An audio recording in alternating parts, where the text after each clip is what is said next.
And welcome back to Saudi Arabia. The biggest day's racing outside of the Saudi Cup is here. That's the home stretch here at King Abdulaziz Racecourse, and later on today, one horse will gallop clear of the field, cross the line in front, and gain his place in the Saudi Cup on February the 22nd. 12 races to look forward to, and it's a card glittered with quality all the way through, from our first race through to our 12th and final race. The official title for today, meeting number 84, is the King Abdulaziz and the Custodian of the two Holy Mosque Cups. The King Abdulaziz races are the last two. They're both worth 5 million SAR. And before that, we've got 3 editions of the Custodian of the two Holy Mosques and 4 qualifiers for Saudi Cup Day. We had 3 yesterday, 4 more today. Tom Collins is alongside once more, and it's just a terrific day from start to finish, Tom. I can't explain how excited I am. It's definitely the best day I've ever seen since I've been here in Saudi Arabia. I'm really looking forward to the racing. The first race is super competitive handicap, but from then on it gets better and better throughout the card. Top quality horses and all 12 races basically. And my favourite horse also goes in the finale, so it feels like I'm building up to the last race. There's got to be no lull for you today. You've got to be building and building to that 12th race. Full of energy, don't you worry about that. And obviously race 10 is the big feature, as you said, Saudi Cup qualifier, and it features a whole number of fantastic horses. 2 US runners as well, Rattle and Roll, and EJ won the Cup, and then obviously the Saudi specialists of Scotland Yard, etc. And it's testament to how that race has been building. It went to listed status Group 3 this year, and as you touch on, the first international runners coming in here as well, and big name jockeys from all around the world joining us today as well. Yeah, Tom Marquand, Mikel Barzalona, Mike Smith, Joel Rosario. Unfortunately, no James Doyle today, but yeah, we've got brilliant international competitors coming here and competing, whether that be horses or jockeys. Yeah, all to look forward to live here on the Jockey Club of Saudi Arabia's English-speaking channel. You can get involved as well if you want to leave us a comment, any selections for today. Hello to Greg and to Cameron and AA, who've all been in touch already today. Your selections for the big race, more than welcome as well. Do get in touch on the YouTube channel. So great to have you along for what's going to be a terrific day's racing, and delighted to say out and about, getting all the interviews for us today, is Callum Hennywell.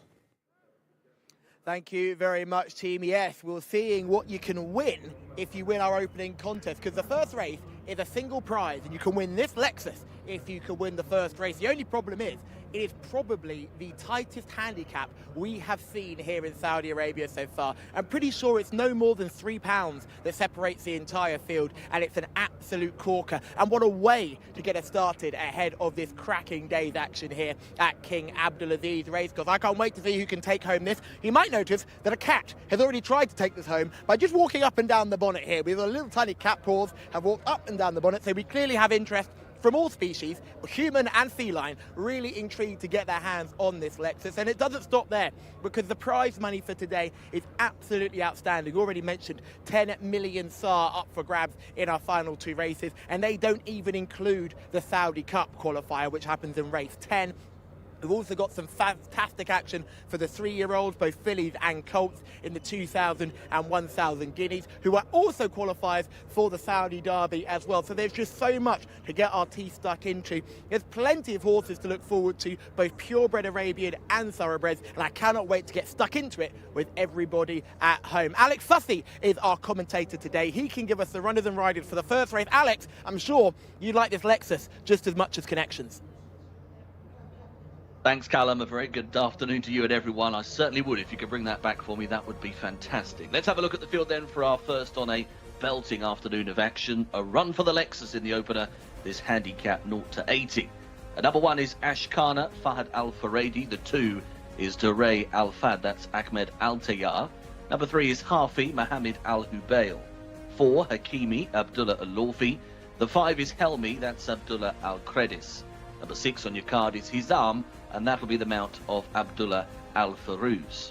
Over the page we go, and at the top of it we'll find the 7, Hoot Al-Qurain, Adel Al-Faradi. No number 8, that is a non-runner here in our first race.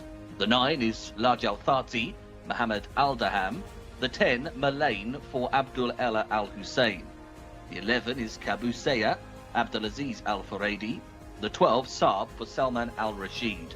Number 13, Tho Al-Atlal, Camilo Ospina. 14 next, Azam Badawi, Louis Morales, and that's a jockey change. It's now Rayan Al-Turaish. 15, Al-Rahub, that'll be the mount of Tariq Al-Mansour. 16, Foz Elita, that's Abdullah Al-Khamis. The 17 is Mopem Ayed Al-Turisi. Number 18 on your card is Modher Naif Al-Anazi. And the 19 is Parlance for Mohammed Saeed. We go over to the 20, Taj Al-Anaya. That'll be Alex Moreno. And the final runner here is 21, Madluk for Turkey Alofi. No reserve runners, and the non-runner being the 8 in here. So a field of 20 in the first. It's wide open internationally, 6-1 the field on the markets here at the moment. So good luck to Martin and Tom in finding our first winner of the day. Yeah, the Cyber Mishrif prize car Lexus race. The Lexus up for grabs for the winner. So the prize money shows 0 because you win the Lexus. Oh, that makes a lot of sense. Second prize, 60,000 SAR. That's interesting though, isn't it? Do you reckon, well, how much is the Lexus worth? Some people probably rather the cash prize, no? It's interesting. I thought it'd be cash and the Lexus, but no, just the car, okay. Yeah, I'd say, yeah, it'd be quite a bit. Okay. 50, 60,000 sterling, so probably 200, 250,000 SAR. Quite a nice first prize for a 0-20 handicap. Yeah. So that explains why we've got a 0 against first prize. Right. Right, it's, as you touched on, a really, really competitive handicap to get things underway. Only a couple of pounds separating the whole field. By far the hardest race today. There are loads of competitive races today, but this is ridiculously difficult. We can have a look at some action of some of these horses in previous weeks. We're going to start, I believe, with Lajal Thati, who's not in shot right now, big grey. He's going to come down the outside. She's a mare in the yellow and red, you can see on the outside. Switches leads here and then picks up really well and ends up running down a White's Table horse close to the wire. It's a good performance from Lajal Thati, and on this evidence, she has every chance of winning. This was a 0-75. Devours the ground in this. Yeah, she stays really well. She runs in a 0-80 today. She's obviously gone up in the weights, which means she has to go up in class. The one problem for her, she's drawn in 18. However, she's a deep closer, so it shouldn't be too bad for her. She gets beat by Cabernet this day. Cabernet franked the form by winning subsequently. Yeah, the form's solid. It's just whether she can do it again. She has been a bit inconsistent in her career. And I've got the trip. I know she has finished third over longer distances. Distance-wise for her? I think it's okay. I think it's okay for her. She'd just settle right out the back and come through late. This is Mobem in the blue and the white, in 4th at this stage, 6-year-old.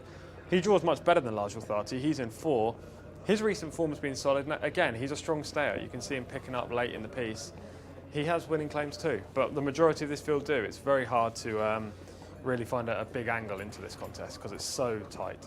Yeah, it's hard to knock any of them out, and it's 6-1 the field on the international markets, which shows just how open this is. Okay, let's see if we can gain some more clues on this first race today. Out in the paddock, what's a slightly overcast and cloudy day, Callum, by comparison to recent days, but the afternoon's certainly looking bright as regards what we've got on the track. It is overcast and cloudy, team, but I have to admit the weather is still beautifully warm and we've got some really nice horses on display in this opening handicap. I mean, this is as tight as it gets, and we'll start off with the 3, Harfy, who's just coming around here looking in really, really good nick. A horse that's been unplaced on the last start, but certainly can do better than that and has shown better than that. Just a little bit disappointed with the definition on the neck for Harfy, and a couple of rub marks just behind the forearm there as well of the horse, so that would be my slight concern. But aside from that, looks really well in the coat and certainly isn't carrying too much condition. Let's drop back to the 7. Really keen on this one. This is a horse I'm a massive, massive fan of. Sorry, not the 7, the 9, I should say, just coming towards me now. I'm a big fan of the 9, Lajal Thati. Dropped into 0-75 handicaps last time. Absolutely thrown in and did the business in really good style. That will have given her a world of confidence, and we know what it's like with fillies and mares. Once they get some confidence up, they can be hard to stop. Yes, this is a tougher contest, but she gets a teeny bit from everybody else, and she'll have every chance here. She looks fit enough to get going. She's not got the prettiest of manes or anything like that, but she's a really solid performer, and she looks in really good shape. Like I mentioned before, she's got that beautiful dappling on the hindquarters, and I really, really like her. I think she's got a great chance today and come into this race in good form. Let's drop back to the next couple that we're going to have a look at, numbers 15 and 16. 15 just coming towards me now with the big cheek pieces on. This is Al Rahoub, who we're having a look at now. Now, Al Rahoub has got these cheek pieces on and the cross noseband, but my goodness, does Al Rahoub look very comfortable and relaxed in the parade ring. Not the biggest of types, as you can see, probably only just shy of 16 hands probably, but really well built, a well muscled individual. He's still entire at his big old age of 8, but he's handling things really well and doesn't look too distracted either. He would have every chance here on looks, but needs to improve on the last start. Now we go back one more to another real good looker. Fod Altea is coming towards us now in the colours of Best Alakem, a horse we know very well. But Fod Altea is a real good looker. Real eye catcher in the parade ring here. Leggy type, light of bone, not running particularly well of late, but that 5th place on penultimate staff can't be sniffed at, and was placed earlier on in the season as well. I can't give this horse no chance, but I would say getting a little bit woolly under the belly. That would be my only concern, but certainly a horse you want to be watching, and one I would have on my shortlist. Finally, last one we'll take a peek at is... It's off a little bit going into tomorrow and the rest of the week. It's off a little bit going into tomorrow and the rest of the week, next week. But yeah, it's a lot of cloud cover compared to usual, but a lovely day outside, perfect for horse racing really. I was just having a look at a couple of these over my shoulder while Callum was talking there. A couple are getting sweaty, including one that I actually was going to put up as my main pick, which is Hoot Al Karain, horse number 7. Who's the international favourite at 6 to 1? Yeah, well, I suppose that is the right price. I thought he was the horse to beat, but at the same time, like, I didn't really have much of an angle with him over anything else. But he was getting a little bit sweaty under the saddle cloth, so that might be a touch of a negative, but I'm not going to change my mind here because it's so wide open. OK, Hoot Al Karain, who's got form over 1,200 metres on his last few runs in Cup and Open company. Yeah, he was successful over the 1,600 last season, though, so I just think they've been running him over shorter, try and get his speed up, try and improve how he would race over this kind of distance. He gets a Del Alfredi, which is kind of why I went for him in the end. I just thought it was a very difficult contest, and if you can find any kind of benefit with a horse, whether that be draw, jockey, recent effort, then you have to go with it. And I think Adele being on board is a big positive for Hoot Al Karain. At the same time, I have no confidence in this race. I genuinely think you can make a case for all of them. So yeah, it's just kind of a token selection. And as we go through the card, I'll be more and more confident with some picks. It's a really, really difficult start to proceedings. Ashkana is the second best on the international market at 13 to 2. A horse who's only won once in 20 starts, generally runs over further, comes back to the 1,600 today. Yeah, his sole success came in a 0 to 60 handicap, and this is a 0 to 80. So he's obviously been punished by the handicapper several times for placing, and he's gone up in the weights. He runs off a mark of 80 in this 0 to 80 contest. He's a year without a victory, so that's not a positive. And he was readily beaten in this grade on his penultimate start. His recent effort was much better, but he's drawn wide, as you say. So I think there are positives and negatives for Ashkana, and I wouldn't be rushing to take 13 to 2. OK, what about Mabohim, who we saw in that little bit of footage finishing second here back on December the 21st. That was second to Pride of Prairie over the 2,000 metres. A consistent handicap of this horse, albeit has got to improve again because he's got what, £6 for the second last time? Yeah, I agree with all of that. Very consistent. He's drawn well. He's definitely got a chance. I had him as my 4th pick. And as you say, he finished run out behind Pride of Prairie. He came out and won on Thursday. So the form got a boost for Mobham. I wouldn't be surprised if he won. Iad Al-Tarisi's had 2 winners in the 6 race days that we've been here so far. So there are lots of positives behind the 17. My 4th pick, as I say. Well, the 12 as well we've got to give a mention to at 9 to 1. Sasab, who was a course and distance handicap winner at a slightly lower level, went to cup races last time out and goes to get off an £8 higher mark compared to the win 2-back. Yeah, the victory came in a 0 to 75 handicap, so this is slightly tougher, a 0 to 80. But he's yet another deep closer in this race. There are a lot of horses that want to come from off the speed, which is another reason why I went with Hoot Al Karain, just because I think he's going to be forwardly placed. I wouldn't be surprised if a closer one by any means, but we have seen in these early races on the days here in Riyadh, when it's sunny and we're not dealing with floodlights and cooler temperatures, the speed definitely holds up. So I'm a little bit tentative all of these deep closers. OK, and I thought maybe number 10 had a bit of a squeak as well. This is Mullane, who was second to Craft in Silk at a similar level. Has hit the frame on 2 of the last 4 starts and has got winning form over this distance. Yeah, my notes say that she was runner-up in this company over slightly further earlier this month, but her wide draw is enough to calm excitement. Stall 19 is a problem, but it depends how Abdulaziz Al Hussein rides her. If he can get her in and doesn't waste ground on the turn, then of course she's got a chance. She's rated 8. Callum's on 1.5. We're still going with the half, aren't we? Mr. 1.5. Hopefully we can add to those tallies today. I think we've got a good chance of adding to them considering how good the racing is later, and when you deal with better horses, they're generally a lot more predictable. So we should, definitely us two, end in double figures by the end of the week, which will be a solid showing. And a lovely shot there of the horses arriving down at the start. That's the sort of the watching corner, if you like, over the far side of the track, where a lot of the international media will assemble during Saudi Cup week to look at the international runners, of which we have 2 on the card a little bit later on in the Saudi Cup qualifier as race 10. But they go here over the mile, the 1,600 metres for the first race today. 7, 9, 6 and... What was the 5? I've written it down without being able to read my writing. 7, 9, 6 and 12? 17. 17, sorry. Yeah, horse 7 for me. Hoot Al Karain is my horse on top. 5 to 1 and backed as well on international markets, 5 from 6s. Mullane is my one on top, who is drifting. Price? 18 to 1. 18. Nice. Okay, and do it be nice to Callum give him 2 in this? Yeah, let's give him 2 selections. Come on. Half point or full point? You can have a full point.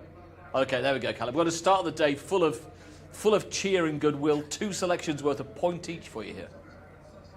Only taking the 1 selection here, boys. We'll be only taking the 1 throughout the rest of the day. Don't need your pity, don't need your charity. Large Al-Thati is the pick for me. Horse number 9. Really like this mare. She is a nice type she was on the improve. She dropped down to 0 to 75, absolutely dominated that. I thought she won in the style of an 80 rated runner. Some of these are just finding winning a little bit hard. Look, your concern is like Mullane, we're drawn out in the car park in 18, but she's going to come from off the speed, and hopefully there will be a bit of a pace collapse. Yesterday, we noticed when there was some really valuable racing, the jockeyship got slightly more aggressive. We have seen it before here at King Abdulaziz Racecourse. They can get a bit excited and go a bit quick. So hopefully they fall into Large Al-Thati's lap like we saw last time. One of the ones that I didn't quite give a good enough mention to, Daré Al-Fard, the 2. Looked quite well in the prelims, a well-muscled individual, and hasn't been running too badly. Last 4 starts has finished in the money in each of the last 4 starts. So that's another one you might want to keep an eye on. Really, weights don't particularly matter in this because everything's rated between 79 and 80. So the selection for me will be Large Al-Thati, horse number 9. Alex Fussy, it is a cracking day's racing, and what a perfect way to start. It's over to you. Thanks, Callum. Yeah, runners going forwards here for this first of the day. Terrific day of action we've got to look forwards to, that's for sure. Hoot Al Karain, then the market leader, 5 to 1 on the international betting here. 13 to 2 Ashkana and Mobhem. 7s Daré Al-Fard, and it's 8s and bigger the rest as they continue their load. It's stall 8 for the favourite here, the red and white combination with Adel Al-Faradi on board. We've got, a handful still to go, and then we'll be ready for action. The start of the card. Just going forwards is Tho Al-Adlal, moving into stall number 10. Also to go in is Mullane, and it looks as though Ashkana is going to be the final one in. We'll go into gate 16, Ashkana, to complete the lineup. First of 12, terrific day's racing, we are set. Handlers clearing, and they're off. Jumped away here, they go over the 1,600 metre trip in the run for the Lexus, this 0 to 80 handicap, which starts the card. A good beginning for Daré Al-Fard towards the inside, wants to go forwards. Also, Kabusea is racing handily, not too far from the pace. Hoot Al Karain, the red and white colours, is getting on over. Out wider as well, the grey. Large Al-Thati wants to be very handy, and Mullane wider from those very deep draws are getting right into the mix. The pace looks pretty honest early, but they're not going too mad as they work their way towards the end of the first, 600 or so. Up in the centre, it's Hoot Al Karain, might just have the overall advantage here as they go onwards to the turn. Daré Al-Fard is on the inside in second place. Harfi is right up there as well. The red, white and blue is right in amongst the proceedings, moving up to press the pace. In behind these, 1 or 2 start to be ridden along. Mobhem is latching on. Also there with the shot is Taj Alanea in the black and yellow colours as they work into the top of the straight. Hoot Al Qurain is joined by a smooth travelling Harfi who's come up sides and poked the head in front. On their outside Malane, Taj Alanea is still in there pitching. Between rivals as well, Mophem, the blue and white, coming with a good effort. Kabusea is next in the field as they work their way into the last 200 metres. Harfi's in front, but here now comes Mophem, who's travelled up well. Malane is still fighting on the outside, working inside the final 150. It's the 17, Mophem, who's got to the lead. It's a lead of a length, trying all the way, Malane, to erode that deficit, but Mophem has a 3 parts advantage and takes it, beating Malane into second. Third place, probably Hoot Al Qurain, being followed through by Harfi, and also Helmi was another one to be running on in behind. Number 17, Mophem, has gone on to win the opener. In the hands of Ayad Al Turisi. Second win in the career for this particular individual, and has managed to fend off Malane. A good run from that individual in second. At a big old price, Martin giving that one a good talking up beforehand, and has run well to go down by 3 parts of a length. And it is Hoot Al Qurain who finishes in behind them third, up the inside running rail. Harfi, who travelled so sweetly, top of the straight, but eventually didn't have the finishing effort and was fourth over the line. So the run for the Lexus has been won by Mophem.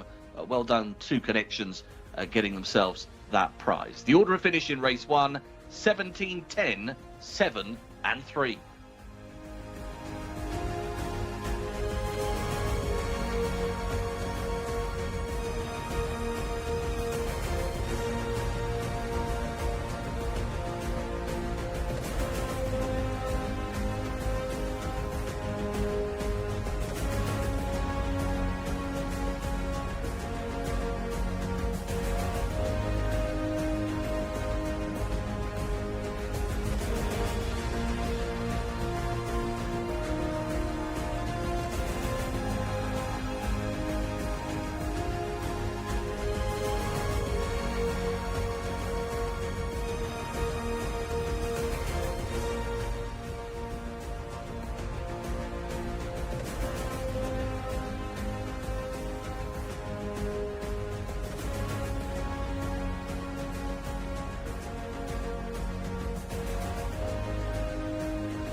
Mophem is your winner of the opener underneath Ayad Al Turisi, a very, very talented rider.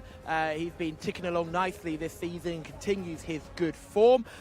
Interestingly enough, this horse is only recording the 2nd victory of the career, but it's been in half-decent form recently, and that form has turned into a good win in this wildly competitive handicap. And Sam, the handicapper, will be over the moon, because turning into the straight, you could have put a blanket over about 8 of them who were all in with a chance, including Harfi, who was travelling so well for a long way but just failed to get home. Malane, very unfortunate for Martin in the studio, always looked dangerous but just wasn't quite able to reel them in. Hoot Al Qurain for Tom as well, ran a stormer, finishing in 3rd with always front ranked, but a very good performance from our winner, Mophem. He was well found in the market as well, didn't go off at too big a price, and certainly has performed to market expectations. You can see the short tail now. I've been doing a little bit of research and I found out why the horses have a short tail here. It's because of the chemicals in some of the swimming pools. It makes the hair brittle and therefore the hair falls out. It happens a lot to horses in Hong Kong. Connection, they're just making sure that everyone's lined up for this photo. A lot of an older Connection team here than we had yesterday, so not too many young children running around, but they've got everyone in position. It's like a school photo, isn't it? Tall ones at the back, short ones at the front. There we go, perfect stuff. And Ayad Al Turisi is your winning rider. And congratulations to Connections, because they've just won themselves a Lexus. So well done to everyone involved. It'll need a wash, before you pick it up, but once it's given a good old scrub, I'm sure you'll really enjoy it. Ayad Al-Tarisi, your winning jockey, just getting a couple of hugs and congratulations all round. He'll pick up his saddle, he'll get weighed in. Lads, very, very unlucky there. You had second and third in a wildly competitive handicap. Hopefully you can go 1 or 2 places better in our next. Yeah, frustrating start to proceedings, Callum, because when the big grey horse loomed upon the outside the 10, Tom, I thought I was in for a win there at a decent international price. Yeah, good selection from you at 16 to 1 or 18 to 1, whatever she went off, Mullane. She ran a great race from her wide draw and only went down by 3/4 of a length. Very hard to back run a horse like Mobbham, who's got proven form over further and is very strong over the trip. But she ran great. I thought my horse, Hoot Al Karain, ran exactly to expectation, really. Went to the front from the inside draw as anticipated. Did get pressed by Harvey turning in. Got passed by Harvey and then repassed that horse late. Maybe if Harvey wasn't in the contest, Hoot Al Karain would have won, because he would have been ridden more efficiently. But that wasn't to be. He was just third best today. But Mullane on the replay was last off the bridle. Yeah, she travelled really well. Mobbham's very hard to run down though, as I say. Like, he's super strong in the latter part of the race. If Mullane was ahead of Mobbham, then I'd have fancied Mullane to hold on, because Mobbham doesn't like passing horses, but he does keep finding for pressure when he's in the lead, and yeah, he's tough. Well, a good run from the second, and from the winner is, as we said before, been a really consistent handicap. The form with Pride of Priorities worked out. He does stay well and he doubles his career tally, but from the off, the pace came from your selection. Eventually goes on at this stage. Yeah, 3 off the rail at this point in the red silks, but it's going to edge on under Adel Al-Faradi and go forward. That's Hoot Al Karain. The eventual winner's actually tracking me through. That's Mobbham in the blue and white halves, just in behind the horse in red in front. And your selection, Mullane, is the big grey mare, on the outside in around 6th or 7th right now, and about to move up into 3rd or 4th. So again, prominent races have dominated. It's very hard to come from off the pace. The 4th home, Harvey's also up there with the speed, currently in 2nd. And the 5th home was Helmy, who is not in shot. Okay, so Helmy's done the best of those that have come from way out of the pack. The top 4 are literally in 1st, 2nd, 3rd and 5th right now. So prominent races have done well in this contest. Harvey's now putting some pressure on Hoot Al Karain up top. And this is kind of what ruined Hoot Al Karain's race. He has to get off the bridle soon, sooner than Adele would have wanted. And he actually gets passed by Harvey. He's got a better turn of foot. Those two end up finishing 3rd and 4th. Mobbham, meanwhile, is getting the perfect trip, just 1 off the fence in 3rd place, about to tip out and ask for maximum effort under Ayad Al-Tarisi. And Mullane on the outside gallops well, all the way to the line as well to finish 2nd. So a good race, dominated by forwardly placed horses, as we usually see early on the cards, normally over shorter distances, but over the mile as well today. And a tricky race, but we put 2 place selections in there, not too bad. No, not given the competitiveness of the field, the size of the field as well, and given we thought that the best is probably going to come in a little bit later on today when the racing gets a little bit easy to dissect. Absolutely, yeah. It's only going to get easier after this contest, really. This was by far the hardest. To be honest, I know this just sounds like I'm saying it after the race, but even prior to the race, I said it yesterday, this is the hardest race I have analysed since I've been here, the start of last year. So it's super tough. £2 separating all of these horses on official ratings. I feel like I've won in that case, finishing 2nd. You've done very well, especially at the price in Mullane. Mine was only half of your price and finished 3rd, so you've done exceptionally well with your pick. She was quite hard to find as well on overall form. Not recent form, but overall form. So good job. Hopefully we can get a winner on the board in the next contest. On the international prices, Mobbham returned as the 13-2 joint 2nd favourite. Mullane was in 2nd at 6 to 1, the big grey there looming up on the outside. The 3rd, number 7, Hoot Al Karain, went off the 5 to 1 market leader, and 4th, number 3, Harvey, returned at 1-4, 14 to. I still can't believe she gets beat. Every time I watch it, I think she's going to win. Yeah, it does look like she's come with a run, but as I say, Mobbham doesn't like losing. His ears are flat back. He's desperate to keep finding all the way to the line. And he manages to just hold your filly off. This was a good race, though. A good start to proceedings today. Now we're going to move on to opens and cup races and really get involved with the proper action. Now, I'm sure the Lexus, being a Lexus and a modern car, will have keyless entry, keyless starting, but the key there handed over to Connections. They do win that nice Lexus that we saw. That's a key for like a monster truck. I wonder who gets it. The owner?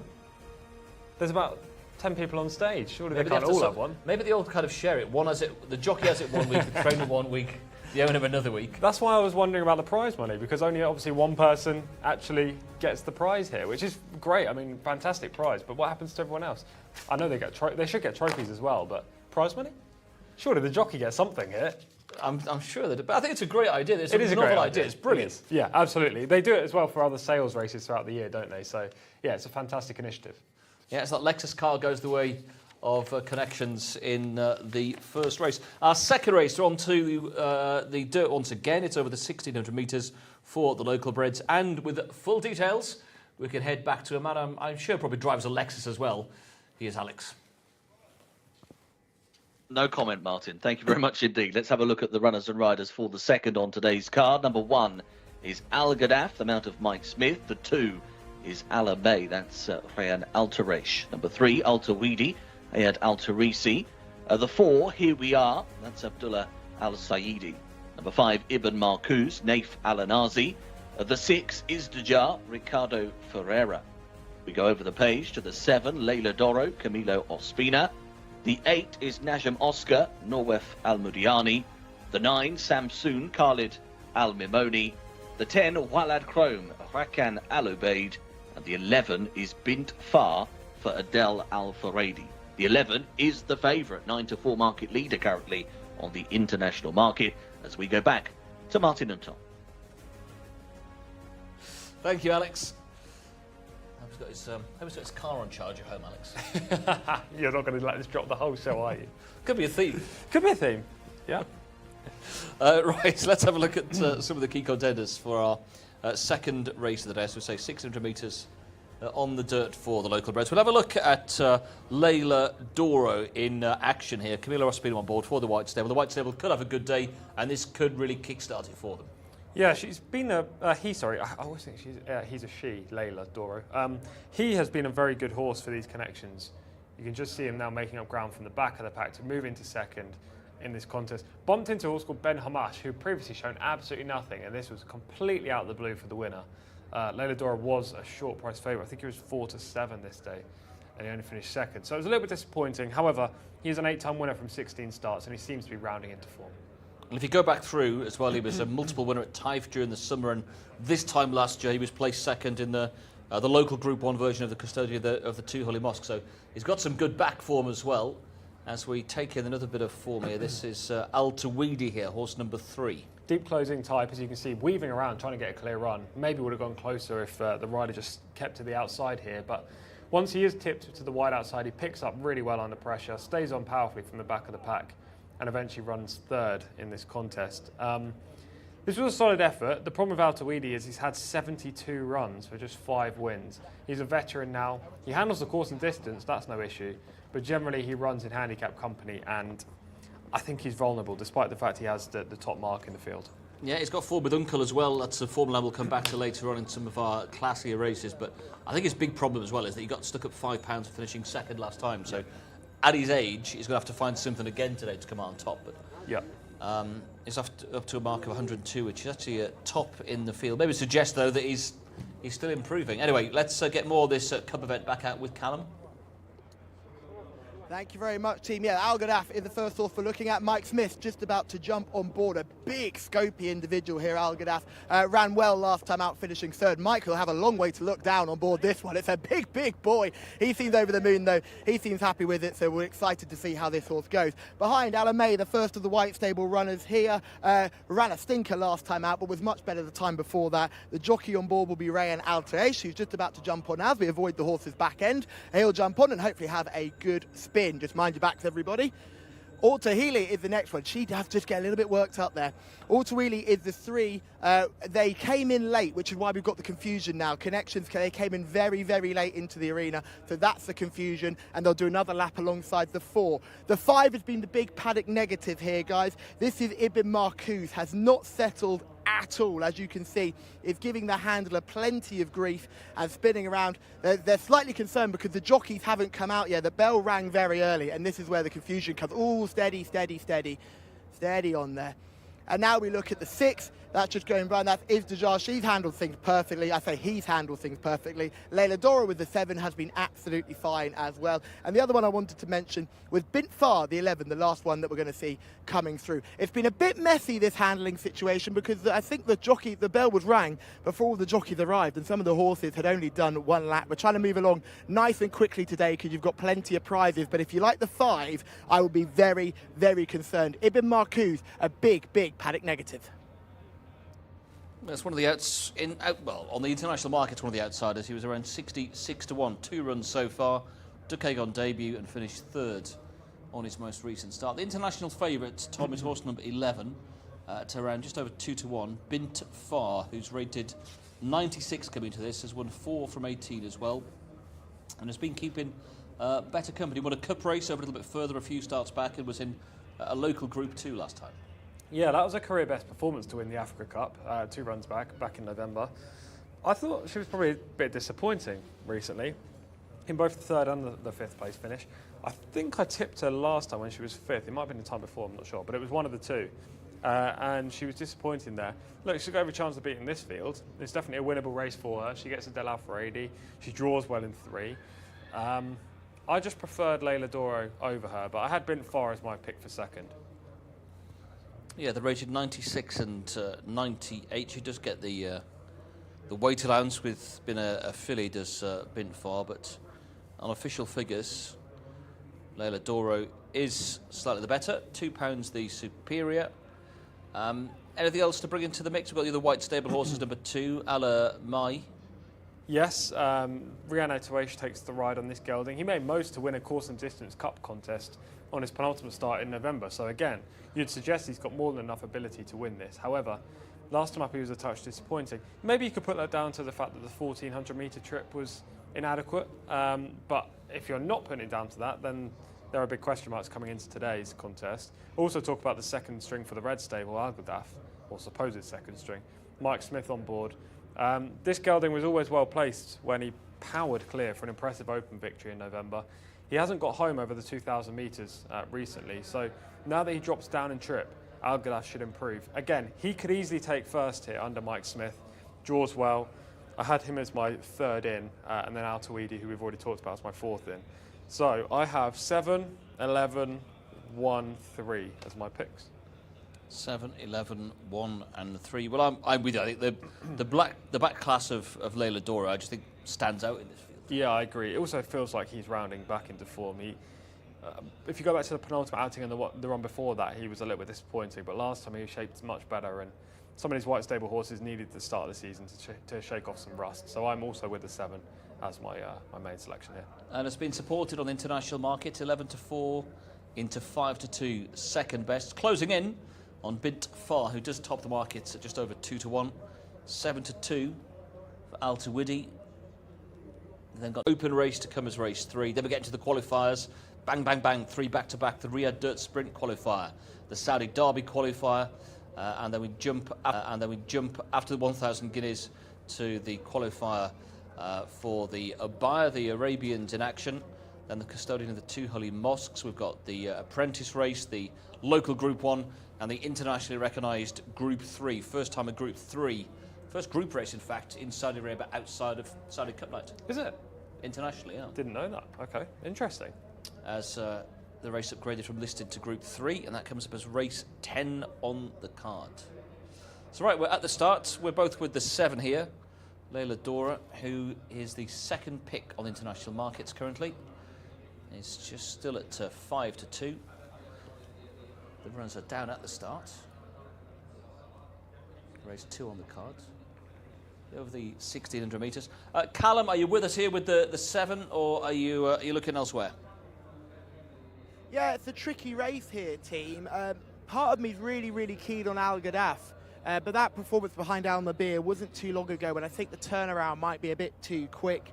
Alamay looked quite well in the parade ring, but you've got to put you can't ignore that last run. So you do find yourself looking at Layla Doro, who has handled things impeccably and has gone down to the start really well. So I think I'm going to join you there on the Layla Doro bandwagon, and hopefully this horse can find the form that we saw last season. Seems to be coming into just a little bit of form right now. Comes in with a rating of 98.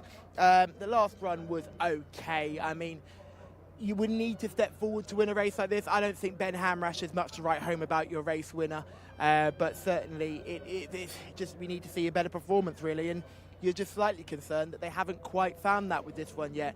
But looked fantastic in short. You can see a really imposing individual, this gelding now. He's he's already 5. I feel like I saw him as a juvenile, but I never did. I saw him when he was just 1 year ago. But he's with a very special horse when we first got our hands on him, and he's continued really not to live up to that hype that we set, but this looks like an opportunity. So Leila Doro is a very tentative play for me, but in the paddock looked the best of these and handled things really well. I do want to give a shout out to Alder, big strapping imposing individual. Mike Smith got his eye in yesterday, he'll be better today, and he's certainly a jockey to watch out for. You know, what hasn't that man won? He's got more Breeders' Cup winners than anybody else jockey wise, so looking forward to seeing how he gets on here. He's got experience of Saudi Arabia as well. I will mention again, Ibn Marcou's very much a paddock negative. Saw Naif Al-Anazi just jump on and he said she's crazy. So hopefully Ibn Marcou can run a half-decent race despite showing very little in the parade ring. And Bint Far, the sort of favourite in the international market, looked perfectly fine, but I did think that the Izdijar may have just been the best looking of the red stable runners, and I would have put Izdijar first, Al Ghadaf second, and then Bint Far in third. Not saying Bint Far is a negative at all, but I was just not totally blown away by Bint Far. You can see Al Ghadaf just coming into shot there, getting a little bit warm in those red blinkers. That would be a concern for me. He's a big strapping individual, isn't he? I mean, Mike Smith obviously isn't the biggest guy on the planet, but he did look very small. It's a long way down there for Mike. The 3, Old Tawidi, was late into the parade ring, but has handled things well. There's Leila Doro. Yeah, he looked perfectly fine, doesn't he? It wouldn't put you off him if you liked him, and I'm sure there'll be plenty of market support now he's been given the thumbs up by Martin and Tom. And the 6 there is Jar. I thought that was the best looking of the red stable runners, a real strong individual, thick built type, and I do quite like him. Couple of the others to note, I thought Najim Oscar looked a little bit weak in this field. Here we are with Leighton. Didn't look too bad. The 3 and the 4 both arrived in late. But that mess at the start here in the pre-parade ring and the parade ring, wouldn't have helped anybody because there were horses going left, right and centre, and it didn't help that Ibn Marcou was trying to get everybody revved up. So I'm glad they've all got down in one piece. They continue to circle down at the start as well. And now, as they're about to jump off, I can confirm the 3 of us are all joining together, the triple kiss of death. It's aboard Leila Doro. Best of luck with your selections at home. Alex, it's all yours. Thanks, Callum. Yeah, loading up will be very shortly upon us, one feels, as we edge closer to post time. The blindfold has gone on Al Ghadaf, who's about to be offered up to stall number 4. Just in the middle of the circle there, actually, Al Ghadaf was momentarily. Looks like the starting team offering out some instruction and conversation as well with jockey Mike Smith. Not looking the most cooperative, Al Ghadaf. Here we are, is in. First one forwards has gone into stall number 1 up the inside. A 66-1 shot on the international markets. It's 2's Bint Far, the favourite. Leila Doro at 5-2 now, in from 11-4. With all of the boys' support here in this second race of the programme. About half the field forwards now. Bint Far just about to slot in there. The 11 comes up. That yellow cap. Al Ghadaf still to go in, and also Ibn Marcou, who was the one that Callum reported being fractious in the prelims. So Al Ghadaf is there now. Another little push needed, and Ibn Marcou comes up as well for the Mishrif bin Mutlaq bin Shardan Cup. We are set to go, and they're off and racing. Jumping out here over 1,600 metres. Alter Weedy is needing some early rousting from the starting stalls, back down the order as well. A good start made by Al Ghadaf, wanting to go forwards and hold that inner line. Also, Walad Chrome is going to press on with that runner. And Ibn Marcou's a little wider in the star jacket is handy as well. As they settle fully, there's going to be 3 of them contending the lead. Down on the inside, it'll be Al Ghadaf who just shows the way. Second place now, Walad Chrome. A wider of those is Najim Oscar, the white cap, yellow and blue jacket, racing in third. Ale May is following, green cap to the outside. The red cap of Leila Doro is just coming under a little bit of squeezing down on the running rail. Improving a bit Izdajar, white cap, red jacket on the outside of horses, starting to get going. Very deep is Samsoon at this point in time. Down the order, Bin Far, loads to pass at this point as well, but is starting to do that up on the inside as one or two of the early pace setters are giving way. Top of the straight we come, it's Al Gaddafi in front. A length and a half the advantage. Now Layla Doro responding very well. Has moved right up sides, travelling powerfully. In behind them, Bin Far now peeling out, coming from right off the speed. And with those is Izdajar as they work their way to the final 200. Layla Doro's in front but has got company. And it's Bin Far, top two in the international market, serving it up inside the final 150, and Bin Far just edges in front, a narrow advantage. Layla Doro is fighting all the way. Bin Far by a narrow margin though has done enough. Bin Far tipping out Layla Doro, these two pulling a long way clear. Alter Weedy, I think, just shades third running on in advance of Izdajar. Number 11, Bin Far for Adal Al-Faradi has responded well to pressure, and these two have had a good scrap all the way up the straight. Layla Doro has run very well in second place. It was a good effort in second, having travelled strongly and got to the lead at the top of the straight, but was eventually worn down by Bin Far. It's ahead, the margin between first and second. And the front pair have put a heck of a lot of distance between themselves and the others here. We're waiting for confirmation on third. It is going to be Alter Weedy on the near side, who's done well to get third, actually having been outpaced at one point in time, and has managed to snatch that off Izdajar close to home. 9 1/4 lengths though the third and fourth were in behind the front pair. Bin Far and Layla Doro in a different league, but it's the 11 who comes out on top. The order of finish 11, 7, 3 and 6.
This is quite a special winner for the Red Stable. The manager for this team is Saad bin Mishrif. This race named in honour of his father, which is it's a lovely touch, and it'll be, I imagine, quite emotional scenes when we see the trophy presentation as well. We're not sure whether Saad will come down to the winners' enclosure here, but he certainly will be there for the trophy presentation for the race named after his father. Now, Bin Far, your international market favourite, has got up to deny Layla Doro in an absolute thriller here, lads. Adel Al-Faradi versus Camille Ospina in absolutely top-class action there. Hammer and tongs down the straight, and Adel has just got the head in front, lifted this horse home in a thriller.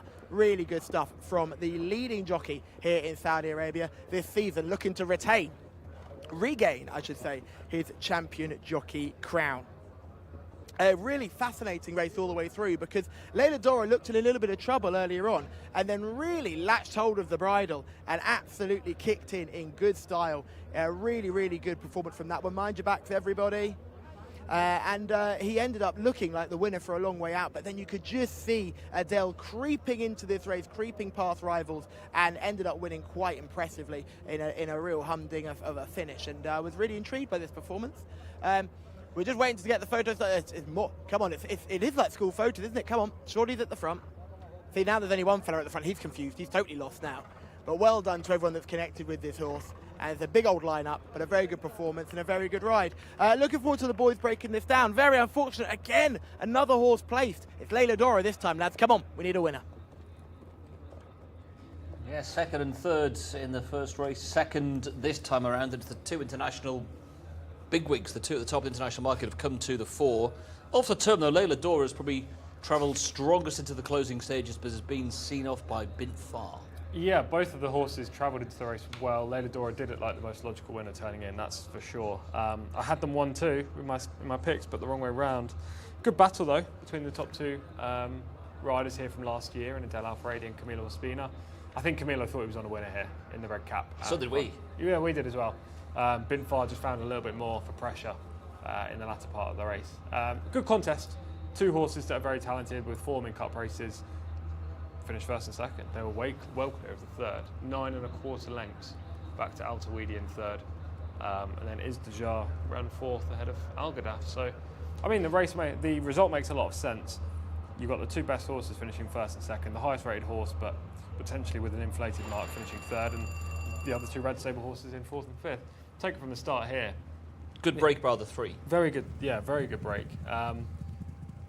For most, was that Bint Far in the yellow cap that was taken right back? If so, Yeah. she's made up a lot of ground. It was towards the back for the early part, yeah. Didn't realise she was so far back.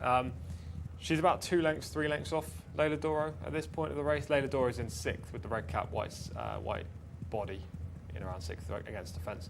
The eventual winner's not in shot right now, Bint Far. So Adele Alfredi's made up a lot of ground. You don't generally do that here, so maybe you can mark up the winner a touch. Camilo was always in a great spot on the runner-up. He just kind of sides up the inside in the second, inside the horse in blue and white, which is well at chrome. Moving into second place, as you're about to see, into third right now, up the rail, about to go into second, and launch his challenge. But Adele Alfredi is now ducking to the inside, saving ground as well on the eventual winner in the red with the yellow cap. Back in the field, just following Layla Dora through. And yeah, you can see why these two are the top two riders from last year, because they've both saved ground where possible, both made their move at the same point of the race, and given their horses every chance of winning. Layla Dora is about to hit the front.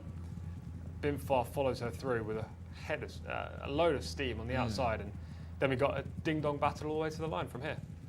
And as much as though I was maybe more focusing on Layla Dora through the closing stage, when you watch that back, you've got to be impressed with what Bint Far's done and the acceleration she showed. That, as you say, that momentum she's built. There was plenty under the bonnet. Yeah, there really was, and she picked up well. It's a real ding-dong battle, isn't it? Neither of these horses are giving an inch. And actually, Layla Dora is coming back at the line a touch, but was still always behind. Yeah, I think Bint Far's Bint Far's definitely the best horse in the race. Has run the best race. Layla Dora had everything go to plan, and if Bint Far wasn't in there, he'd have run out a wide margin winner. But he's bumped into a nice mare who's managed to get the job done for Connections in a race that probably means a lot to them, based on what Callum said. Yeah, I'm sure it does, and the first two have come a long way clear with the two top picks in the field bar the slow starting three. He was top on the official figures, Altawidi, but it was the 7, Layla Dora, who hit the front but has been ran down in the closing stages by one of 3 in the race for the red stable, and it was Bint Far who's come out on top. Red stable got big chances in the Custodian of the Two Holy Mosques a little bit later on. White stable got good chances all the way through the card today, and sort of normal service resumed after the foundation races yesterday, given the sort of smaller owners an opportunity to win. Exactly, yeah. We see the award ceremony here for this contest. But yes, as you say, races 6 through 12 yesterday, we weren't able to see any of the foreign riders. It had to be Saudi jockeys, and we weren't able to see any royal stables represented either. But now the white and red stable are back, they are dominating races again.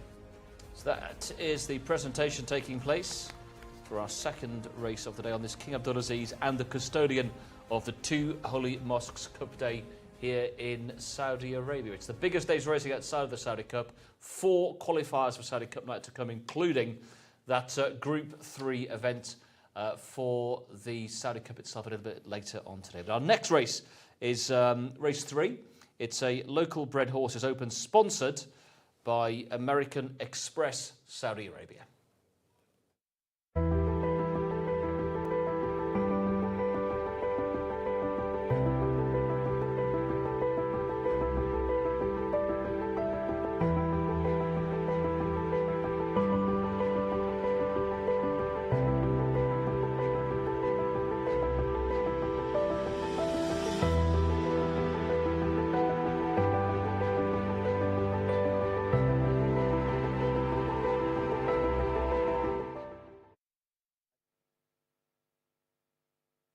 Yeah, let's have a look at the field then for this third race of the day. The local bred horses open, sponsored by American Express, Saudi Arabia. Number 1 is Ikrama, the mount of Abdullah Al Saidi. The 2, Albrook, that's Stab Al Timyat. Number 3 on the race card is Al Karaz, Abdullah Al Khamis. Number 4, Jadal, Ricardo Ferreira. The 5, Al Azraqi, Camilo Ospina. Number 6 is Garlek, that's Asil Al Sharani. The 7, Medra Al Kahir, Abdullah Al Farouz. Number 8 is Midhas, Mohammed Al Daham. The 9 is Mothray, Salman Al Rashid. Number 10 is Wasal Al Salam, Khalid Al Mimoni. The 11, Awali Tahama, Ayad Al Tarisi. Number 12, Mohija, Alex Moreno. The 13, Motarhida, will be the top of the next page for Mohamed Al Nasser. Number 14, Sharakra Tuwake, Abdullah Al Hubib.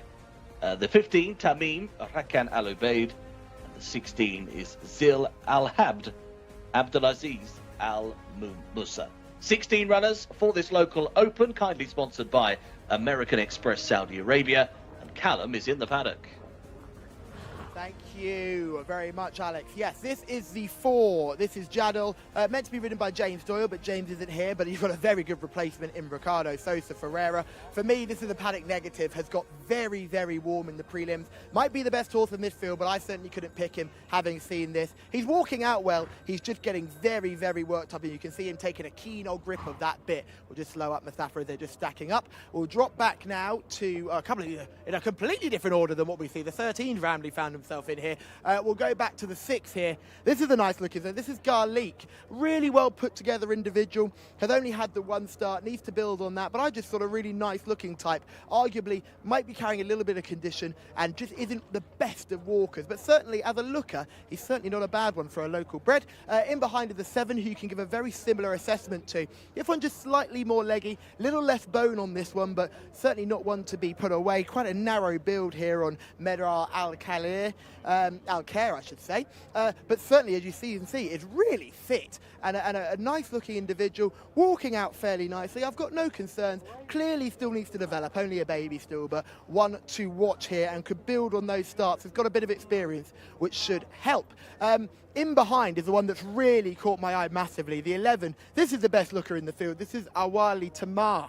This is an absolute gorgeous type here. It's probably going to find it very hard today. Ayad Al Tarisi on board, he's looking for a double. But if you just look at how this horse has been turned out, exceptionally well. Looks gorgeous. Didn't do much on debut to pull up any trees, but I'd be really excited to see what he does on this occasion. So Awali Tahama is the pick for me. This is my paddock selection, boys, the 11. Well, good luck to you, Callum. Big price again.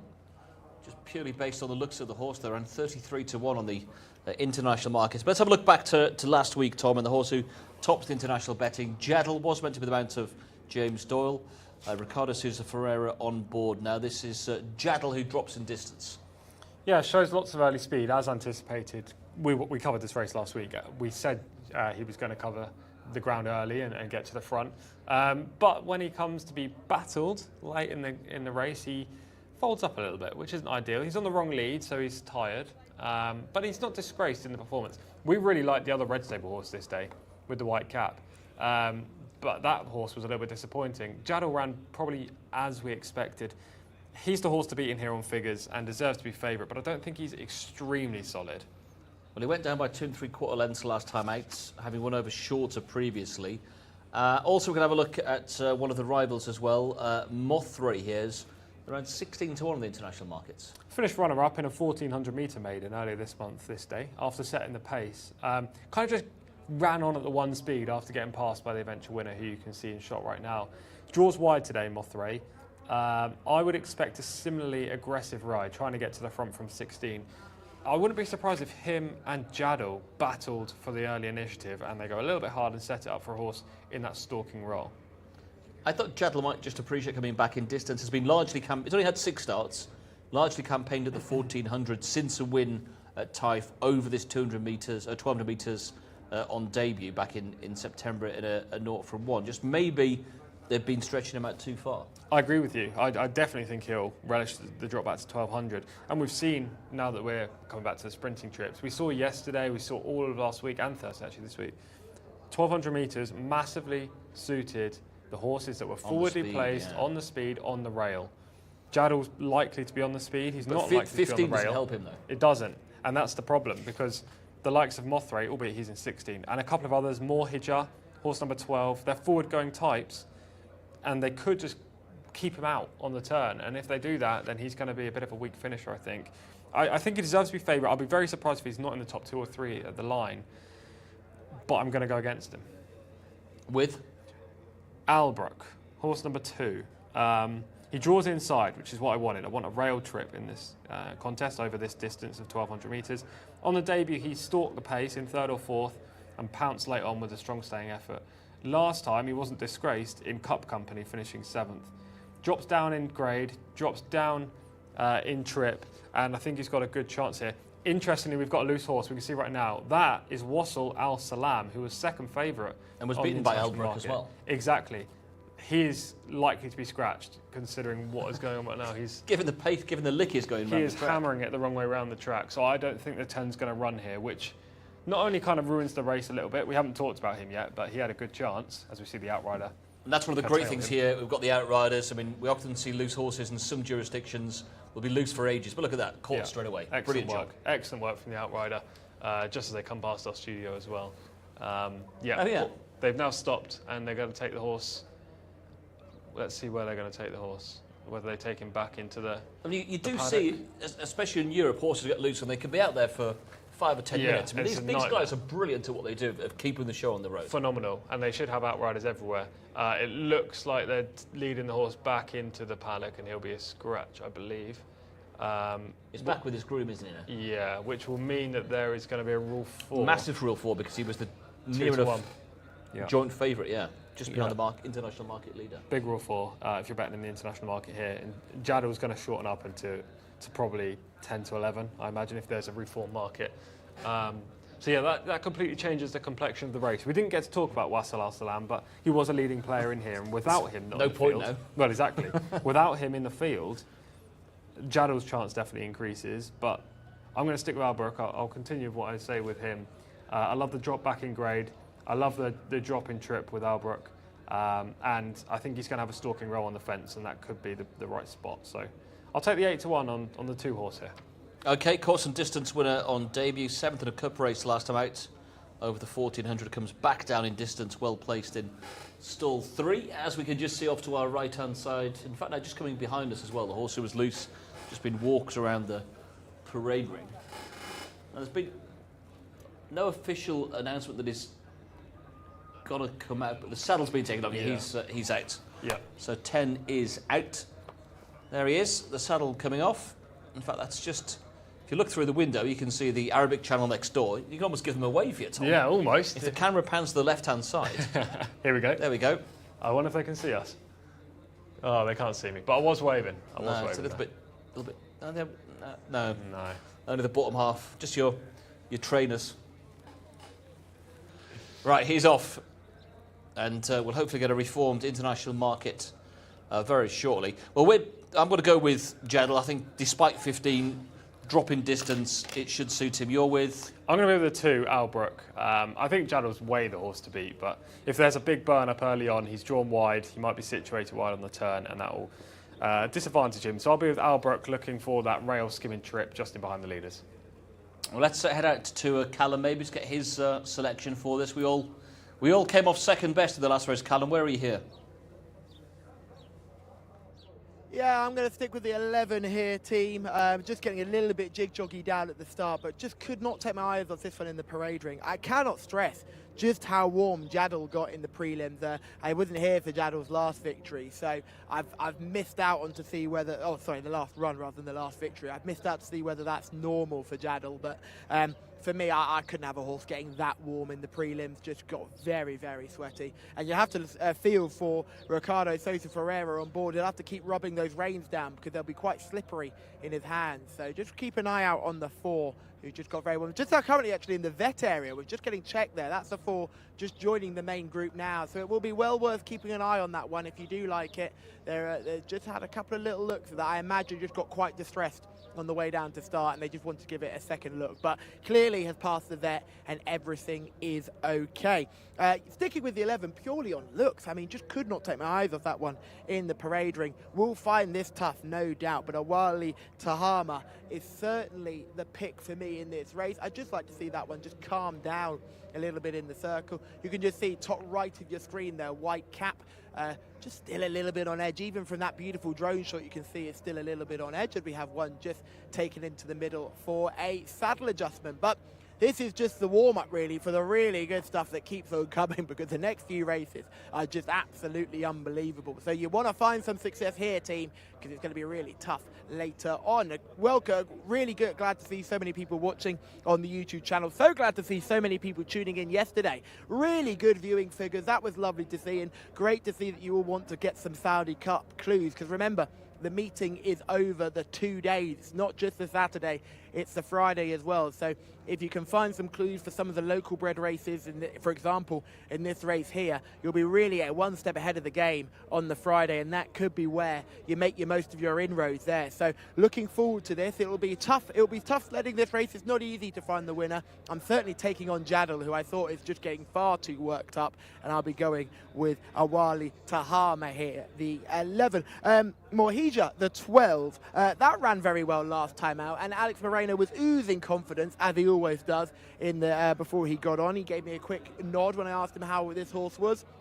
He was perfectly excited to see my selection. Still just jig-jogging around. Remember, only second career start for that one, so maybe just the occasion getting the better of her, but hopefully she can put her best foot forward. She's certainly one for the future. She'll grow into that big frame, but she's a lovely type. Jadal, who you can just see at the back of shot now, is just beginning to calm down. Boys, I'm going to stick with the 11 here, despite the fact that she's getting a bit worked up down at the start. Well, good luck to you, Callum. Yeah, 33 to 1 on the international market on the original prices. The market hasn't yet been reformed following the withdrawal of the 10. Jed will probably be around close on even money. I'd say 10 to 11. What would be my guess? With a 2 to 1 scratch, yeah, I'd say he's likely to be a shade of odds on, maybe. But that's just a guess. We've obviously got no idea at the moment. Still SP on the international market. Ricardo de Souza Ferreira on board Jadal with James Doyle. Not, unfortunately, taking up his 6 rides here today. But we're talking as well about the Lexus sponsorship in the first race and how Alex might drive a Lexus. So you've come up with a very good marrying of the two. Yeah, I think Alexis is what we're going to call him from now on. All yours, Alexis. Thanks, gents. I like it. I'll go with it. Runners will soon be loading here for this upcoming 10 past. It's the Local Bred Open, sponsored by American Express. Reminder, the withdrawn horse here is the 10, so 15 of them to go over the 1,200 metre distance. They are still circling though at the moment, so we haven't quite begun that loading process. Just keeping an eye to see if that international market sparks back into life or not, but we are still sitting at SPs at the moment, so no update on that at present. It's the 3, Alcaraz, who's just in the middle of the circle at this moment in time. Jadal appears to have got very warm as well down at the start. Been watching these go round for a little while now and is becoming a wash of sweat. So definitely on the edge of boiling over, that runner, who will jump from 15, so has got that very wide berth to contend with as well. And it looks as though the signal has now been given for runners to load, because they're turning back to start that loading process. So here we go. Loading up underway. There's a couple to go forwards. Tameen moving into stall number 5. Also gate 1 is Field. Mohija. Horse 2 on the card. Albrook coming up. Thab Al-Timyak going to move into stall number 3. Highly respected by Tom, that particular runner. Looking for a second career success. Awali Tahama out to be offered up for Ayad Al-Tarisi, who searches the double. And the one that caught Callum's eye in the prelims has gone in. Well, not quite, actually. Needs another push. Midhas, in the meantime, has gone forwards. Zil Al-Hab has gone in as well. Here comes the 14. Shakra Tuwaik. Abdullah Al-Udib on board is in. Blue with the white star is Garlic. Number 6 on the card, moving into stall number 12.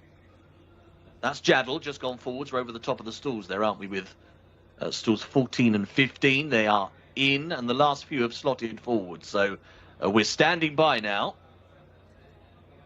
Handlers preparing to let them fly.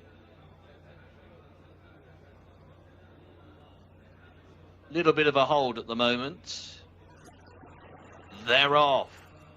Jumped away. Bit of an awkward start for Awali Tahama. Didn't get the best of breaks here. 1,200 metres the trip for the local bred open, sponsored by American Express. And Mohijar down on the inside, going forwards early from that inside position, is really making good use of it to have the advantage. Mothray is also handy, and Jadil on the outside, still covered in sweat, Jadil, but racing very handily. Al-Zaraki is not too far from them as well, comprising the leading 4 as they work their way onwards to this left-handed turn. Alcaraz is just squeezing up the inside. Check jacket of grey and white, making good headway on the inner of Medra Al-Khair, who's not too far from them, as they've been very well thinned out from an early stage here, and the leader continues to press on. Mohijar. Can Mohijar keep it up? It's a 2-length lead, but Jadal is moving up sides now, moves to within a length. Behind them and driven is the checks of Alcaraz, and they're followed through by Al-Azraqi, but as they work their way to the final 150, it's now Jadal who just goes on, moving past Mohijar, who went strong early, and Jadal edges away. Half a length the advantage. Needs the line, Jadal, but it's going to come. A wash of sweat, but no matters. Wins. Beats it a second, Mohijar. Third place to Alcaraz, and are running on Mothray in behind. And before Jadal has prevailed, prelims, cross, race, tick. It went all okay for Jadal, who wins for Ricardo Sousa Ferreira. Has won by 3/4 of a length, beating Mohijar, who set those honest early fractions. Alcaraz in behind them in third place, and Mothray is in fourth. 1:15.09 the winners clocked here, and 3/4 of a length the winning margin, with another length back to the eventual third placed finisher. 4, 12, 3 and 9 is the order of finish for race 3.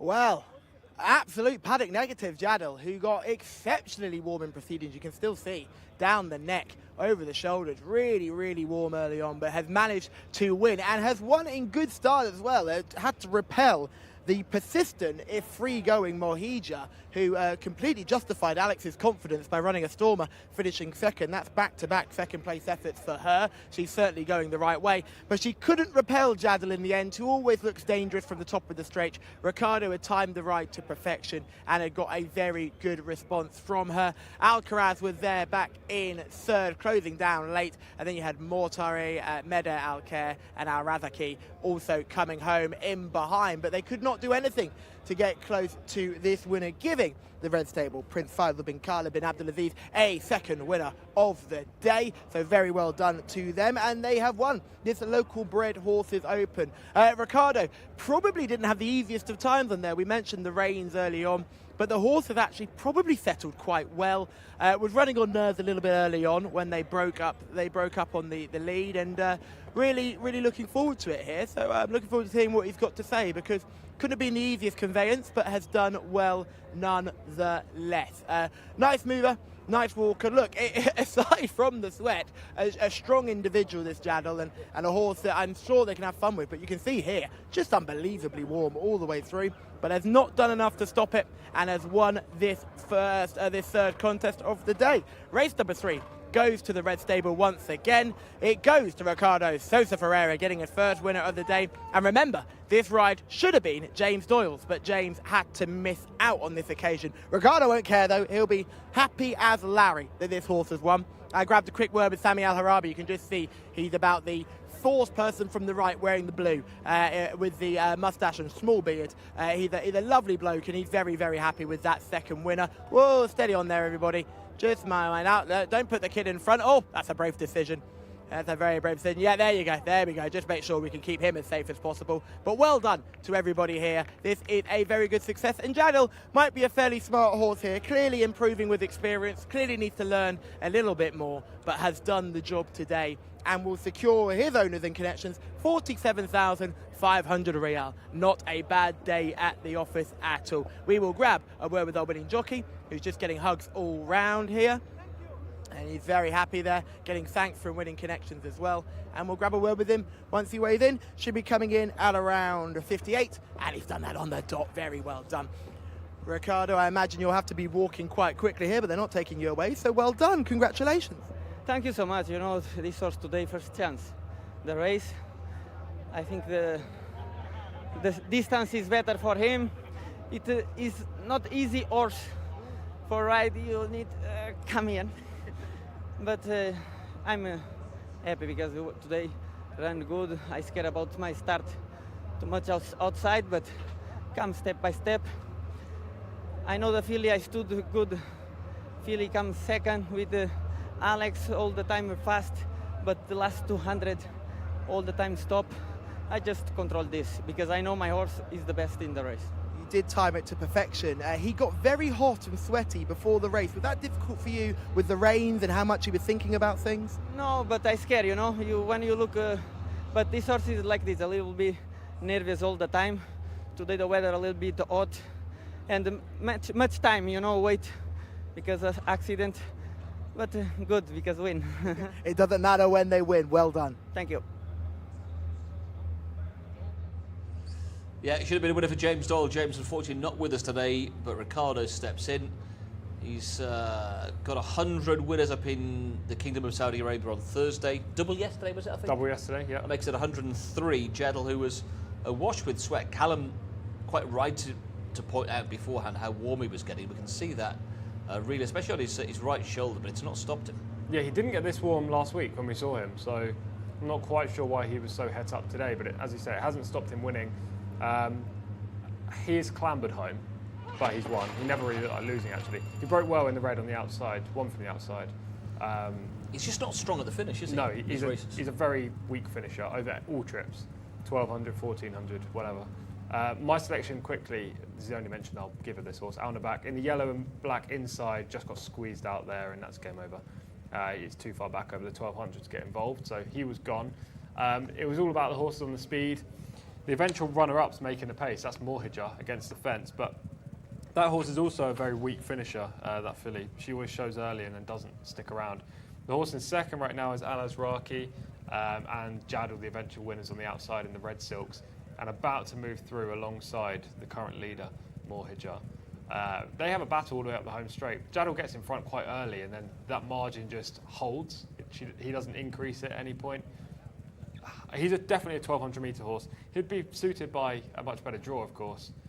But I think moving forward, I would play against him again, just on the basis that he doesn't finish off very strongly. Lots of early speed, though. But on the upside, he's had the early speed, he's been drawn badly, he's been very warm, and he's still overcome all those factors to be a decisive winner. That's true, but he's rated 68, the runner-up's rated 58, and he's beat that horse by 3/4 of a length. He probably is a 68, 65 rated horse. And I don't necessarily think he's going to progress much because he looks like he's kind of the finished article already, Jadil, in terms of how he races and what he does. So I don't know, he's got the job done. He was a short price and very well done to you as well, going an extra point ahead in the studio competition.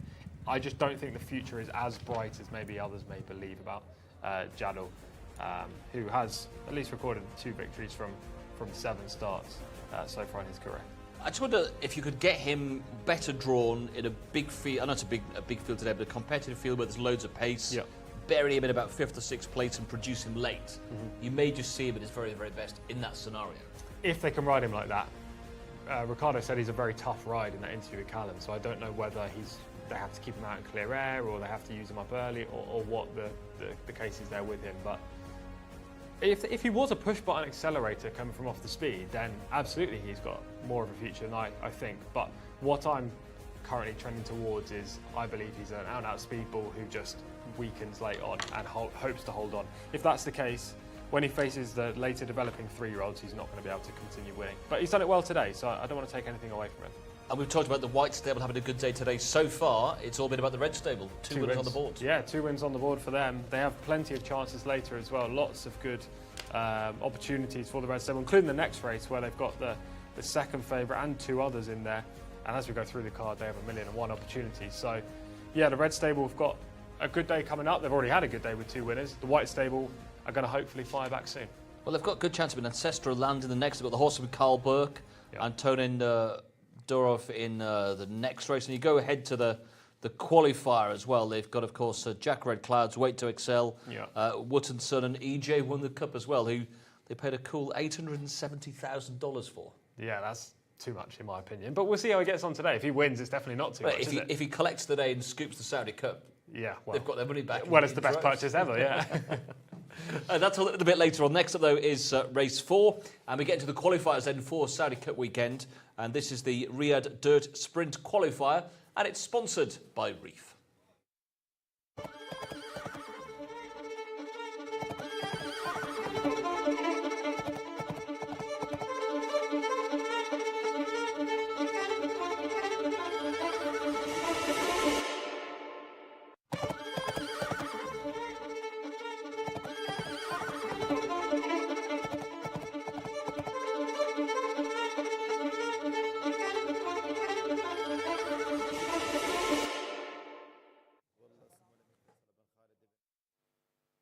So it's time now to cast our eye over the field for the Riyadh Dirt Sprint Qualifier, sponsored by Reef. They'll be going over 1,200 metres. Number 1, Ancestral Land, the mount of Joel Rosario. The 2 is Beehive, Mohammed Al-Hubail. 3, Elzam Blue for Ahmed Al-Lazari. Number 4 is Faz Al-Waga, Fahad Al-Faradi. Number 5 is Hob Al-Watan, Alex Moreno. The 6, Index Fund, Mike Smith. Number 7, Moad, Luis Morales. The 8, Muktahem, Mohammed Aldaham. Number 9 is Nonsense, Adel Al-Faradi. The 10, Sir Titus, Rakan Al-Ubaid. 11, William Tell, Ricardo Ferreira. The 12, Jcsa, that's Abdullah Al-Saidi. The 13 is Noor Rose, Naif Al-Anazi. And the 14 is May Alea, Eddie Castro. So 14 runners here in this Riyadh Dirt Sprint Qualifier. Callum is casting his eye over the field. Thank you very much, Alex. Yeah, here's the one. Ancestral Land goes for Jimmy Jerkins, this son of Sioux Nation. The stable might be out of form, but go against Jimmy at your peril. He'll be really looking to bounce back in this contest. Horse looks fantastic. Real big, strong type. Look at the shoulder on him. He's a real power-packed individual. Strong type. Needs to bounce back from a 5th place effort last time, but has won his last 3 before that. Proper horse, proper race. Let's track our way back to the 5, Hob Al Watan. Now 5 is never going to blow you away on looks, but if you want a horse that's out and out speed, it's Hob Al Watan. When he won on Saudi debut, I was blown away by his pace. He's a very narrow type, completely different to the horse we've just seen, and he's getting very warm, but that's not a surprise for him. He's just all speed. If it was over 1,000 metres, he'd be the pick. The extra 2 might be too much. We drop back now to Index Fund. This is the American runner, first start in Saudi Arabia. Very typical American, big, powerful neck on him. He could probably grow into that shoulder just a little bit more, which is a surprise considering he's now a 5-year-old. He's not had too many starts in the US, but he cost about 250 grand as a yearling and cost about 255, 260 when he was sold as a horse in training. He's all power, but it will need a lot on his first Saudi start to win here, but not a paddock negative. Pulling our way back to the 8 here, this is Muktahem. This horse is just a rocket. So impressive in wins previously and hard to oppose in this race on form. The stable is in fine form. Mohammed Al-Daham is in the plate and just look at him. Wow, the back end is really ripped and ready to go. The shoulder looks fantastic. He's walking around like a lamb. I absolutely love what I'm seeing here. This is Mokhtahem, the 8, a proper pony. He really is catching the eye, and he'll be the one that would certainly be a paddock pick for me. We drop him behind to the 9, Nonsense. All speed, all he does is run, and he stops very quickly. He got caught last time out, but the time before that, he was very, very impressive. He sort of sets the standard here. The argument is, if you're finishing behind him, you've got no chance in a dirt sprint, but if you're beating him comfortably, you're probably a half-decent horse. In behind him is the 10, Sir Titus, a very flashy individual, very much like Robot, who we saw yesterday running a big race. Sir Titus, look at the back end on him. My goodness, isn't he impressive? He really does catch the eye. He was a winner last time out, but this is a big step up in class. And finally, we'll go to William Tell. He had to be behind a couple of these last time, but he's certainly a horse you can't ignore. If others fluff their lines, William Tell will be happy to pick up the pieces. But lads, it's all about the 8 here. Mokhtahem looks absolutely fantastic. The bang-in-form horse in this as well, for a bang-in-form trainer as well. Mohammed Aldaham on board. He's won his last couple of starts as well. They've both been over the 200 metres here in open company on turf and open company back on the dirt last time out. Yes, he handles both surfaces. We can see him on the dirt here. Went straight to the front, dominated, kicked clear of his rivals and won head in chest. This was a much weaker race, we should point out, this day. On the turf, he's as good, really. Shows early speed, and that stands you in good stead. Definitely the horse to beat. For a team in Tamar Dahani right now who, well, can't do a thing wrong.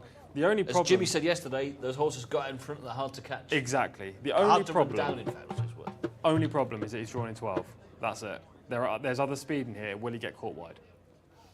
Okay, as we have a look at Nonsense, this is horse number 9, a real improver in the field. And part of the speed. I believe this horse is the fastest horse in the field. I think he'll make the front from the inside, grab the rail from 4, and try to lead. I've just now remembered about this contest when I was writing my notes. I couldn't find more than 3 closers in here. Every other horse in this field was a front runner. Nonsense is one of them. Beehive, Fars Algoa, Hob Alwatan used to be of Wesley Ward. Out and out speedball. Index Fund, the US horse. Obviously, we'll talk about these more in detail in a second. He's forward going. Mohad as well. Mokhtahem, we've already seen forward going type. Like, there's so many speed horses in here. This course and distance does tend to suit front runners, of course, but I'm wary that this could become a huge battle from some way out.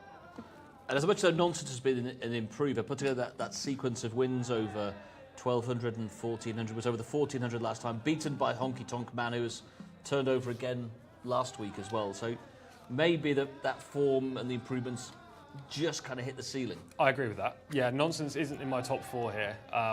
He also doesn't find much off the bridle. He's real speed, and then when asked for a tiny bit more effort, he surely crumbles underneath the rider.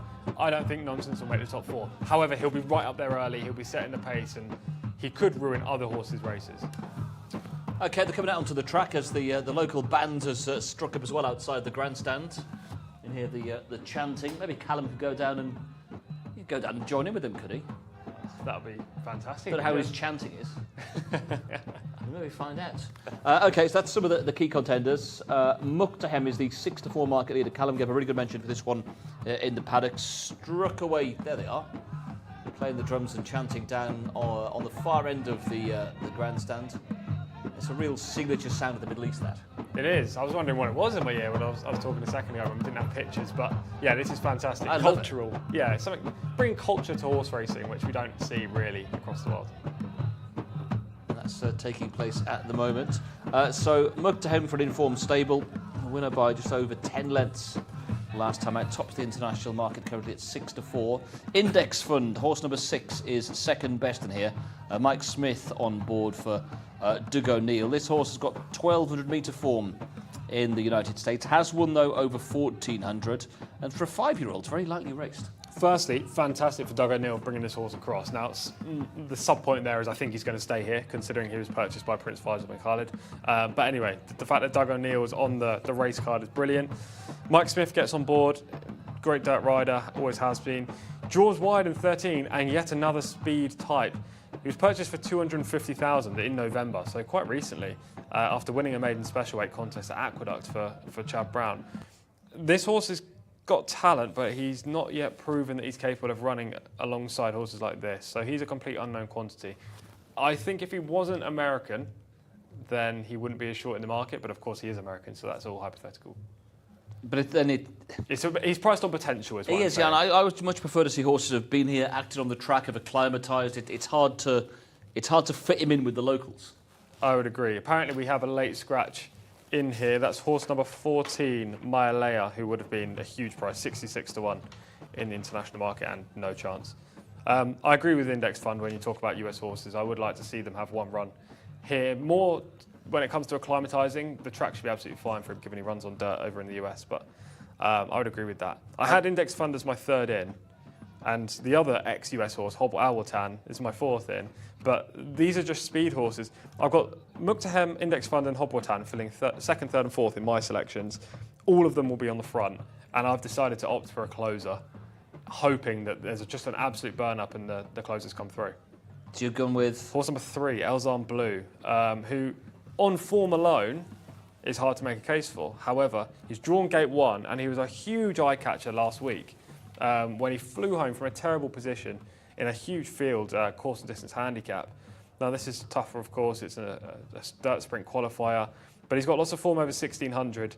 He's going to be flying late. As long as he doesn't get out of his ground in the early part of the race, which is a possibility, he should pick off a fair few of these, and I'll be hopeful that he at least runs a place. When it comes to each-way betting, I don't want to talk too much about each-way betting here, but you have to find horses that have a chance of winning, but also are place contenders. Not, for example, a horse like Hob Alwatan wouldn't be an each-way bet because he either wins or will be out the back of the TV due to his running style. Elzan Blue is likely to hit the frame, considering he'll come from way out and past tired rivals. Much more chance of hitting second and third than a speed horse holding on, if that makes sense. And just as regards the red stable, we've touched on Index Fund. I thought Ancestral Land was a more appealing prospect. Formerly trained in the UK by Clive Cox, won 3 on the bounce here, over 12 and 1,400, and not disgraced behind a subsequent win on the turf last time in Malayan. Yeah, back on his favoured surface today based on last year's efforts. Joel Rosario rides on official figures, got a big chance, but again, draws out wide in 14 and should be up with the speed. Well, let's confirm the selection, Joe, with Elzan Blue to close them down. Yeah, he's going to be way out of it early. Just watch for those black and orange silks late in the day. I'm going to go predictably favourite. Yep. Muktahem. You're only saying yep through great teeth because you know it could go in the studio team competition 9-7. Yeah. In fact, no, it's already 9-7. Could go 10. Could go it's going to be 10-7. Okay, Callum, all yours. Let's see if you can get a winner on the board here. Thanks, guys. Yeah, I'm teaming up with Muktahem as well. Just absolutely perfect paddock presence. I spoke to Faisal Al-Melek Al-Sabah, the son of Sheikh Abdullah Hamoud Al-Melek Al-Sabah. He was telling me that the only concern they've got is the start. In the race he was defeated in 3 starts ago, he missed the kick, and he has a habit of just getting a bit messy in the stalls. So he's not going to have it easy from stall 12, and he'll have to get across. But look at the amount of pace out wide in here. Hob Alwatan jumps out of 11. Moktam jumps out of 12. Index Fund jumps out of 13. They are going to be flying across to get alongside here early, and it could fall into the laps of those that are drawn low who need a bit of pace. Nonsense coming out of 4 will be a pace angle for sure, and William Tell doesn't like to hang around either. So there's plenty of pace all across the draw here, but look for horses breaking quickly from the outside and coming across. Mohammed Al-Dahan will need to be as quiet as a lamb to make sure he doesn't get involved in a speed duel here, but it's going to be fascinating. Keep an eye on Hob Alwatan, the 5, who's got very warm in the prelims. Alex, it's all yours. It'll be fast and furious. Sure will, Callum. Yeah, looking forwards to this. It's going to be very intense early, isn't it? Who will gain the overall advantage as they jump away from the stalls? Keep an eye out for Muktahem with this start from gate 12, as mentioned, has been a problem in the past. Very warm Index Fund now as they go into the gates, and warm between the legs as well. Nonsense. These sprinters are getting on edge as they complete the load. Moad has just gone up to the gates as well. The 7 still to go in, and the 8 Muktahem is going to be one of the last. So the final pair to take their places. They slot in together. We are just about ready now. they're off. Gates crash back, they dash away over 1,200 metres. The Riyadh Dirt Sprint qualifier, sponsored by Reef, and it's a good start made by Beehive down on the inner, who wants to go handy. Nonsense is also charging forwards. Hop Al-Watan, the green jacket, white cap, and even wider of those. Index Fund is blazing the early trail. Ancestral Land has had to tuck back in behind. William Tell is down on the inside, next in the order. Between horses is Sir Titus at this point in time as they work their way out of the back straight. So it's a four-way go up top at the moment. Nonsense is right there, also still there. Muqtahem on the outside of horses. Between them is Hop Al-Watan. A gap then of 4 or 5 back to the white cap of Index Fund. On the inside, the black cap, William Twell. Between horses is Ancestral Land as they work their way into the final 300 metres. And now Muqtahem has taken it up. Muqtahem has gone on and has booted away. Goes 2 lengths clear. Ancestral Land is giving closest chase. Then down on the inside is Nonsense with William Tell. Ancestral Land is storming home now and has picked up Muqtahem with ease. Ancestral Land, John Rosario on top, win the Riyadh Dirt Sprint qualifier. Did it impressively. Beating Muqtahem in second, then came Nonsense in company with William Tell. They finished 3rd and 4th. Ancestral Land picking it up late in the piece with a strong finishing effort. Muqtahem, who booted away round the home turn, had got those couple of lengths, but Ancestral Land had it covered late on and stops the clock in a time of 1:12.83. Good finishing effort here by the winner and putting down a big stamp for the actual Riyadh Dirt Sprint itself. That was a taking display to score by 2.5 lengths. Muqtahem, a solid run but denied. The international favourite finishing in second. William Tell has been given third, got the verdict for third. 5 lengths back in third place, that particular runner. And Nonsense a head behind in fourth. It was very close on third and fourth places. So all in all, the order of finish 1, 8, 11 and 9. An impressive performance from Ancestral Land to take the Riyadh Dirt Sprint qualifier, sponsored by Reef.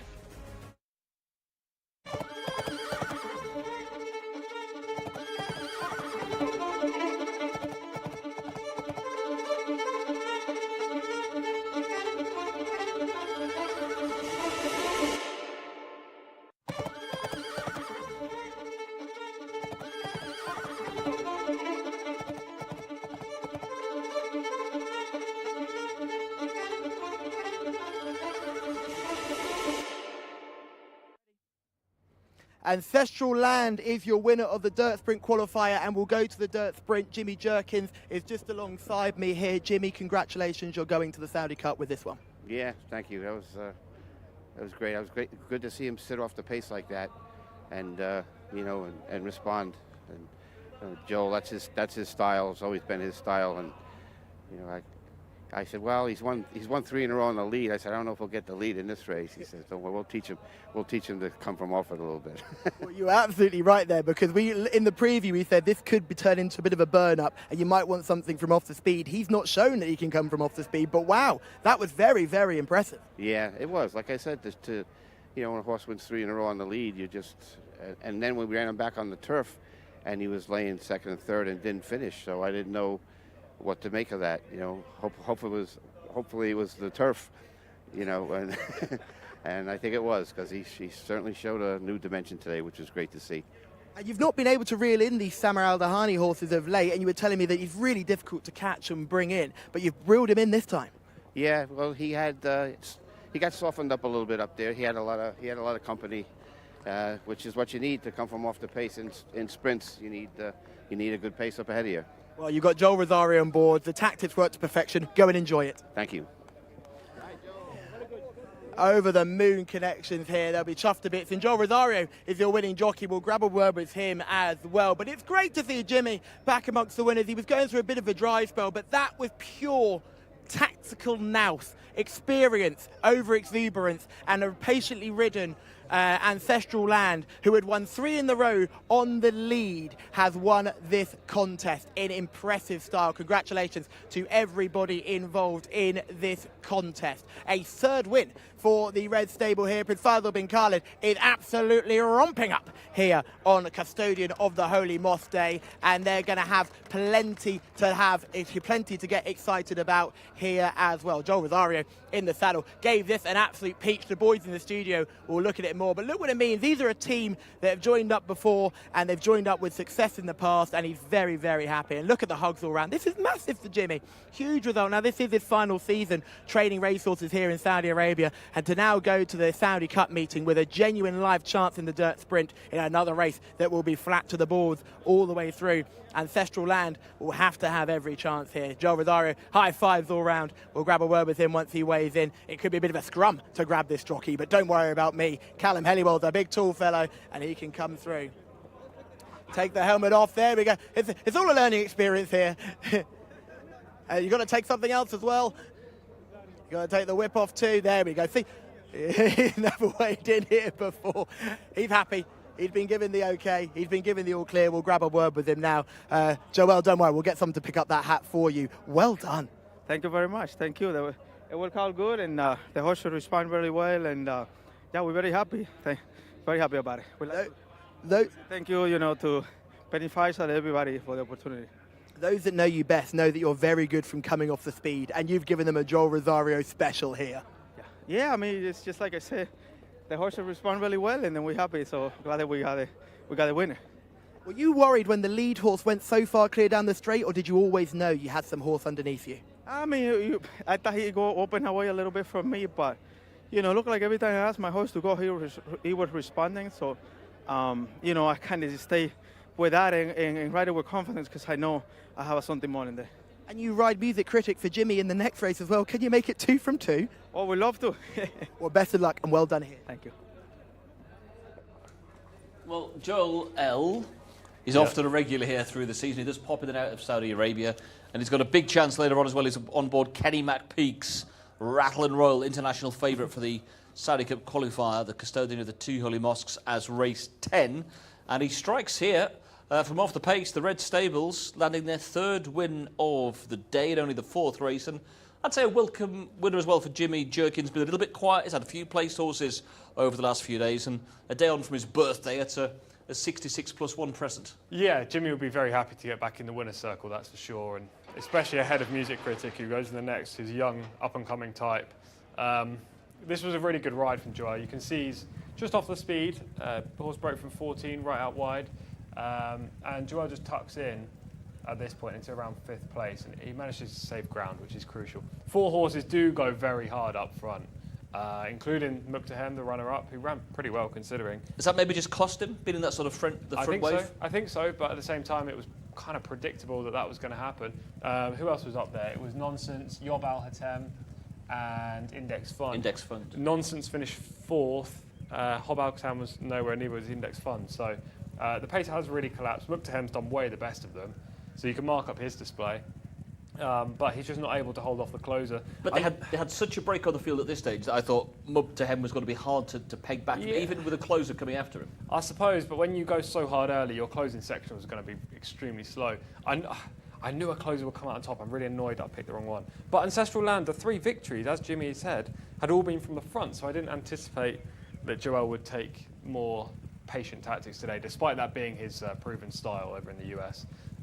We'll talk more about my selection in a second from this angle, because I thought the ride was an absolute shambles on Elzan Blue. He should have been 3rd at the bare minimum in this contest. He's out of shot on the rail, still out of shot. And he was stone last early. He was, but the jockey's given him no chance at this point. He's on the rail, basically not come off the bridle until about 150 metres from home, and eventually finishes 5th. He's one to keep an eye on, Elzan Blue, over the 1200 next time, maybe in a weaker contest. Yeah, I think today just wasn't the best ride on him. Meanwhile, the eventual winner out in front at this stage and manages to get the job done. The race was already over here from Ancestral Blue, and yeah, thankfully for Joel, he's got one on the board. And this is a horse who does stay well. He's got form over the 1400 metres. And if anything I would take away from this, He's obviously qualified now for the dirt sprint, but Malayan, who won the qualifier for the turf, the 13.51 yesterday, his form keeps getting boosted. This horse was fifth to him last time out, so it's another boost for his form. He's a really good animal, Malayan. Yeah, I'm sure he's gonna go on to much bigger and better things, Malayan. But this is a great victory for Joel. You can see him there holding up his the banner and his trophy, and for Jimmy as well. I'm sure this is a big occasion for him. And nice for Jimmy as well, he's announced he's going back to America at the end of the season.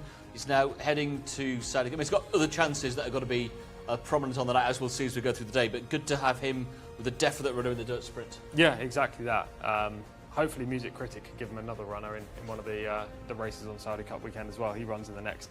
I don't necessarily think he'll win the 2,000 guineas, but he could be entered in one of the races across those 2 days. So this is last year, as we've talked about, and if he can go on a high, whether it be this horse or another, then that'll be great news. And nice for Lewis as well, who's got Rattle and Roll to come later on. Yeah, well, that horse has a huge chance. He's a short price in the international market, considering he's never run here before.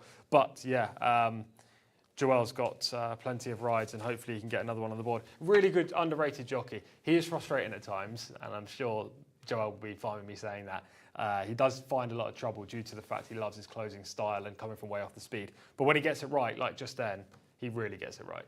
Well, it's a terrific day here in Saudi Arabia. We've got our qualifiers for the Saudi Cup night. 12 races in total, already on to race 5 in a few moments' time. But every single race today, a standout event. And we've got a little bit later on the King Abdulaziz Cups as well, worth 5 million SAR each. Do get your comments in as well if you're watching on YouTube today. Any of your horses that you're thinking may well win, or selections or thoughts on certainly races as well. Mirza asking if number 9 came in the top 3. Finished 4th in the end, unfortunately. And George, going back to the previous race as well, if you do have anything to say or any comments for us, please do comment on the chat section of YouTube. So this moves us on to race 5 then. It's the 2,000 guineas. This race, a qualifier for the Saudi Derby. And this race is sponsored by Saudi National Bank.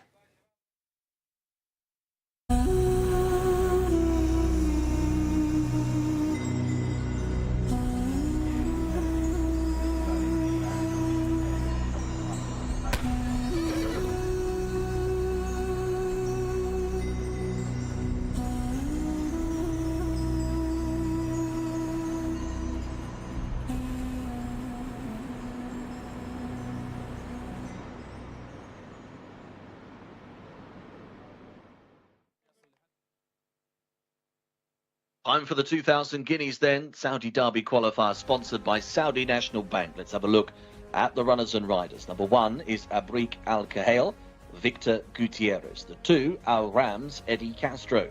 The 3, Antonin Dvorak, the mount of Mike Smith. Number 4 is Ez Al-Husa, Ayad Al-Turisi. The 5 is Al-Rafiq, that's Adel Al-Faradi. Number 6 is Falkir, Forwas Wanas. Next we find the 7, Hampt to Wake, will be steered by Alberto Sana. Number 8 is Hor Al Muhammadiyah, Fahad Al Faradi. The 9 is Jarif Alex Moreno. Number 10, Jeddah Beach, Camillo Ospina. The 11, Mahalhal, Mohamed Al Daham. Number 12 is Mari, that's the mount of Ricardo Ferreira. 13, Mutamays, Abdullah Alorfi. 14, Music Critic, for Jerkins and Rosario again. 15, Rakban, that is Rayan Al-Turaish. 16, Shahir, Mohamed Al-Nasser. 17, Suhail, Luis Morales has been replaced. It's Tariq Al-Mansour. Number 18 is Thawan. That will be the mount of Ahmed Al-Odib. 19, The Gate, Jimmy Carrion. And 20 will be Waratak Allah. That will be Abdullah Al-Farouz. All 20 go then for a very exciting looking 2,000 guineas. Let's go back to Martin and Tom. Yeah, thanks, Alex. We're moving on to race 5, this 2,000 guineas, where there will be a slight delay to the off time for our next race. We saw Index Fund unfortunately come down in the home stretch last time. He's been attended to on the track at the moment. That's going to cause a delay to the next race, but it gives us more time to delve into what is a fascinating contest. Yeah, this is a really exciting race, and I'm looking forward to seeing the horses in the pre-parade ring and the parade ring itself. I'm more excited about this than the majority on the card, and that's saying something considering how good this card is. And I think we're all in agreement there's one horse in here that really stands out. Yeah, Falcaire, horse number 6. Really looking forward to him. He's been a longer-term prospect, and his last 2 victories have been very impressive, and we'll see one of them in a second, I hope. OK, we can actually see horse number 6 up close and personal with Callum. Thanks very much, team. Yeah, we're having a look at Falcaire right now, and I think it's going to be really good to compare him with Jeddah Beach, the 2 white stable runners, as we stay in the pre-parade ring due to this little delay. You can see why he may have just slipped through the net of the white stable at the beginning of his career, because he is drop dead ugly. He has got a horrible head on him, but my goodness, is he developing into a really nice type. Big old Roman nose, but look at him in behind. His hips are really perfect. He's got a very little dip in the back. He's got a really nice back end as well. He's been well turned out by the white stable team. He was second to Jeddah Beach on debut, but it could be argued that he was the best horse in that race. Was given an interesting ride by Fawaz Wanas, who keeps the ride today. It's a big day for Fawaz, and this is a big opportunity for him. Let's just drop back and compare him to Jeddah Beach, who is the other one we said we mentioned. This is the 10, just coming towards me now. Handling things really well. I'm a big fan of Jeddah Beach here. I think he's improving at a different rate. I thought his performance last time out was hugely impressive. It was a big boost for Falcaire, obviously, who's come out and won twice since. But he's a lovely walker. Just watch the way he covers the ground with his walk.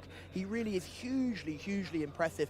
He's a very different type. He reminds me of Daidan last year, who was very similar, a chestnut, low, powerful build, flat back, still developing in behind. You can see his beautiful quarter marks on his back end here, but there's a little dip that he could develop that and grow into that frame just a little bit more. He's a big rotund type. He's got a big strong chest on him, but he's certainly one I'm looking forward to seeing, and he's walking out really well, and that's a positive. Now, if you think it's going to be a 1-2 battle, you would be totally and utterly wrong, because Samar Al-Dahani has got a couple in here. We'll look at horse number 12 that just comes towards us now. This is Mahali, who we're just seeing coming around the pre-parade. Now, very different build to what we've seen before. He's still growing into this frame. You can still see he's quite raw and will take some time to develop. He's had the 8 starts now and has been pretty imperious in all of them. Look, he's not got lots and lots of wins to his names, but he always runs well. He would be an each way play in this race for sure. You can see he's got the hood on just to keep him a little bit calm. You can see he's not the easiest. He's got 2 handlers here, and Sama is always very careful to wonder what he's going to do with his horses. Make sure that they're settled enough in this contest. Let's pull back to Music Critic. That's the 14. Just coming towards us now. Now, this is a horse, isn't he? Look at him. Music Critic. He's developed from the last time we saw him. We saw him make his debut here in Saudi, where he romped up, and now he just looks to have grown up a little bit. He's handling everything really well. And look at the muscle definition on him. He's been the standout in the paddock for me. This is a big step up for him. There's no doubt about it. But he certainly can't be ignored. I can see Samar Al-Dahani in the parade room. We'll go and grab a word with him as well. He's just a couple of steps over from me. Samar, I don't mean to interrupt, but you've got 2 in here, and they're both very interesting horses. We'll start with Mahalhal. Yeah, Mahalhal, he's a good horse. He ran quite good, you know. He won maybe 2 times and 2 times second. I think the distance sort him a little, you know. And he's in a good form. I hope he progressed too good, you know. Just a little mucus since he ran the last time.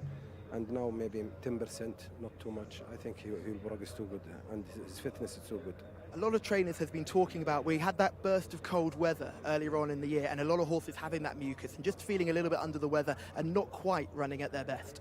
Yeah. It will make the form a little down, but he progressed yesterday. He go a good speed, you know. I'm happy with him. And his friend is too good, you know, for this race. The other one, Mahalli, I think he's in a good form now. Both very exciting. You had Muqtahem in the last race. I thought he'd won it for you at one stage. He ran so well from that wide draw. It looks like those problems at the start are no more. He broke quite well. Yeah. The main problem for Muqtahem was the starting gate. He was in starting 12, and he have to push him a little to put himself in a good position. That's why he traveling too good from the up, you know. And he almost won, but the winner is a good horse for Prince Faisal. Yeah, I know him very well. I'm exciting for this horse because he never loses only in the grass, and he's really a machine horse for 6 furlong.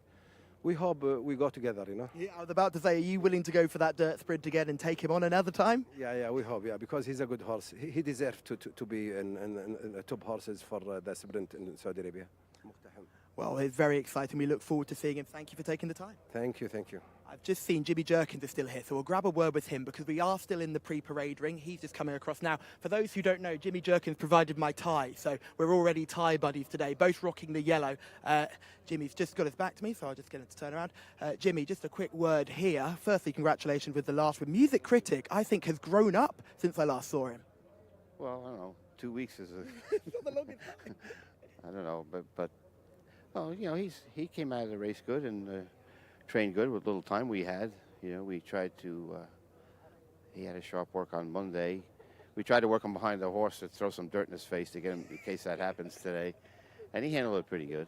And then he had a little blowout yesterday, so I know it's tough. You know, he doesn't have nowhere near the seasoning the others have. I'm just hoping his talent will help him get a piece of it.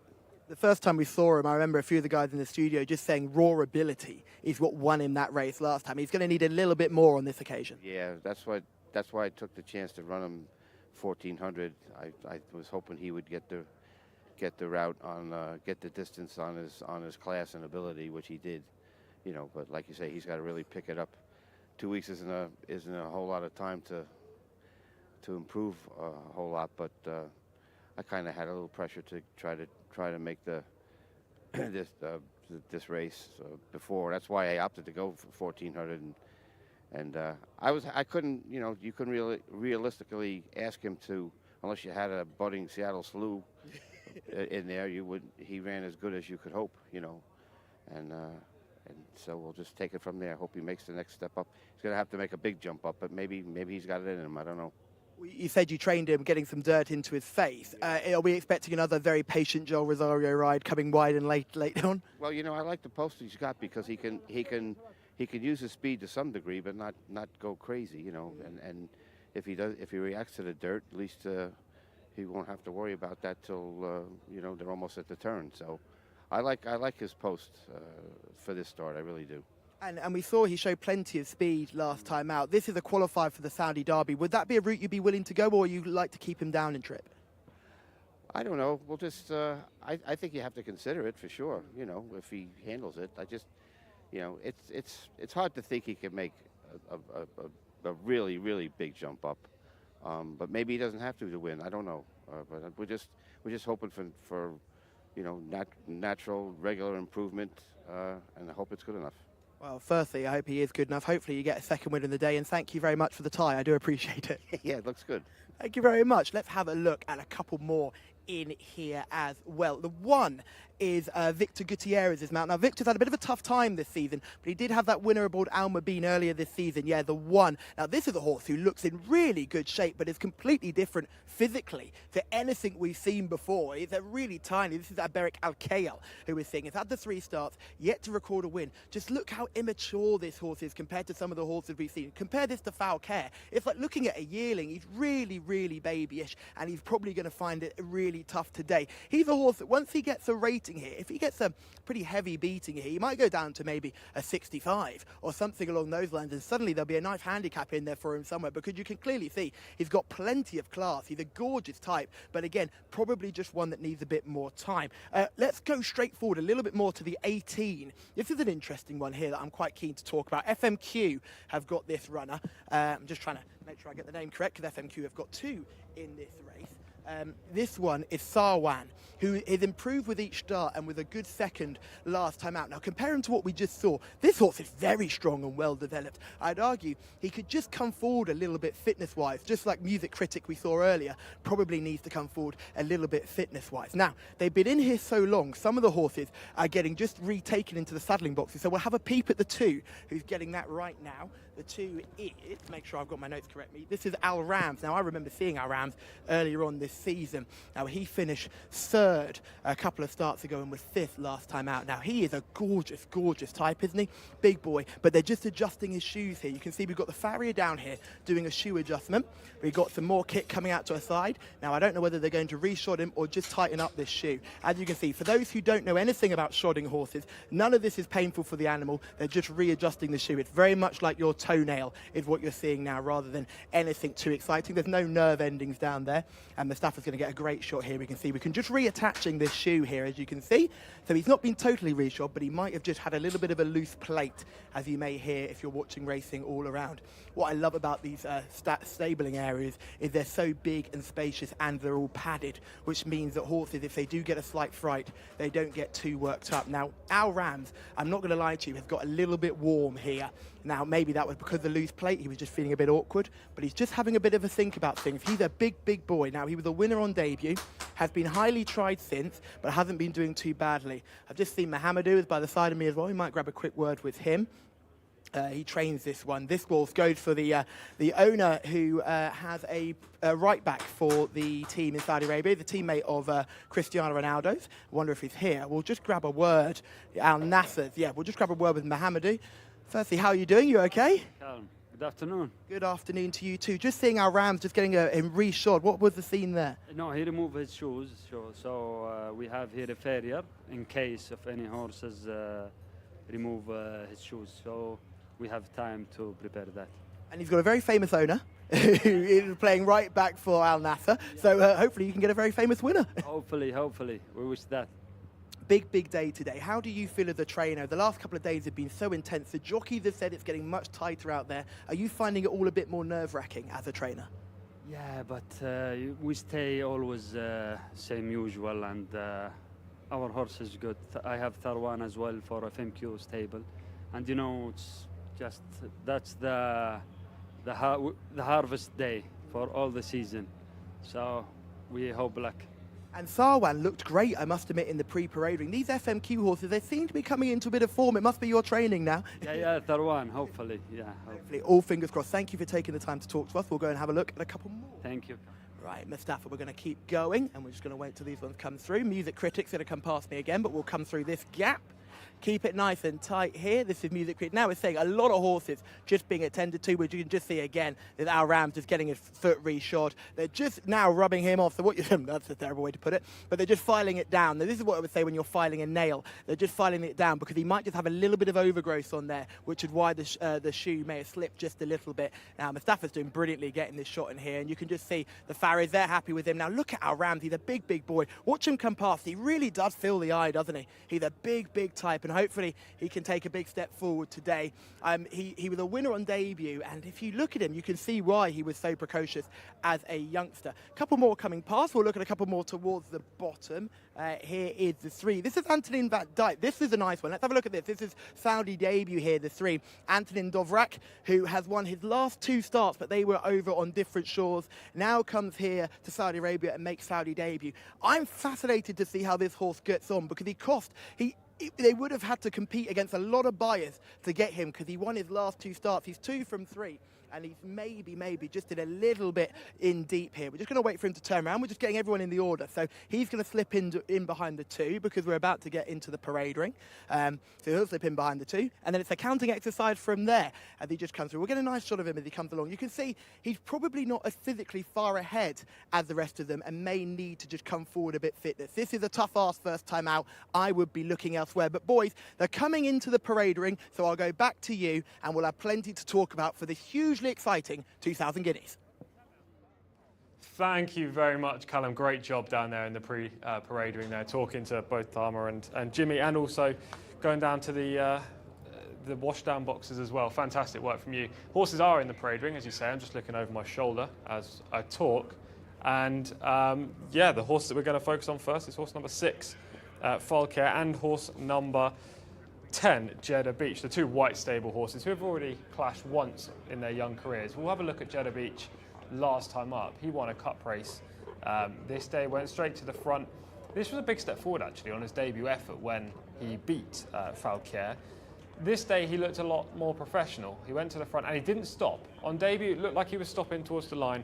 Today, this day he got home very nicely over the trip. Very talented animal, likely to be forwardly placed from an inside stall. Is he vulnerable to a better horse in this race? I'd say so, but he's still improving. We're going to move on to horse number 11, Manhal for Thamar Al-Dahani, Mohammed Al-Daham.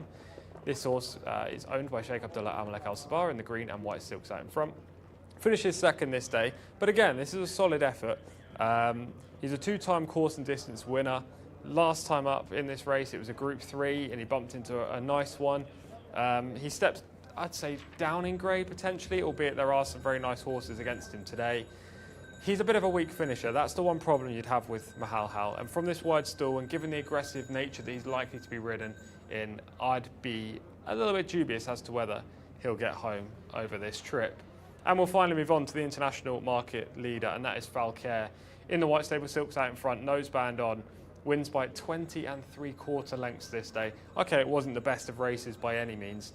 However, he is a very good horse, and most crucially, the time of this race was only 0.2 seconds slower than Scotland Yard posted in an open race on the same week. That is an exceptional performance from Falcaire, and he's definitely the horse to beat on this evidence.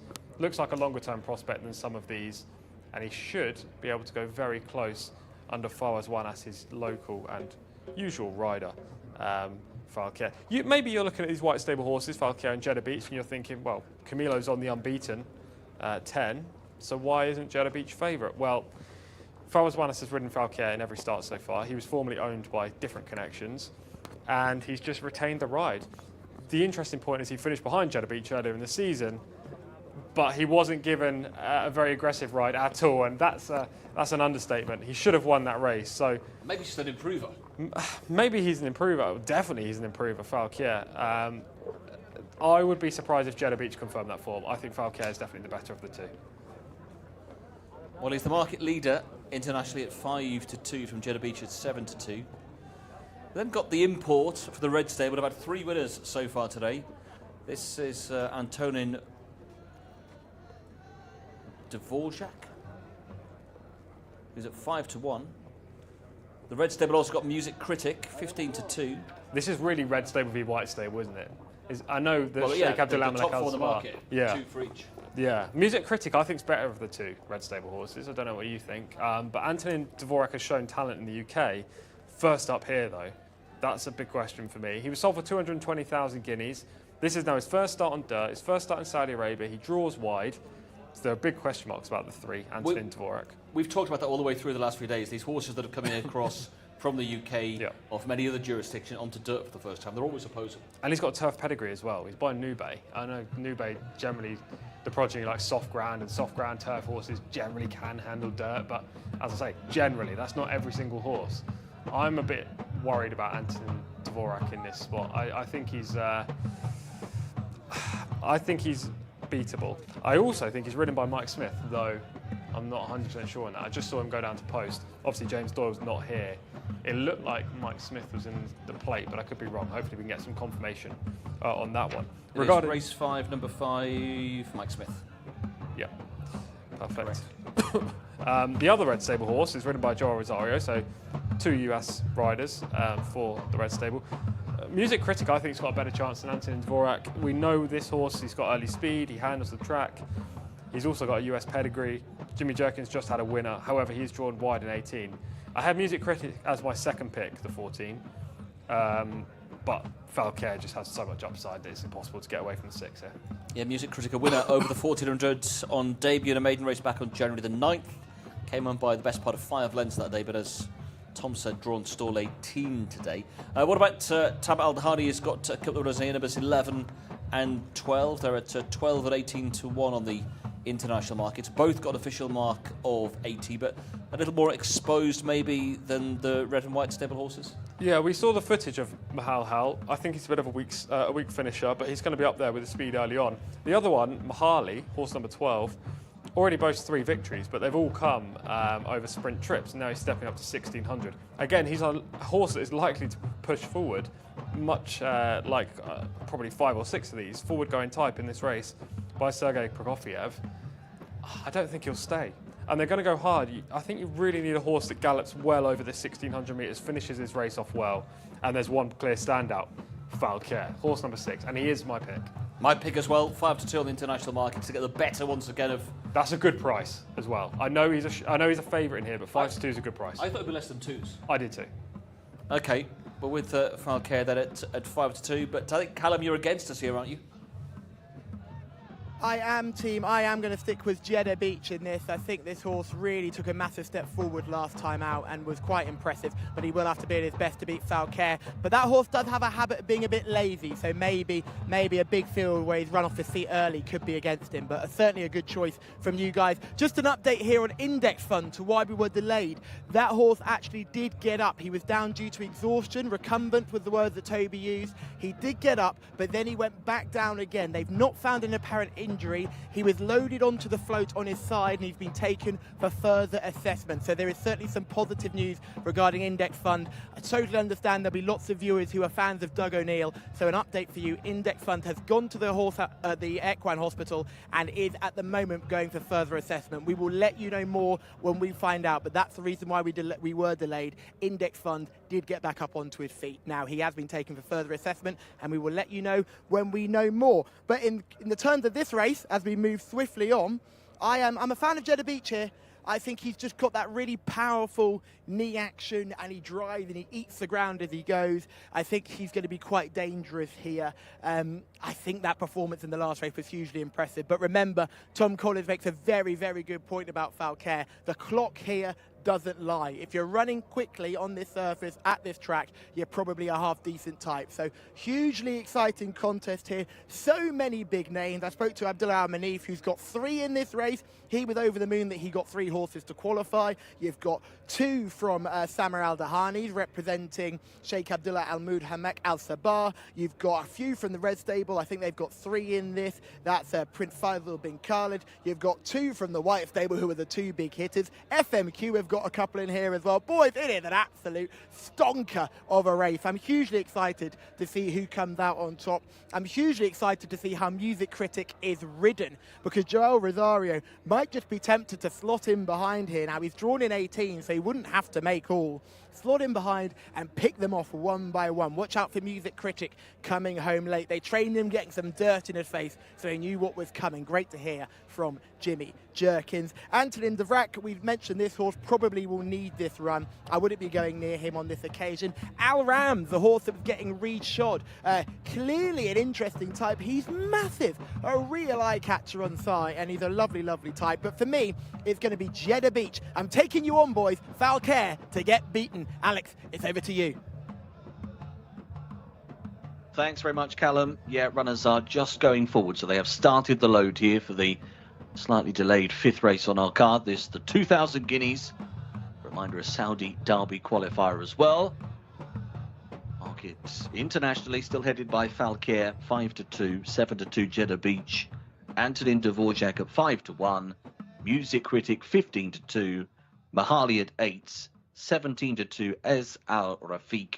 9s for Al Muhammadiyah, and double digits the rest. You're looking at 11s bar those. We've got the first third of the field in now. Where Dartak Allah has just moved up into the stalls. Also being pushed in is Antonin Dvorak, who's got that wide stall position out in 16. Next couple coming up include Hampt to Wake, who's out in 20. Widest berth of all for that runner. I think we've got 4 to go now. There's the 10, Jeddah Beach, the red cap, distinguishing red cap if you fancy that runner, that is. And slots into line. Set to go. One or two getting edgy here. And an outrider's come around the front of the stall, so it looks as though we've got one gate open. It's still 13 with the issues, but the outrider quickly across to fix that. Mahal Hal. And 14 has just been backed out next door. So that's gate to be refilled. Just being turned around is Tharwan. Number 18 on the card. Got the black cap on. Starting team just checking over. Is the vet happy? Just coming to have a look as well now. So runners in the gates having to wait. Doesn't look too flustered, to be honest. Tharwan. Standing very still and happy, and everyone is happy. So going to come forwards here. And we'll go back in to complete the lineup once again. Needs a little bit of a push, but is forwards now. So take two. They're off. Jumping out here over the trip of 1,600 metres. The 2,000 guineas begins, sponsored by Saudi National Bank. A good start made out wide by the red cap of Music Critic. Going to get right up there. Antonin Dvorak is also going forwards the white cap, showing some good early toe. So those two red stable runners are going to get on over and buy plenty of others in this field. Shahar is right up there as well, light blue colours and the blue cap, and also prominent is Mahali holding the inner line. Jeddah Beach, the red sleeves and cap for Camilo Ospina is not too far from them. Having a look out here for Falcare.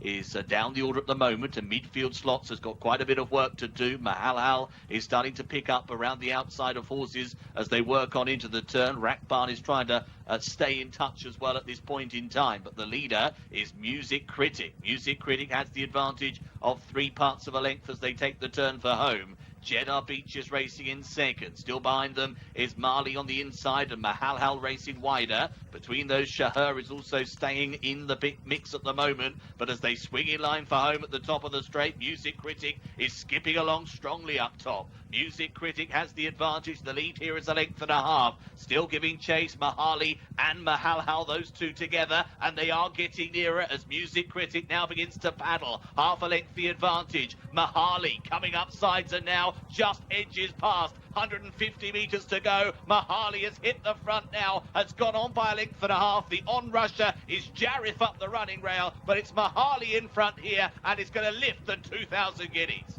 Has beaten Jarif into second.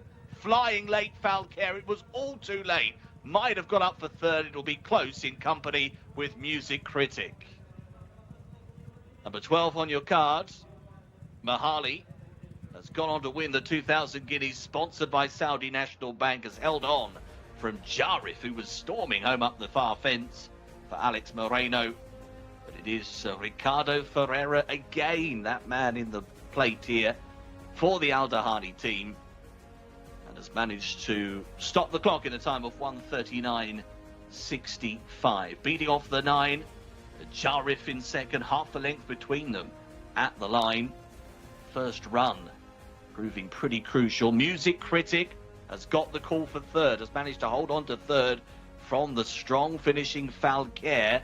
It'll be interesting to see the boys in the studio unpick that run through. It was just a little tap for toe perhaps in midfield early, but did flash home Falcare, but could only muster fourth. Dramatic stuff then in the 2,000 guineas. The order of finish 12, 9, 14 and 6. Mahali, the 2,000 guineas champion, sponsored by Saudi National Bank.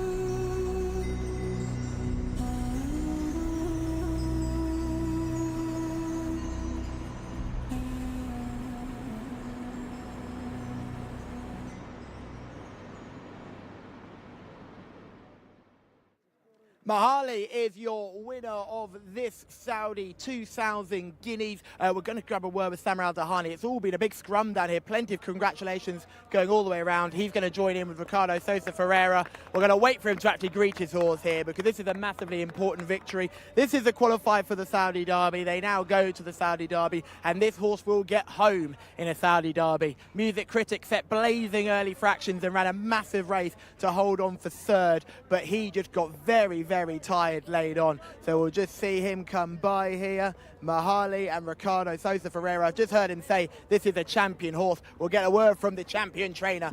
Sama, wow, what a race, what a performance. He got every inch of that trip. Yeah, I have interviewed before 3 days with the Alder Cup, and I told him he's the best, by a snapshot and by the newspaper, I talked to him, the other horse, he have mucus too much. Mhalhil, I don't think that he will run very good because he have a virus inside his chest. But I told him, Mhalli, he will be the best. Mahali certainly was the best. He did do it. Saudi Derby, you definitely going to go? Yeah. With this champion. Well done, congratulations, enjoy it. Thank you.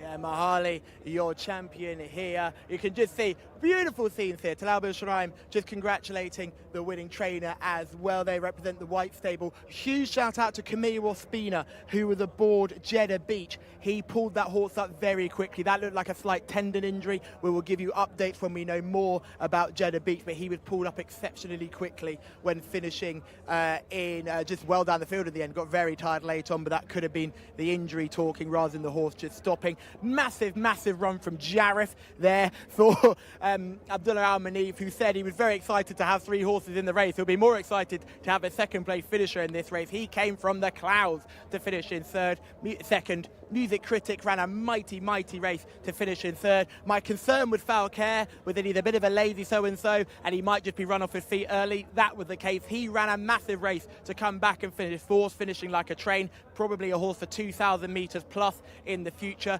Mahal Hal ran well and Hor Mohammedia also ran well. So Samir Al-Dahani having a first and a fifth here. He said Mahal Hal may struggle. He went out like a light a little bit down the straight. So certainly a huge performance. We'll get Ricardo here. It's all just kicking off down here. Ricardo's down here with me. Ricardo, well done, that man. Congratulations.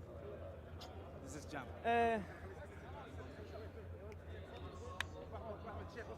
Yeah, so we're just waiting so we might have to walk and talk. So someone's taking that saddle off him. We'll walk and talk with you. Don't worry, we'll walk and talk. Well done. Thank you, Tamer. Thank you, Steven. He's a champion horse, isn't he? Yes, Tamer say travel behind the pace, clean face. The team know and the Tamer know if this horse come close in the first 3 seconds, you know, I'm in 400, I know win. Because I know never stop this horse. And he did that today. He just didn't stop. I'm very happy because this race is important for my stable. He trusts in me. I give my best. You gave your best and the horse gave you his best. Can he win a Saudi Derby in February? I hope. You hope. Well, we'll be very excited. We'll be with you all the way. Well done. A double for you today on this massive day of racing. Thank you so much. Well done. Well, I'm not sure how much relevance this race is going to have on the Saudi Derby itself. The winner rated 80, the second rated 77. Mahali comes out on top. Tamer saying he had an infection, but he's bounced back from that defeat from Jeddah Beach last time out to win again. And prove his stamina as well, because his 3 wins so far, a little bit of a shorter. Yes, I didn't think he would stay, to be honest with you, but he gallops all day, seemingly. He was up with the speed from an early point of the race. The likes of Music Critic faded badly after being up with the pace, but Mahali stayed on well. I didn't foresee this coming. We'll take it from the start. There's a lot of speed, as we say. Some trouble inside there for a couple of horses drawn in 7 and 8. That included Jarif, actually, who does remarkably well to finish second based on that effort. He's definitely the one to take out of this, as well as Falcaire, who we'll talk about in a second. But Jarif's basically last at this stage and does huge late running in the final stages. The winner is in the white cap with the green sleeves, up in the vanguard, 3 off the rail. He's basically alongside Jeddah Beach on the inside, Music Critic in the red with the red cap, currently setting the pace up front as well. Anthony Dvorak's up with the speed, so is Mahal Hal, who didn't get home. He's in the green with the green cap, and then a couple out wide, a couple of long shots that definitely were in trouble from a long way. Falcaire... He's struggling at this stage. Well, he's just outpaced a little bit, yeah, but that was always going to be the case. I just don't understand why he's not on the rail. Why would you not save ground? It makes no sense to me. He's 3 wide at this point of the contest, and you're just wasting energy by doing that. Yeah. I don't know, even aside from that, he just looked laboured. It looked hard work for him for much of the way. Yeah, but it's a stayer. He's a stayer. The speedier horses in here, like some of these up front are 1,400, 1,200 metre horses. Well, the winner's been a 1,200 metre horse all the way through, hasn't exactly, he? Yeah. Fawaz here on Falcaire, you can see green cap with the red and the white. He's tried to tip him way out. Just stay on the fence. The horse is about to hang in left throughout the whole straight now. And Fawaz just can't get it running in a straight line, really. But Mahali's done the job well for Darab Dahani, who's basically just can't do anything wrong at the moment. I thought Music Critic ran okay, but just needs maybe a drop down and trip. And Jarif there on the inside, light blue, he's the one to take out of it. He has flown from a terrible start to finish second. And a big punch of the air from Ricardo as he lands a second win on this key day. The King Abdulaziz and Custodian of the 2 Holy Mosques Cups day. And the Saudi Derby qualifier, the 2,000 guineas goes the way of Mahali, another one for Tamer Al Dahani, Ricardo Ferreira, and also Sheikh Abdullah Hamoud Alamek Al Sabah. Another win there for the team. That was race number 5 on the card. We're flying through. Hello to Jeffrey, who's got in touch on YouTube today. Said he's very much looking forward to the Saudi Cup upcoming, which I guess is the qualifier, the custodian of the 2 holy mosques, which is race 10. But race 6, we've got the 2,000 guineas. Next up, it's the 1,000 guineas, and this is a race sponsored by Lucid.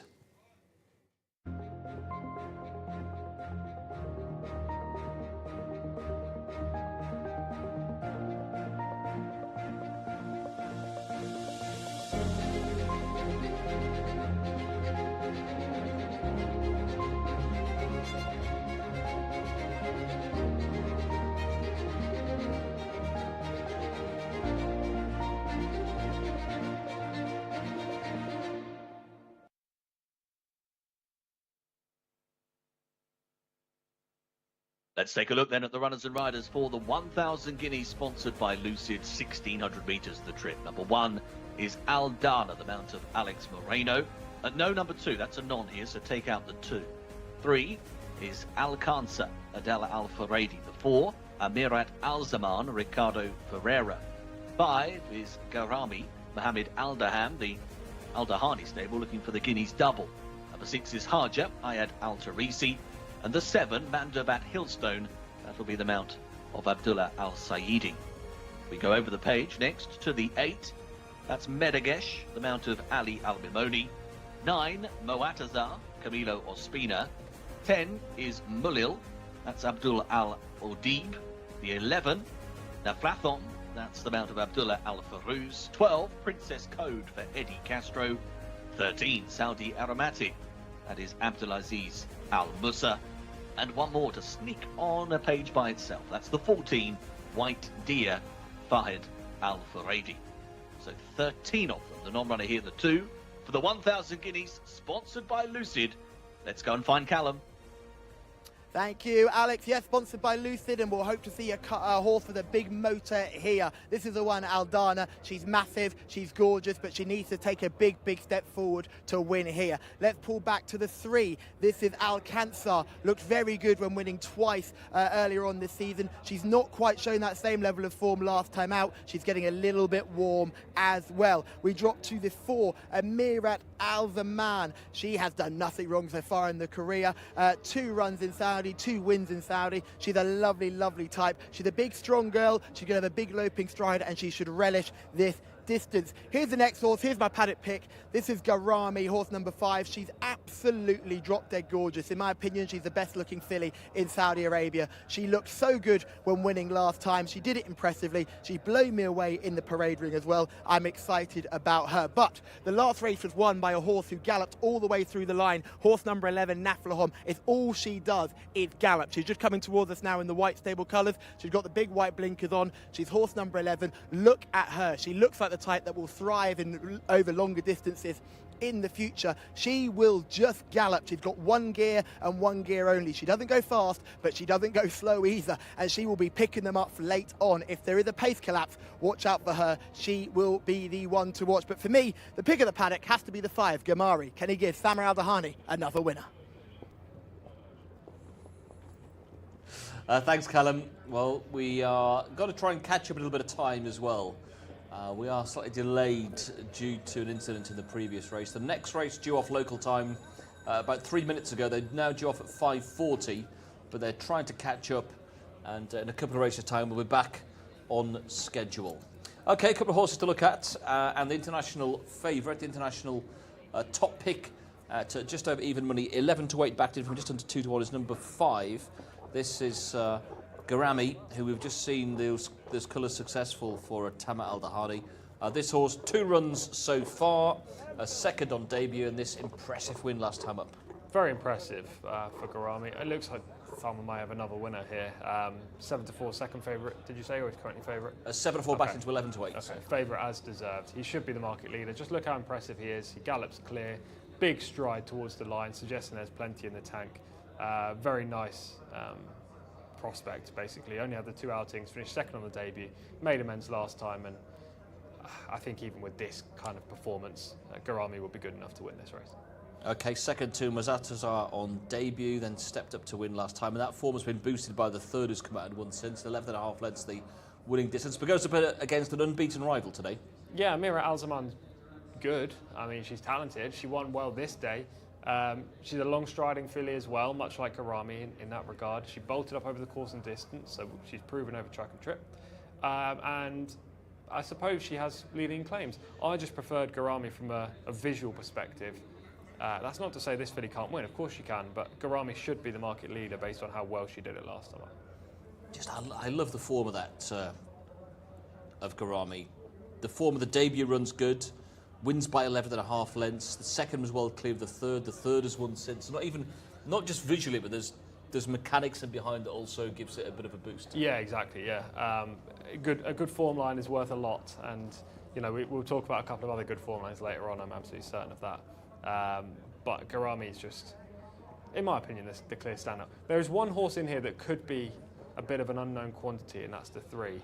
Alcanza, who has had the 5 starts, so you'd suggest maybe we know a lot about her, but I don't think we've got really to the end of her by any means. She ran in the Group 3 last time, which is why she was beaten a long way. And the form dipped there compared to what she'd been shown before. Correct, because the previous efforts were so impressive. She won by a wide margin every single one of those outings, from maiden company, conditions race and an open race. So I wouldn't write the 3 off, but I do think it's between those 3 in this race. I couldn't be having any other horse in here, including the white stable horse 9. Mawatazar, who, in my opinion, just hasn't gone forward since the debut. I think this race will be won by one of the top 3 in the betting. The only question mark you could have of Garami against the other 2 that we've talked about is the distance. They've both won multiple times over the 1600. That filly who's heading the international market is stepping up in distance today. Now, is it a case of we don't know if she'll stay, or the potential's there that she could improve over the longer trip? I think the latter. I do think she will improve, or she could improve over the longer trip here.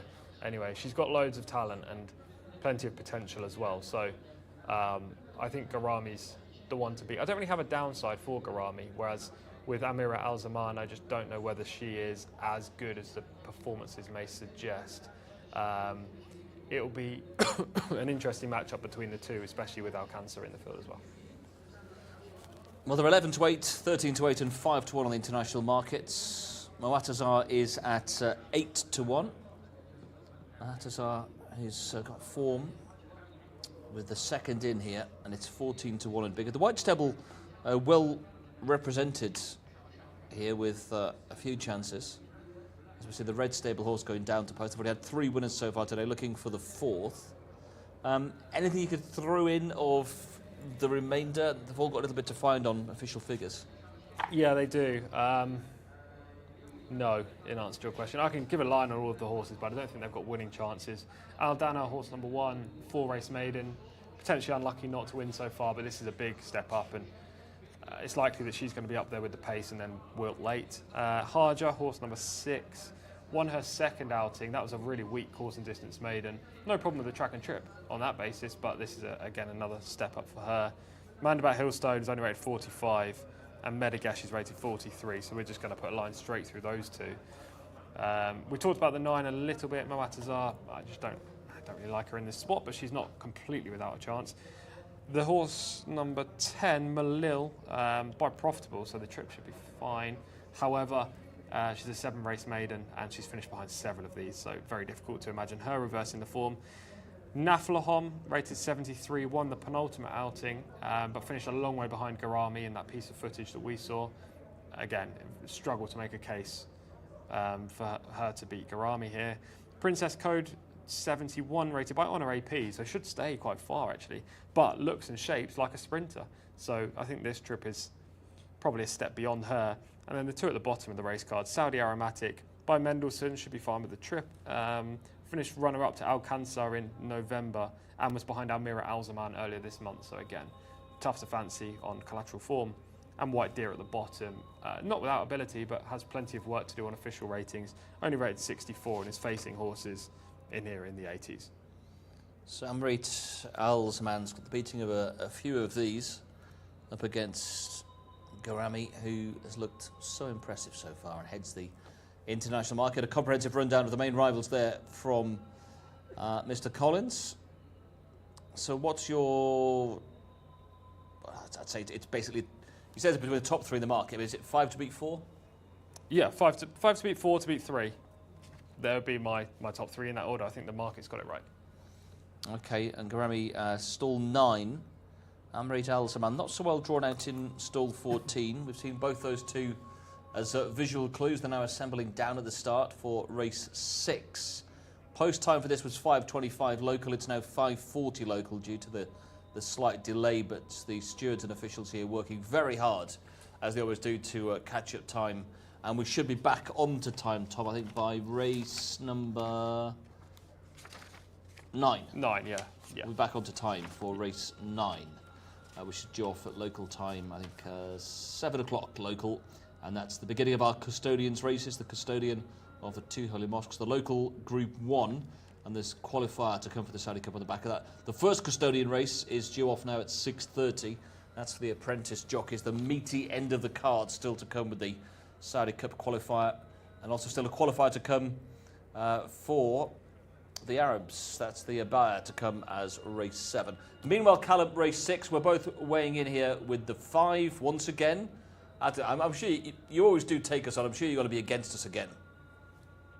I'm with the 5 here, Garami. She's my favourite. I absolutely adore her. She's a big, big girl, and she was so impressive last time, just building on that debut. But I remember when I watched her, and we thought, well, if she builds on the debut, she should win. But I don't think anybody on course that day thought she was going to win as impressively as she did, absolutely shrugging off her rivals. And I think if she can take another step forward here, she's the one to beat. Amira Al-Zaman was hugely impressive in 2 starts by Gayas. She's got a fascinating pedigree, and she looked great in the prelims. I know Rory Delaghi at home will be really keen on her. And also, shout out to Mr. Delaghi at home, who has horse number 14, White Deer, given the correct name. It came here known as the White Ear, but quickly worked out that just was a typo, and it was White Deer. So we got that name changed, and if White Deer does win, we have to celebrate that in the streets of Saudi Arabia. Farhad Al Faradi on board. That Farhad has been given a 4-day ban after his ride in race 11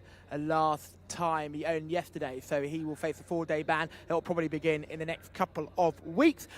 Mentioning of Jeddah Beach, we mentioned that horse got very, very tired late on and got the wobbles. Huge shout out to Camille Ospina, who pulled the horse up and dismounted immediately and was calling over for support from the vets, who acted very quickly. That horse is now absolutely fine, was given some water, given some time to recover, taken away from the heat of the action, and is now reportedly all fine. I cannot stress how good the veterinary support is here and how vast the veterinary support team is here at King Abdulaziz Racecourse and King Khalid Racecourse in Taif as well.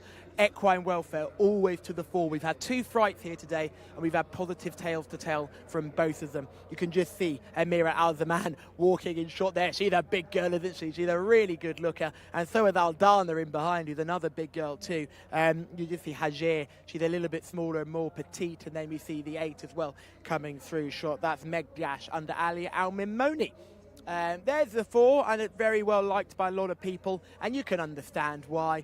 She's done very little wrong in 2 starts. She built on that impressive debut win with an arguably even more impressive win last time out, and she comes here representing a team in such great form. Ricardo Sosa Ferreira looking for a hat-trick, the Red Stable looking for 4, but can Mohammed Al-Daham and that big, black, beautiful girl there, Garami, win this race and upset the current leaders? Hugely exciting contest. Come on, Garami, let's get it done. Alex, it's all yours. Thanks very much indeed, Callum. Yeah, we are loading forward, so we are ticking close to post time. They're going in. Garami is 11-8 now on the international market, 13-8 for Amirat Al-Zaman.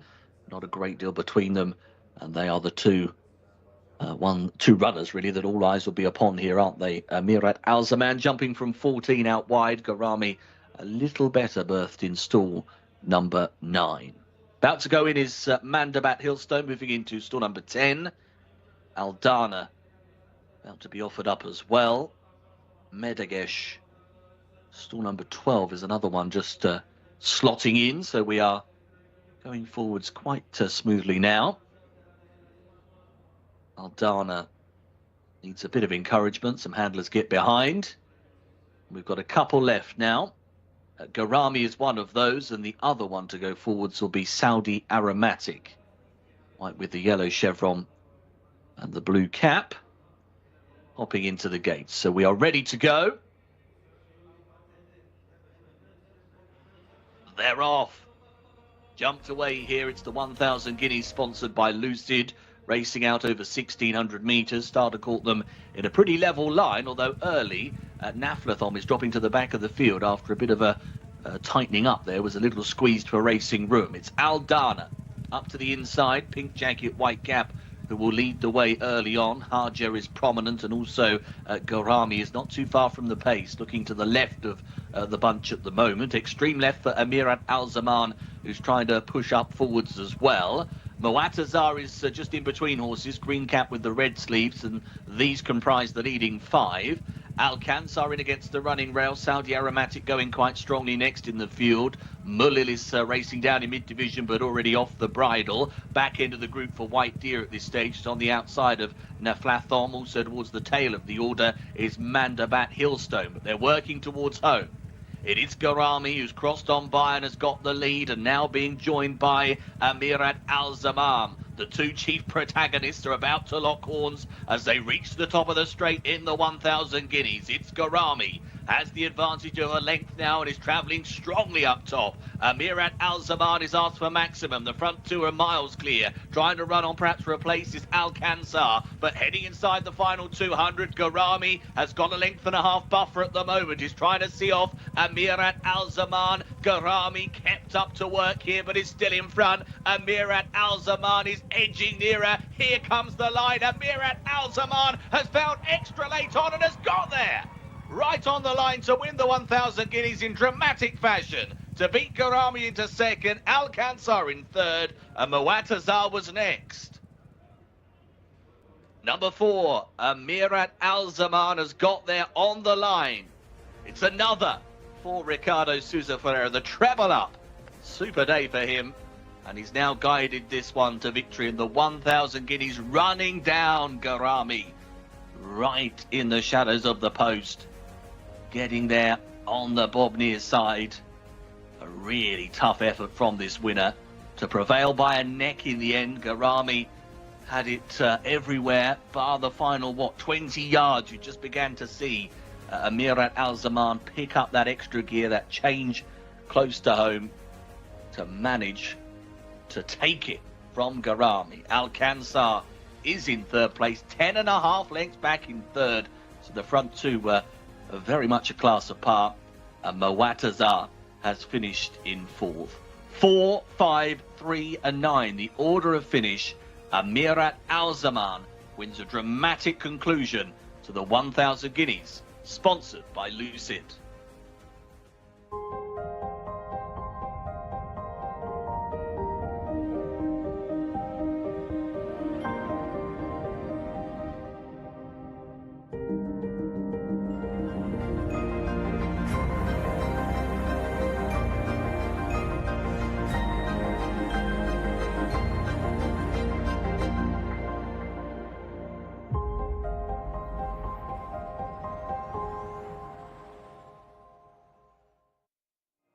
Oh, how good was that? How good was that? That was a proper race, and what a thrilling finish we were served up. Samar Al-Dahani's top two jockeys, Mohamed Al-Daham taking on Ricardo Sousa Ferreira, and it was Ricardo for the Red Stable against the boss, has gone and taken the victory in a thriller on Amirat Al-Zaman, who remains unbeaten. She is 3 from 3, and wow, what a performance from her. She's just reeled in Garami, who at halfway down the straight you thought, oh, she's going to hold on here and just keep on repelling the challengers, but that hard work she cut out early, coming across from stall 9 and doing all the work in front, just paid in the end, and she was passed by Amirat Al-Zaman, and the pair finished 10.5 lengths clear of the third, who was Alcanzar, which again boosts the form even more because Alcanzar is no slouch, and they've made her look ordinary. What a performance from this winner. It's 4 winners for Prince Faisal bin Khalid and the Red Stable. It's 3 winners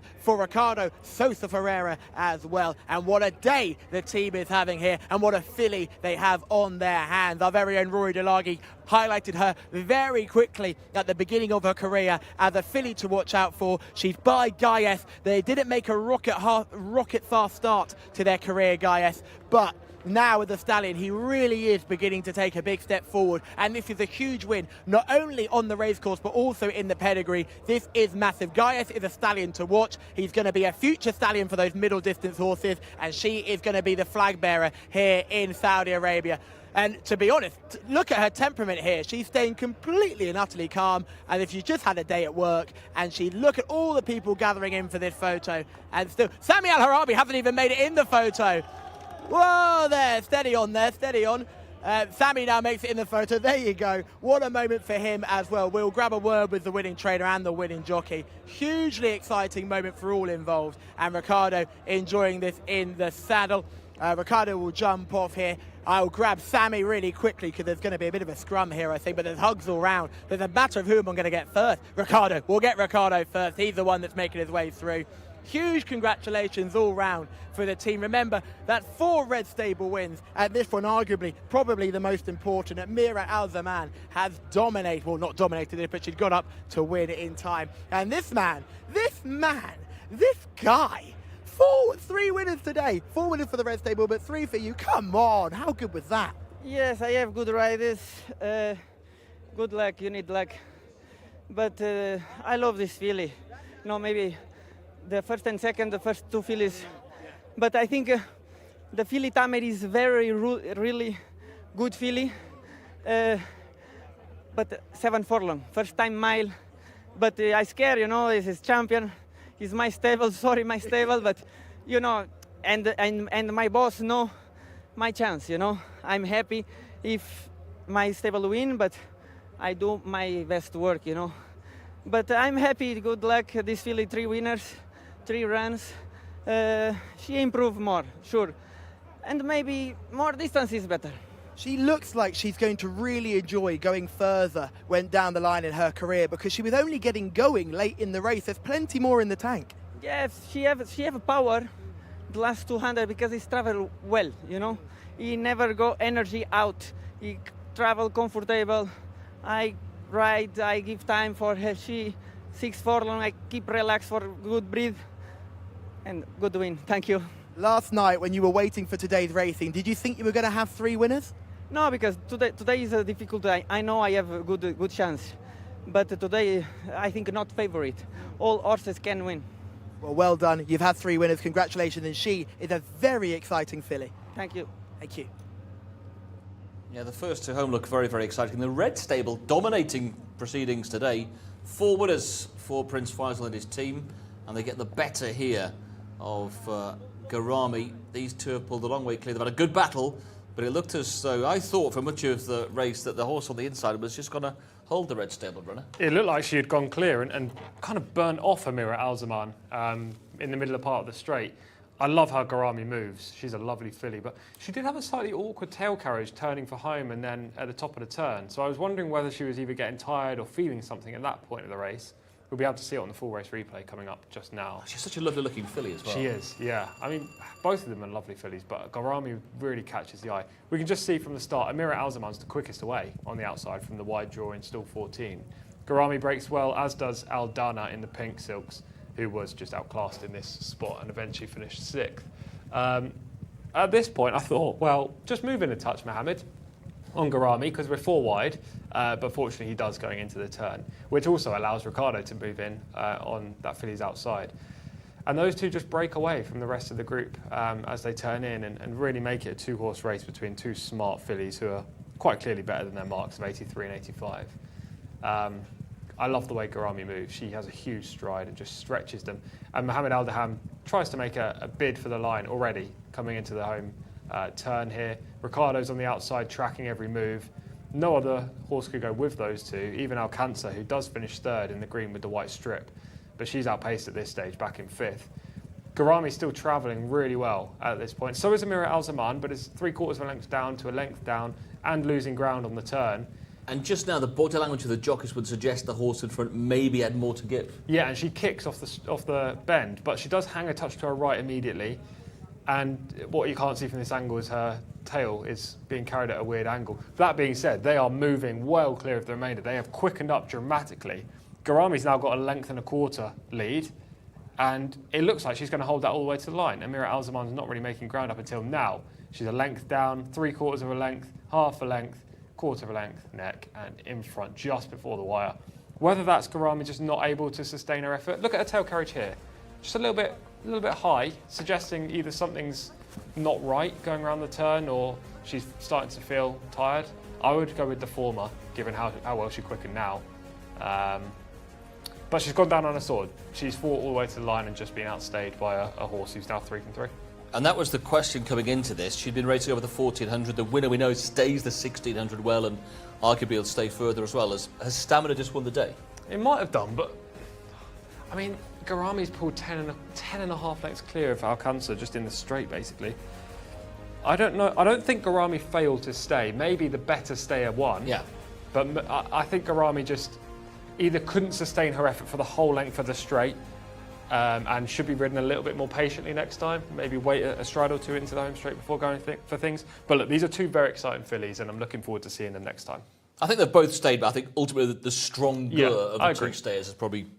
That's just made the difference. Yeah. The thing is with Garami, though, she was holding it until about 4 strides from the line, and then Amira Al-Zaman started to eat into it quickly. So, I don't know, it was like 4 strides was a difference in this race between first and second. Another winner for the Red Stable and another winner for Ricardo. That's 3 on the day. And, of course, his big fan online as well is, of course, Jose, who says, oh, my goodness, someone stop this guy. He's unstoppable. Amazing.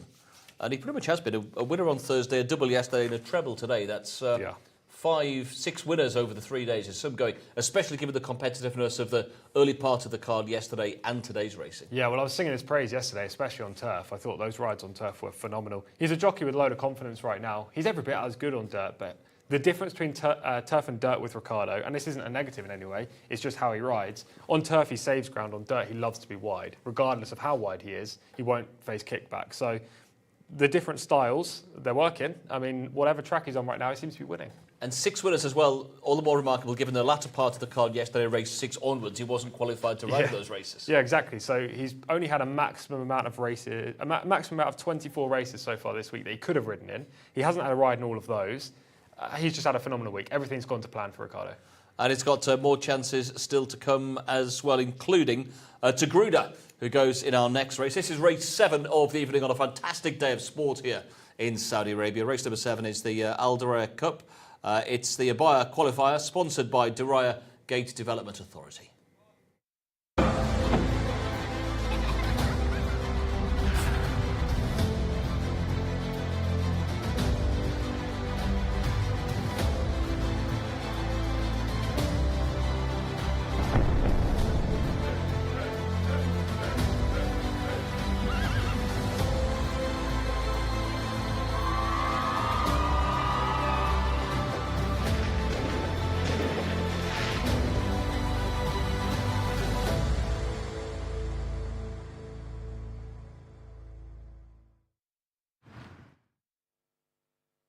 Right, time to take a look at the runners and riders for race 7 on today's card, this Alder Cup.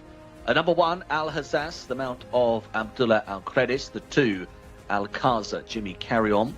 3, Al Haref, Abdullah Al Saidi. The 4 is Ferdow's, that's Abdullah Al Rashid. Number 5, Good de Violettes, that's Ali Al Mimodi. And 6 is Hammam Judah, Ahmed Al Shara. Number 7, Jamran Al Kaladia, Abdullah Al-Lawfi. The 8, Jason de Violettes, Ahmed Al-Azari. Number 9 is Khalid Al-Zamuli. That will be the mount of Adel Al-Farouz. Number 10, Mustabshir Al-Kaladia, Tariq Al-Mansour. The 11, Murshid Isa. That will be ridden by Abdullah Al-Yesh. Number 12 is Own, Naif Al-Anazi. 13, Prince Amir. Top of the next page, there we go, Khalid Al-Mimoni. 14, Maitha Al-Kaladia, Adel Al-Furadi. 15, Tagruda, the red-hot Ricardo Ferreira. No 16, that is the non-runner here, so take out the 16. 17, Mubarez Al-Shahania, Mohamed Al-Yami, and the 18 is Naya Haz for Norwef Al-Muriani. 17 runners in the parade ring, as is our man Callum. Thanks, Alex. Yes, let's start with Alcázar, the 2 horse here, who's won his last 2 starts this gelding. He's had plenty of starts now, 11 years old, but clearly comes into this in good form. And on ratings, he has every chance in this contest. This, however, is a much, much tougher ask. Let's pull back to the 7. This is Jamran Al-Khaladiya, the first of the Al-Khaladiyyas that we're going to see today. Said Mutlaq now down as the trainer of this one. Really looking forward to seeing how these horses go. Said yet to have a winner since going back onto the licence here this week. This is a big chance for him to end that streak, and I think he'll have plenty of chances here, and Jamran Al-Khaladiya certainly can't be ignored, but needs to show far more form than we've seen recently, but looks in good shape, not carrying too much condition, and is walking out very well. Let's go back to the 10 here. This is Mustabsil Al-Khaladiya with the blinkers on and the noseband attached. Now this is a really good looking type, isn't it? Mustabsil Al-Khaladiya, second last time out, really eye-catching, big strong neck on this one, good confirmation all the way through, walking out like a horse who's ready to go into war, and certainly the best I've seen so far in this parade ring. Looking forward to seeing what happens in this race, but I'll be keeping Mustabsil Al-Khaladiya on my shortlist. Let's pull back to Own. The 12 is the mount of Naif Al-Nazi. I've just seen him in Own Silk, so he's on board. Naif had a winner in the purebred Arabian race on the turf, that qualifier, yesterday, so he'll be full of confidence and he will ride Own. Now, Own is a nice type, very consistent performer, and bounced back to form with a good second last time out. Runs almost every week, so that is a slight concern. That might be over the top, but walking out nicely, handling conditions well, and looks really, really well in the coat. So I'm a big fan of Own, hoping for a big run from that one. Let's go past Prince Aimer, who we love lots and lots, and go to Mesa Al-Khaladiya. This is the 14. Now, she was on a winning run that you couldn't believe, but that ended last time out. We thought she might have one run too many, and we were slightly proved right. She just looked a little bit out of her ground on that occasion. Drops back into this sort of class. She is still carrying a bit of condition. She's got a big old belly on her, but hopefully she can put her best foot forward on this occasion. Remember, she is a 6-year-old now and has had plenty of miles on the clock, so maybe it might be worth looking in a different direction. And finally, we have to have a look at her because she is the best looking purebred Arabian in the country. It is Tagruda. She needs to step up massively on what she's shown this season, but she does have Ricardo Sosa Ferreira in the saddle, so she cannot be ignored. I'm looking forward to seeing how Tagruda gets on here. Isn't she just so pretty? Boys, she's a good looker, but I don't think she'll be good enough to win this race.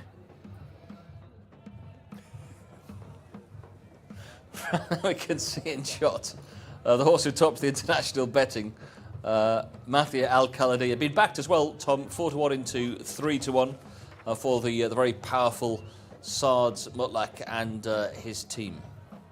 Yeah, interesting runner in here, Mafia Al-Khaladiya. Well, the other day when we watched Lacey de Violet, I was trying to think of all the best Arabian fillies and mares, and I thought of Mafia Al-Khaladiya, and I didn't say her because I couldn't remember if she was a filly, a mare or a colt, but she's a mare. She's rated 116. She's actually on top of the fillies and mares Arabian division in terms of rating. So, and she's 3 clear in the field here as well. Yeah, exactly.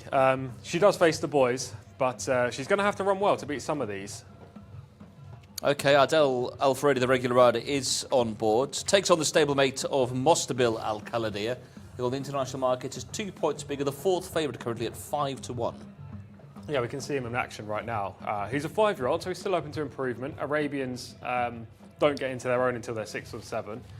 Forward-going type, and Ramwad's finished second behind a talented stablemate on this occasion. That was Turkey Al-Khaladiya, I believe.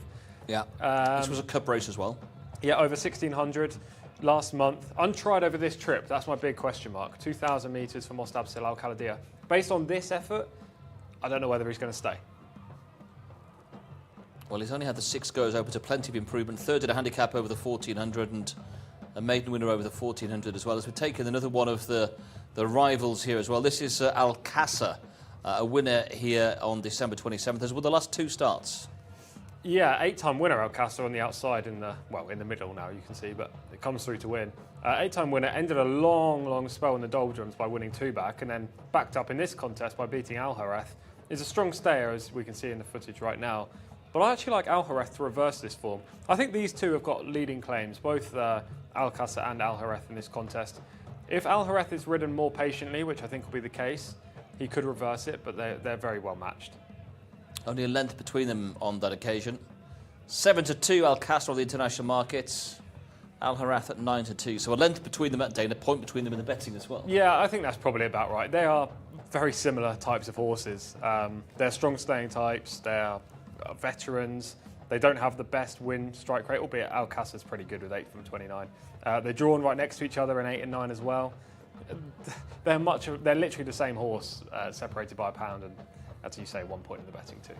We've got Own as well, horse number 12, who's available at 11-2 on the international markets. Own, who's 108, second in a course and distance open last time up, a 3 times winner.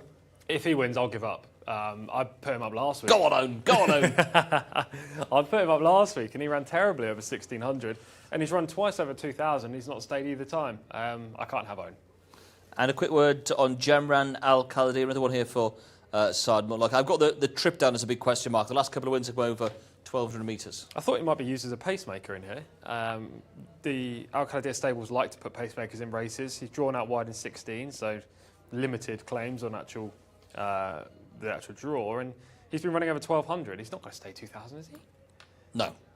It's got to be used as a pacemaker, surely, just to keep the speed up for the other two Al Khalidi runners in this field. And he's going to have to show plenty from 16, though, to get up there. I know it's a longer distance over 2,000, but he's going to have to push hard from wide to get across. Yeah, we've got, obviously, it's the longest possible run to the first turn, coming from right at the bottom of the chute all the way down to the one turn.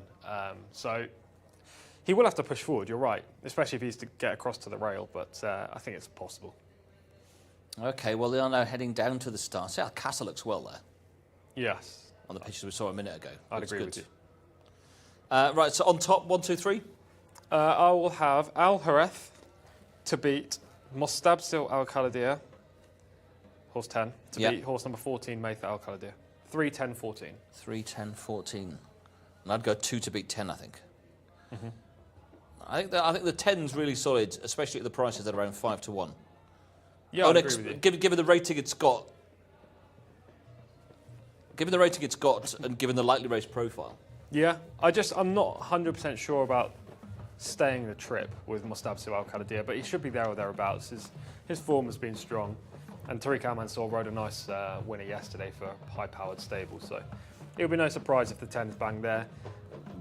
I had trouble splitting the 2 and 3. I know I didn't put the 2 in my top 3 picks, but I thought it was between those two as who was going to be my main selection here, and I ended up with Al Hareth, and he's a slightly bigger price, which is a bit helpful for me. OK, arriving down at the start. This is race 7. I can't believe we're on to race 7 already. Yeah, it's going quickly. Even with the delay, it's going quickly. We've got all the big races coming up as well, so the excitement is brewing. Oh, those Custodian races are brilliant. And the last 2 races, the King and Abdulaziz Cup races, worth 5 million SAR. Just doing the rough translations, those last 2 races, each worth around £1 million sterling or 1.3 million US dollars. Yeah, brilliant. Phenomenal prize money. Brilliant prize money. And we're going to see brilliant races as a result. And as regards the studio tipping competition, I lead you by 2, 9-7. I need to get one back. Hopefully Al Hareth can do that here. And Callum? Oh, pulled up. 1.5. Yeah. Might have to retire him. OK, let's get selections then. You are once again with the... Horse number 3, Al Hareth. And with the horse who just beat it last time, Alcasa. Callum, over to you. Give us your selection then for race 7. I'm looking forward to Mustabsil Al Khalidi, the 10 in this contest. Really nice type, looked really good in the parade ring. A decent second place last time out. And I just think Maytha Al Khalidi might be slightly over the hill. I could be totally wrong, but she did run a pretty poor race last time out after stringing along a lot of victories. So yes, Mustabsil Al Khalidi is going to be the pick for me. Heading down to the start here, there's a few shots of the horses going down to post, and this will be a wildly competitive contest, and there'll be plenty of horses in with a chance swinging for home, I imagine. In these purebred Arabian races, even at this class, sometimes if you can get loose on the lead, you will have every chance, which puts some horses who like to stick on from the back, the likes of Prince Aimer, who obviously doesn't have much of a chance on ratings anyway, and a few of the others who may just struggle to get involved. Al Jerez is a really interesting one. If he can get loose and turn this into a bit of a stamina contest, he'd have every single chance here. Famously, I think it was Fawaz Wanas who was aboard him when he just ran them ragged on one occasion, but he's just so hard to catch right. But best of luck if you like Al Jerez, and best of luck if you like any of the others. They are loading. I'm sticking with Mostabsil Al Khalidiyah. That was my pick of the paddock. And Alex, it's over to you. Cheers, Callum. Yeah, runners going forwards here for our 7th of the day. Already got 3 or 4 runners forwards into the stalls as well. 1 or 2 a little on toes there, including actually Mostabsil Al Khalidiyah was just getting a little bit edgy there. The white cap is about to come forwards, being presented to stall number 15. Will that runner be? Mostabsil Al Khalidiyah has hopped in okay, no problems. About to come up as well as the 9, Khalid Al-Zamili. Moves in. Okay for that one. The 1 is going in, Al-Hassas. 6 moves in, Hammam Judah. 12 forwards as well, Own. So final couple now. Fedors and Al Jerez have completed the lineup. All aboard.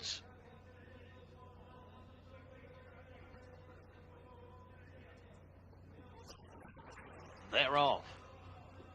After a long hold as well, they've jumped away. This is the Alder Cup, the Abaya qualifier, over the trip of 2,000 metres. Early pace looks rather modest as they trying to settle into some sort of order. On the outside, the extreme left, Jcsa was needing some early rousting to try and get going and get up into some sort of contention. The white cap, the grey, Mostabsil Al Khalidiyah will go forwards to take the early advantage here, but they're well fanned out and they're not really pressing on too hard. Mubaraz Al-Shahaniya is racing prominently, red and white, more towards the inside the right as we look down the track. Own is just in behind them as well. Currently racing in 3rd place. Is there with Tagruda, pink cap for the inform Ricardo Ferreira, about 3 from the left, that runner, as they sort themselves out. Jcsa still on the outside, racing wider of Jamran Al Khalidiyah. Red cap Maitha Al Khalidiyah back down into midfield at this point in time, is racing in behind Alcázar, who's more towards the running rail. Red and white currently settled in about 5th place. Also down on the inside following that one is Nia Haz, black with the white sleeves, as they continue onwards to the end of the far side.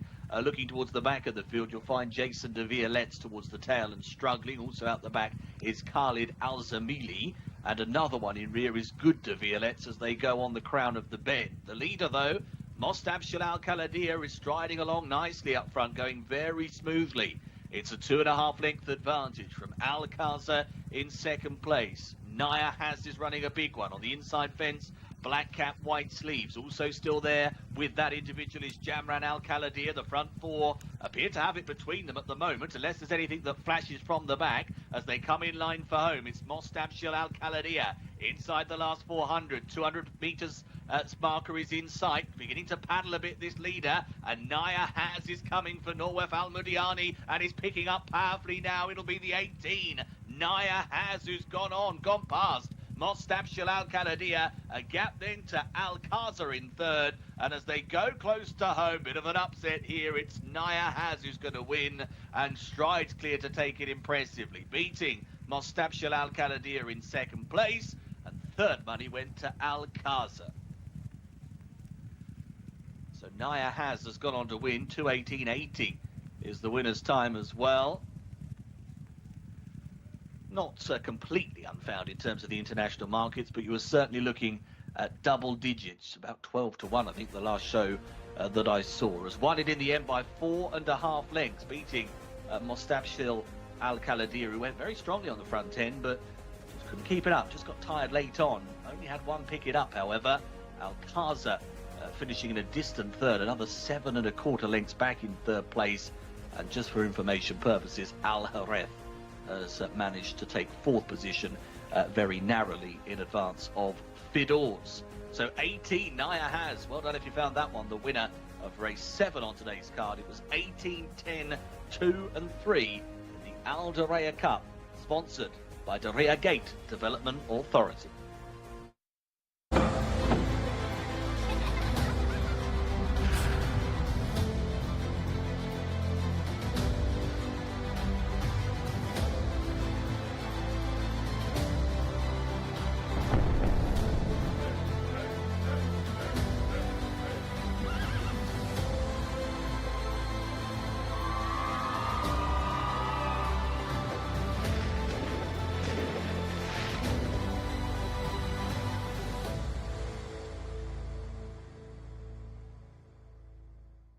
It's Nihaz who provides a little bit of a shock here in this race number 7. Just a really interesting race there. Mustabshir Al-Qanadia just got into such a good rhythm in front, looked to have shaken them all off, but Nihaz was cruising in behind and ran a huge race to take up the running halfway down the straight and never look in doubt. Ended up winning by a comfortable 4.5 lengths. Mustabshir Al-Qanadia was in turn 7 lengths clear of the rest, and they all finished in a bit of a heap from there. Jcsa in third, continuing that horse's good run for the 11-year-old. Al-Hareth only finishing 4th. Fidor's and Jamran Al-Qanadia rounding out the top 6. But it could be nothing to be said for Nihaz here, who's still only making the 5th career start in Saudi Arabia. Maybe quite an upwardly mobile sort. Well beaten last time, but has turned that form around to win this incredibly valuable contest. Congratulations to all connections, and well done if you found the bottom horse, Nihaz, who now has qualified for the Saudi Cup and will be running in the Obeya on Saudi Cup night. Now, it's going to be a tough race, the Obeya. There'll be some very, very big names in there. But now this horse has earned this chance to enter the contest. Remember, winning connections get a whopping 75,000 Riyal. Congratulations to all of them. And congratulations to the rider as well. So great to see victories all round. Not your biggest of teams that you see. You won't see a throng of people. I say that you won't see a throng of people, and immediately about 30,000 people descend in behind me to join the winners' enclosure. They'll be over the moon with this success. And shout out to the connections who have been very patient with this horse, and Nayef Al-Mudiani, who has won this race. Omar Al-Tawili is your winning trainer, and we can grab a word with our winning trainer because he is one of the good guys in racing in Saudi. He's waiting for the photo, but we will grab a word with him afterwards because Omar is great fun and always a very good person to talk to. Brings his son's racing. You'll see his son there, just a young boy next to him. There is 2 boys, and they'll be over the moon with that success. Finger in the air. We love to see it. And we'll grab a word with Omar as soon as he comes. Make sure he doesn't do a run. That's him getting congratulations all the way around. I'll just try and make sure Nawaf, my cameraman, can come and join me here. And there'll be hugs and congratulations all around. Omar, here we go. Still more run. Omar Mabruk, congratulations, well done. Thank you, my friend. Alhamdulillah. It's fantastic that you've got this horse who still doesn't have too many runs to win here. He's champion, but I think maybe he's just a child. I know it's the first time in 2000, but alhamdulillah, thank you for God. Congratulations, well done. Thank you, my friend. Yeah, well done to connections. Nihaz takes out the win to make it 3 wins in 5 starts. Disappointed Tom last time out. That was in behind Mathia Al-Qanadia, but you take that run out, and this horse was on an upward profile. If we're looking for a horse who's qualifying to go forward to Saudi Cup night, disappointing last time, but upwardly mobile horse has got the potential to improve again. Yeah, very lightly raced, only had the 5 outings, and as you say, could easily take a big step forward. I think the key part of this race was there. Did you see that? Yeah. He was trying to switch leads, and the horse was like, no, not having it. But it didn't stop him from running. He's a very interesting horse moving forward. French bred. I presume he didn't run in France. Yeah, I mean, 3 victories, 5 starts. What a way to start his career. And the good thing is he could be the new star on the scene for connections that they have a couple of nice horses, but they're no Al-Qanadia stables, for example. 1 by 4.5 lengths. 1 by 4.5 lengths at the wire. 7 1/4 further back to the 3rd, which was your pick, Jcsa. My pick, Al-Hareth, was back in 4th as well. So the form horses finished 2nd, 3rd and 4th. They're rated 110, 113, 112. And Nihaz has absolutely smashed them. Surely this gelding's now going to be rated 120. Well, nearly 120. It's got to a sort of 120 figure if they've all ran to form. I think they have run to form, given where they finished in the race. I think you've got to mark him up nearly 118, 119 at least. And he's only a 4-year-old with 5 starts. Could be a nice horse. Yeah, with an open winner, 2 starts back. Just for whatever had gone wrong last time out, has bounced back to form in emphatic style. Credit as well to the second, Mostabil Sil Al Khaladir, who's got across from 15 to lead them and has only found 1-2 good in. That's a commendable effort for a horse who was stepping up to the 2000 for the first time. Yeah, absolutely. He actually did stay as well, just not as strongly as Nia has. I thought it was a good run. He was the horse to beat. We kind of both said that. I had him second in my pick, and you did too. So the fact he finished second, we kind of got that right. But he ran a winning race. It's just we didn't anticipate this lightly race type to go straight on by. He made a beeline for the front early on. I thought Jamran Al Khaladir might lead, but that wasn't to be the case. Instead, they sent Mostabsil forward, and he had no excuses, of course. He had everything go his way, but at the same time... He's nearly pulled it off by having an exposed rival. Yeah, exactly. He would have won by 4 3/4 or 4.5, whatever it was, back to the third. So it's a good performance. Maybe a career best, actually, from Mostabsil Al Khaladir, who came into the race with just a maiden victory. So, yeah, I think moving forward, Connections will be hopeful that he can win a similar type of race to this next time. And the form given a really solid look by Al Qasa back in 3rd place, who's on its 30th career starter, rated of 113, had won the last couple of starts. Couldn't quite get on terms with the grey out in front, but travelled well for a long way. And say that really is the benchmark for the form. Yeah, I said in the preview that Al Qasa and Al Hareth are basically the same horse. They finished 3rd and 4th. They just always run to those kind of ratings. Al Qasa proved that he's better than Al Hareth, because that's twice now he's beaten him. But they are just much of a muchness. They always perform exactly to the same level every single time. Sometimes it's good enough, and it has been for Al Qasa the last twice before today, and sometimes it's not. They bumped into a horse with much younger legs today, Al Qasa being 11, and the winner Nihaz being just 4. And Nihaz just hanging away from the whip in the closing stage, just leaning towards that inside rail for the last 200 metres. I didn't think he liked any kind of encouragement. He got some encouragement here off the turn, and you can see 3 wide, black cap. He didn't like that at all there. And then Get off me. Yeah, and then in a second he does a similar kind of thing, nowhere near as pronounced. But yeah, it didn't stop him from running, does it? He's quite a nice horse. I'd be quite surprised to see what the handicapper does with him and then where they go with him next. He's going to have to tackle the likes of Asfan and Tilal, surely, based on this evidence. He's beaten all of the second-tier horses today. And unlike we saw the Saudi Derby, the ratings of the form didn't quite work out as a qualifier, whereas this has got a rock-solid look to it. Yeah, and this is much better than the Manifa qualifier that we had yesterday as well. I think this race is much more likely to throw up a horse that actually has a very good chance in the race come Saudi Cup weekend. So we've seen 6 qualifiers so far, 3 yesterday, 3 so far today. And I think we've seen 2 or 3 performances, maybe 3 or 4, that would have horses have legitimate chances going through. The Neon Turf qualifier yesterday, that horse has got a big chance. Yeah. The Turf Sprint qualifier yesterday. Yeah. This qualifier. Yeah, absolutely. Do the 2,000 guineas and 1,000 guineas qualify the horses for anything? I know it's not written on the race card. But the 2,000 guineas is the Saudi Derby qualifier. What about 1,000 guineas? No. Okay, fine. I was going to say, because those two won that, who finished 1st and 2nd in that race, will be useful moving forward too. So, I mean, these trials have been very good, I think. The Al Manifa qualifier yesterday was a bit below par because of the 2 non-runners, late non-runners, the Al Khaladir stable horses. But otherwise, I mean, this horse has a great chance going into the Abaya, providing Tilal and Asfan and Najib Al-Zaman aren't all in the field, because then he'll have to perform way above this level. And another 4-year-old who's really sort of stepping forward a bit, like the 4-year-old who won here last week, whose name escapes me. Lacey de Violettes. Yeah. Lacey and Raya, who won yesterday, 2 4-year-olds. Yeah, unbeaten in 2. Yeah, looks like we've got a nice crop of young Arabian horses, that's for sure. Well, we've had 6 qualifiers so far, 1 more still to come. That's going to be race 10, the Custodian of the 2 Holy Mosques. That's a Group 3, upgraded from listed status. We've got a Group 1 upcoming as well, a domestic Group 1. But the first, Alex, of the Custodian of the 2 Holy Mosque races is for the apprentice jockey. I'm calling him Alex, but it's really... Oh, it's a Lexus. Thank you, gents. Let's have a look at the runners and riders here then for this apprentice contest. Number 1 is Al Fakir. That's the mount of Essa Al Shamari. The 2, Al Habra, Hamza Sad. The 3, Al Jamani, Mohamed Al Nasser. The 4 is Ashkar Asaf Rakan Al Ubaid. 5, Kabar Sultan Al-Mimoni. The 6 is Kathir Abdul Ella Al-Hussein.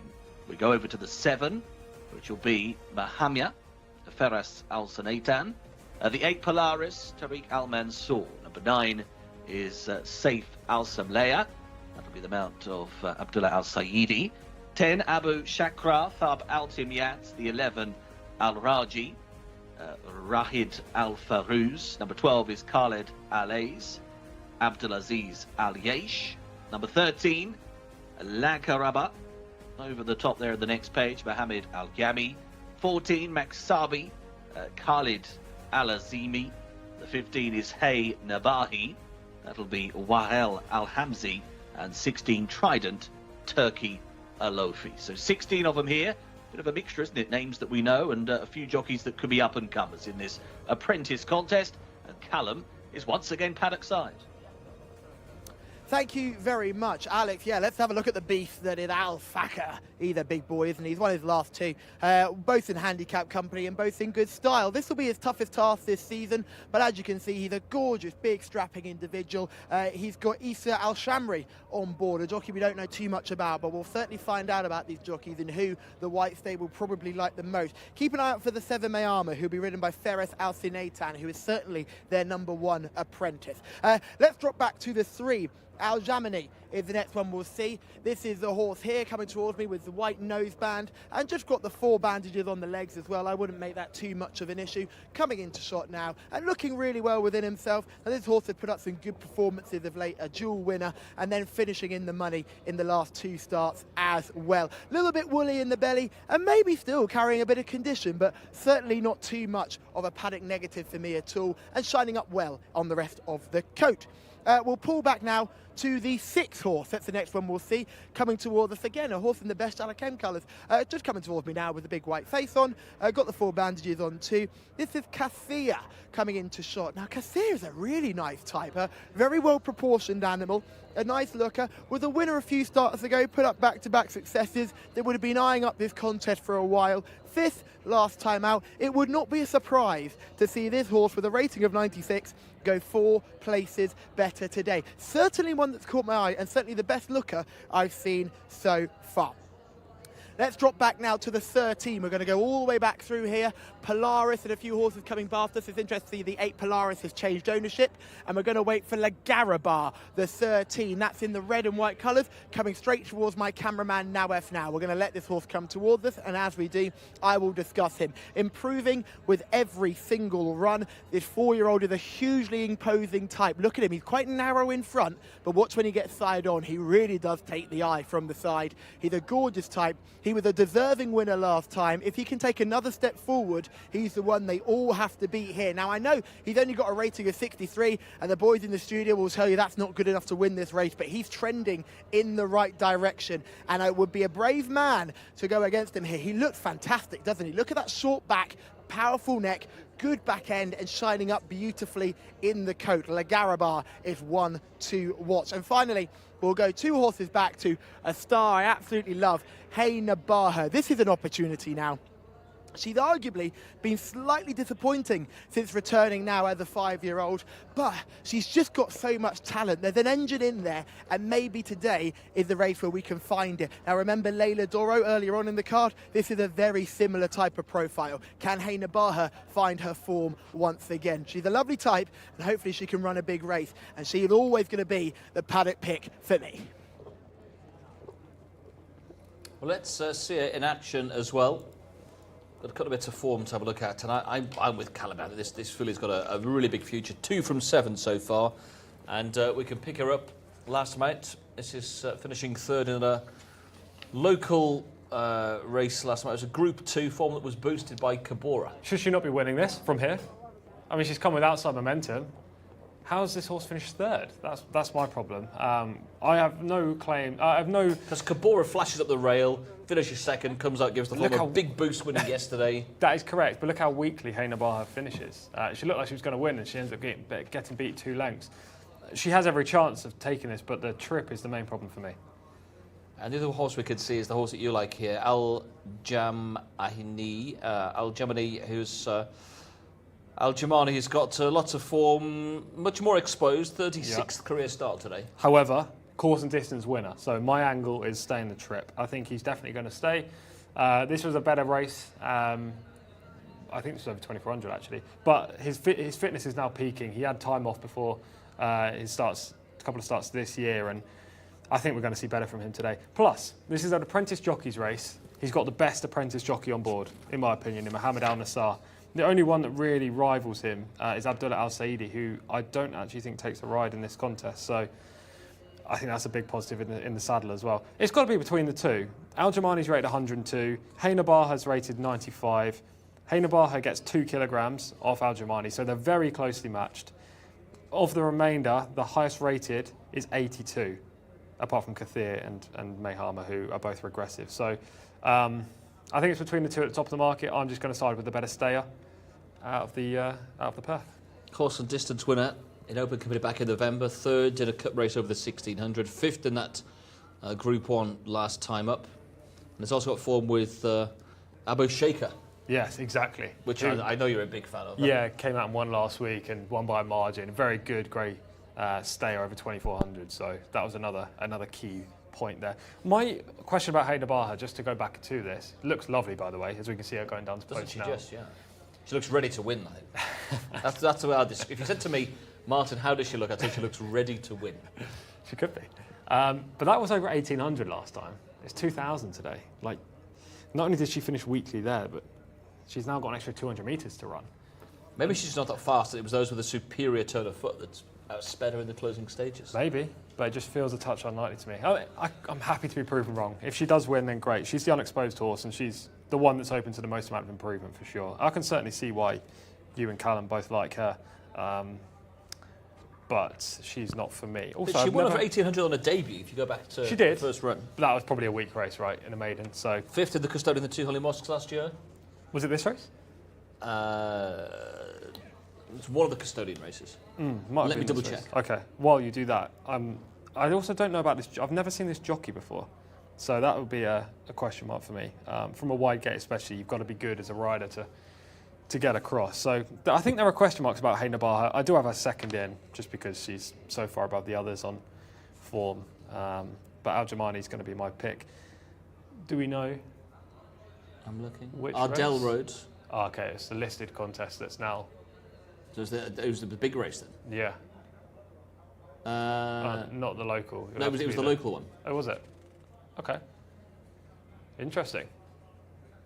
Beaten by Leodoro, December, Abojana. Well, 2 of those horses haven't done much. 3 of those horses around her there. I mean, Leila Doro lost earlier, but ran fine, whatever. Abojana ran poorly yesterday, and the 6th. Ran second. Yeah, well, I thought it'd win. Just because you thought it would win, it could still run well to be second. It was a winnable race. I think it was a 0 to 80 handicap, wasn't it? And then Intergene, who finished 6th, also ran yesterday and was at the back. So the form isn't working out great, but I mean, it's still a much better race. That Jawhar Al Riyadh was beaten as well. Nevertheless, she has winning claims. I'll briefly talk about the 6 and 7, just because on official ratings they have chances too, rated 96 and 91. Kathir, horse number 6, sorry. This horse was a classy performer early in his career. He won 10 races, but he switched stables after running 5th in a cup race in November. This is the first time up for Al Musa, previously with a trainer who knew the ins and outs of this horse. I don't think there'll be improvement. I think there'll be regression there.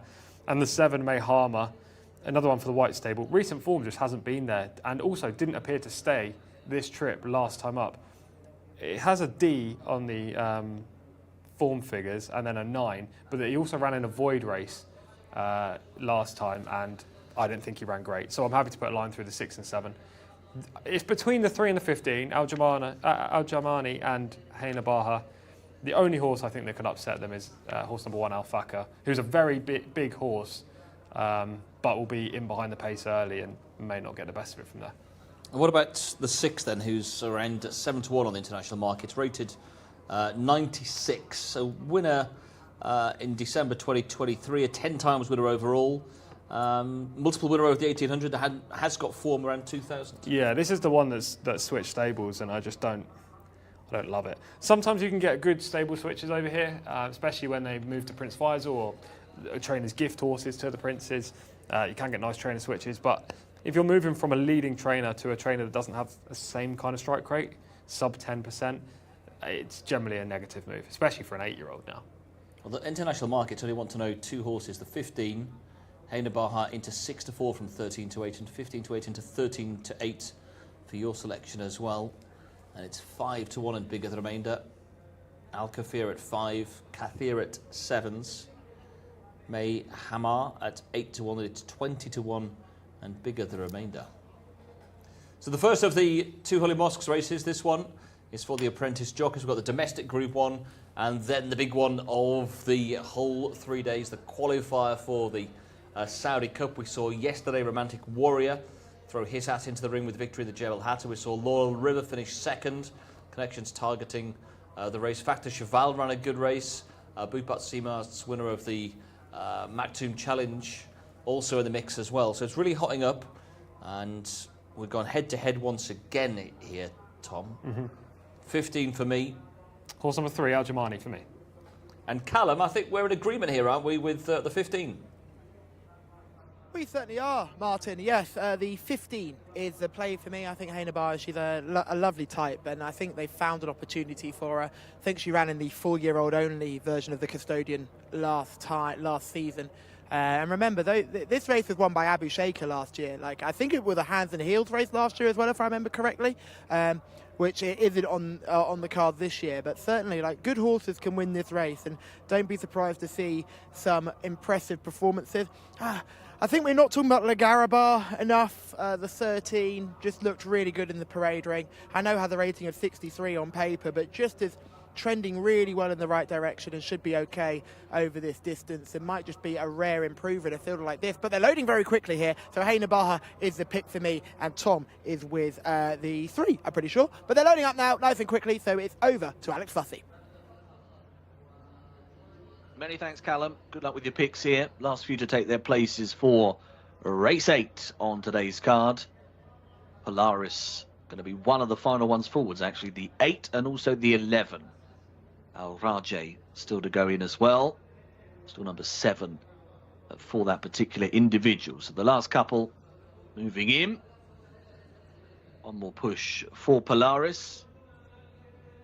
Still 11 straightening up. There we go. Ready to race. Flags up, and they're off. Jumped away here, the custodian of the 2 Holy Mosque Cups and prize for apprentice jockeys.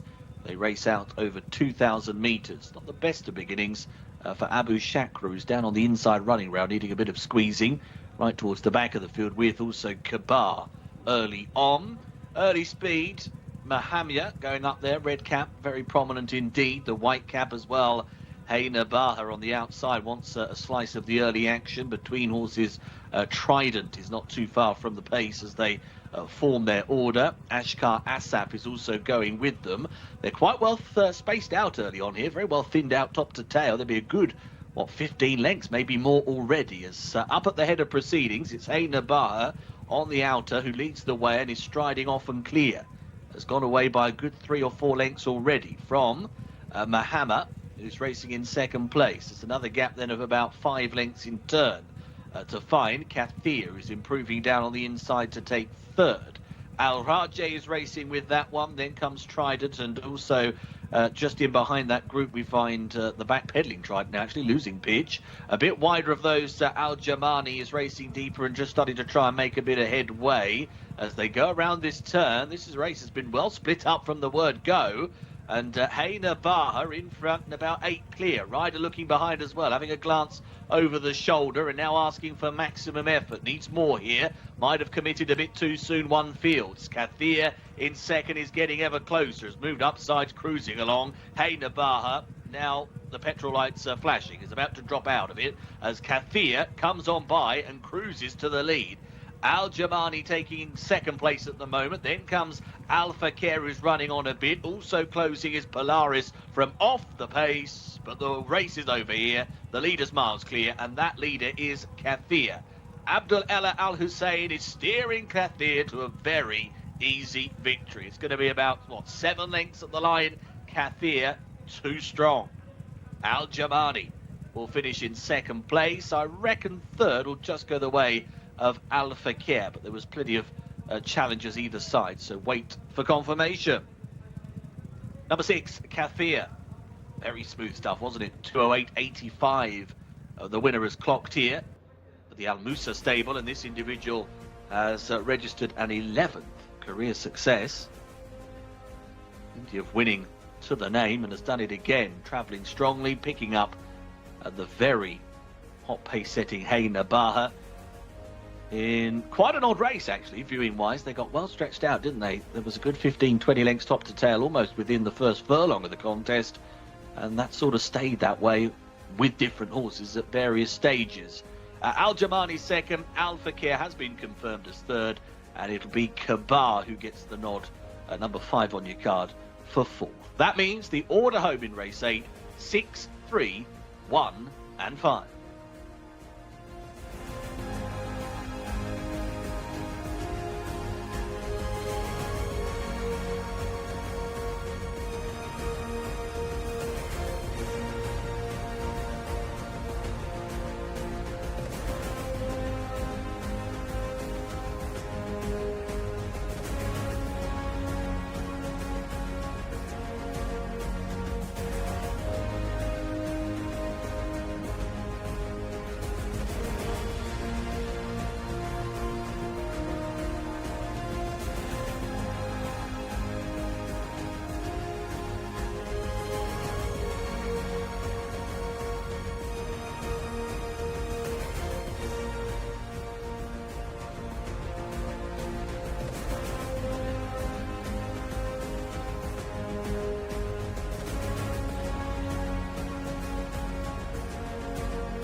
Kathir is your winner here under Abdullah Al Hussein of the Custodian of the Holy Mosque for apprentice jockeys. And my goodness, you could tell some of these jockeys were young and inexperienced, and it's gone to the very experienced Abdullah Al Hussein, one of the better riders in this race. And the less said about the ride on Hey Nabaha, the better, because that was one of the worst things you will ever see when watching racing in Saudi Arabia. Not that I'm talking through my pocket or anything of the sort, but no, a very disappointing performance from Hey Nabaha. Not a disappointing performance from the horse, but disappointing from the rider. A very good performance from Kathir, who now makes it 11 career wins. What a wonderful horse to own this Kathir has been. I mentioned had won back-to-back contests earlier on in the season. They would have had their eye on this race for a while. A good pipe opener last time out when finishing 5th and finishing the money, and now has taken another step forward today. And a good-looking individual as well, Kathir. A real nice-looking type who is absolutely beautiful, and saw that in the parade ring.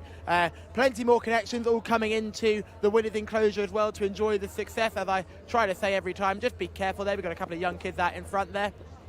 Just want to make sure that they're all okay. But a good performance here from the jockey, Abdullah Hussein, who timed this to perfection, because if you look at the final results, a horse called like Al Thaka had finished in 3rd. They were strung out all over Riyadh over the first 3 quarters of this race, and then horses like Al Thaka, who could never really land a blow, ended up running on for 3rd. Al Jamani ran a big race to finish 2nd, but might not have had the early toe to go with the ridiculous sectionals set by Hey Nabaha. And it ended up finishing in 2nd. Kabar as well, the strong stayer, had finished in 4th. So the form horses have come to the fore and finished 2nd, 3rd and 4th. The boys in the studio will be happy with that. The one thing that was disappointing was the ride of Hey Nabaha. And also you see Polaris sticking on well for 6th for New Connections too. So they'll be happy with that. But Abdullah Al Hussein, our winning rider, will be the happiest out of everybody. Boys, a funny old race to watch, but in truth, the form horses came to the fore. Callum Barr, the horse who was the international favourite, and that was horse number 15. Hayna Baha, who was given an impossible task. The jockey, we didn't know much about, had a rush of blood to the head and just thought he was in a 6 furlong race, did he, through the early part? Just sailed on. I'll say what everyone else is thinking. Shocking ride on the 15. Just giving the horse no chance. I didn't think she'd stay anyway, but the jockey's given never her... going to stay under that kind of aggressive ride. The jockey's given her 0% chance of staying. She's fading back through the pack in the white cap with the white noseband. The winner... We watched her cross the line, but about 3 home. She was legless, wasn't she? Yeah, legless. The winner, Katir, I didn't like because I thought with the stable switch he was going to regress, but that wasn't to be the case. My pick, Al Jamani, was second. He had everything go right for him, Al Jamani, just wasn't good enough today, unfortunately. We'll take it from the start. Hayna Baha breaks from the outside post.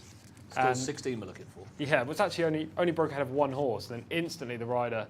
I mean, he must be under tactics to ride the horse aggressively, but you have to have a plan B. And if you don't break well, at this point he should just tuck in into 4th. There's no reason to go on. The front 3 are already duelling for the advantage. Why would you...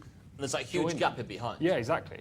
So he could just sit in 4th, get a lovely toe in, but he's decided to push forward, take the lead, sorry. And at this point, even if he sat here, we'd be saying, okay, maybe you've been a bit too aggressive, but that's fine. And then he presses on with things all the way, and she ends up opening up a huge advantage. There's just no chance. 0% chance of her staying. And you said at the time, watching the sectionals, that he was going fast. Yeah, the horse clocked 3 consecutive fast sectionals under 12 seconds early in the race. Impossible to keep going, no matter what the horse is. The only horses that could ever do that are the likes of Flightline. So yeah, it was a bit of a ludicrous ride on Hayna Baha. But that helped the stalkers and Katir and...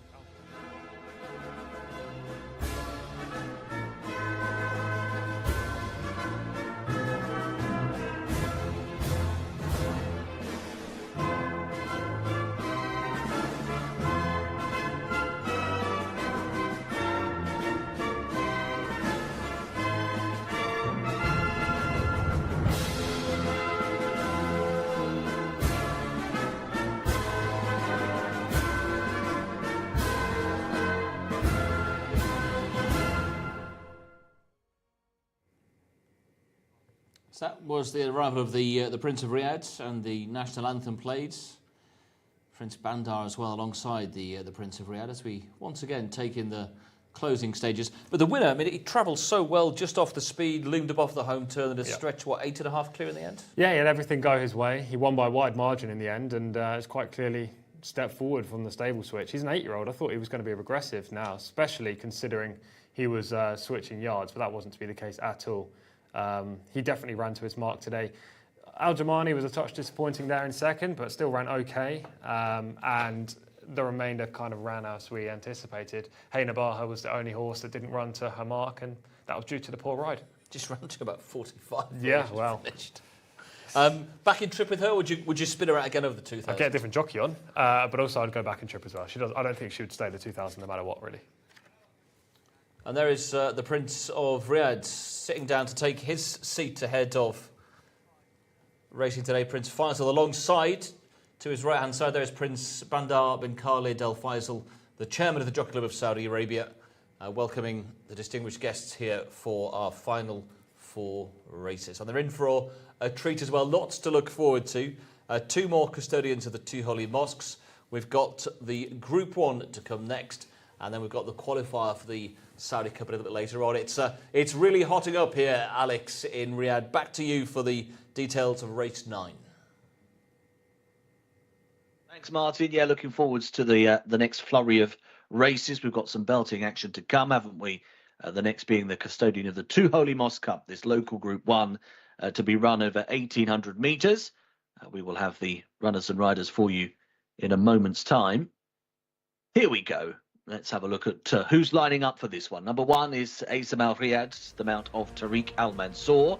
The 2 is Al Kawakabi, Alex Moreno. The 3, Daidan, Tom Marquand is over to ride. 4, Jardoon, Ricardo Ferreira. Number 5 on your card is Caberni, Abdullah Al Farouz. And number 6, Mo'ela Abdullah Al-Lawfi. Over the page we will go, and we'll see number 7, Mountain Top, Adel Al Faradi. The 8, Nasser Al Muhammadiyah, Fahad Al Faradi. The 9 is Reda Al Bari, Abdullah Al Credis. The 10, Yaroa, Camilo Ospina. 11 is Misael Mohamed Aldaham. 12, Mostamsek, Mikel Barcelona. And finally 13, Wijan Al-Moghtara Ahmed Al-Azhari. So 13 runners for this local Group 1. Let's go back to Martin and Tom. Yeah, here we go then, the back end of the card, what we've been really looking forward to. Two more versions of the Custodian of the two Holy Mosques. Domestic Group 1, and then a race that follows is the qualifier for the Saudi Cup. Two American runners in the race, and it's newly upgraded to Group 3 status from listed.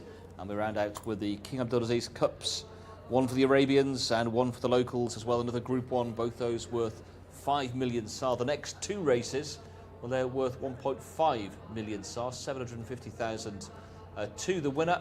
Got a field of 13 assembling for the next here, and the White Stable have got the top two in the market. Very close as well in the market between horses number 10 and 12, Euroa and Most Mesek, and also Mountain Top at 8 to 1. Misael is into 8s and 11s. That's for a stable in good form. Tamer Al-Dahani, and Didan is available at 10 to 1. Tom Marquand, Camilo Ospina, Mikel Barcelona, all going into battle here. So some of the top international riders coming to join the locals as well here, Tom. Yeah, I'm excited to see Tom Marquand here.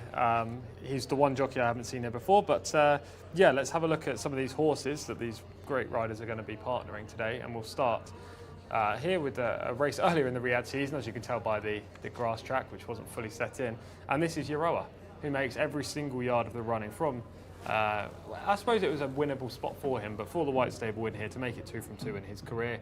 I love how he galloped to the line on this occasion. Again, he's on the wrong lead, so we're not in 6th gear, yet he's still finding and stretching that advantage. Wide margin victor. This followed an impressive maiden win at Tythe.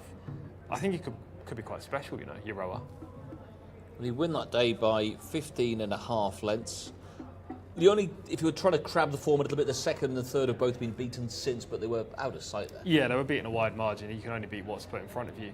This is Mostamsek, who was equally impressive, again on the wrong lead, so you could suggest that he wasn't tapping into his full ability. This was his 8th run, but he was very good that day. I was definitely against Mostamsek coming into the race, but I suppose this Daughter Premium Tap rates the horse to beat on the back of this evidence, considering this was a proper contest, a Group 1. Yeah, two recent wins, and 2 wins over the 2,000 metres as well. Comes down in distance today. He won the handicap. It's an improving horse, this, isn't it? Because he was a handicap win in 0 to 75 by 8 1/4 into a local Group 1 last time out. Beat Al-Kawakabi that day, won by 7.5 again. So if you were to sort of draw a graph of this horse, the big uptick in the form late on, as we have a look at Jardoon as well. Yeah, this was a good performance from Jardoon. Another horse that's had quite a few runs, 9 starts for Jardoon, but he's rapidly risen up the rankings, and that victory last time ended a little barren spell for him. On that evidence, he's got a chance, but he definitely has to improve to match some of the White Stable horses in this field. And he's got to stay as well. Yeah, another horse that's unproven over the distance. Staying, especially when it comes to Group 1s, is more important than anything else, because you will get found out if you don't stay. Sometimes you can win from the front, sometimes you can win from the back, depending on how much early speed you've got. But if you don't have enough stamina, you will not win. Ricardo's on board. He's looking for the 4th win of the day. He's had 3 so far, and 6 over the course of the 3 days here. Mikel Barcelona, who was on board Mostamsek last time, is back again.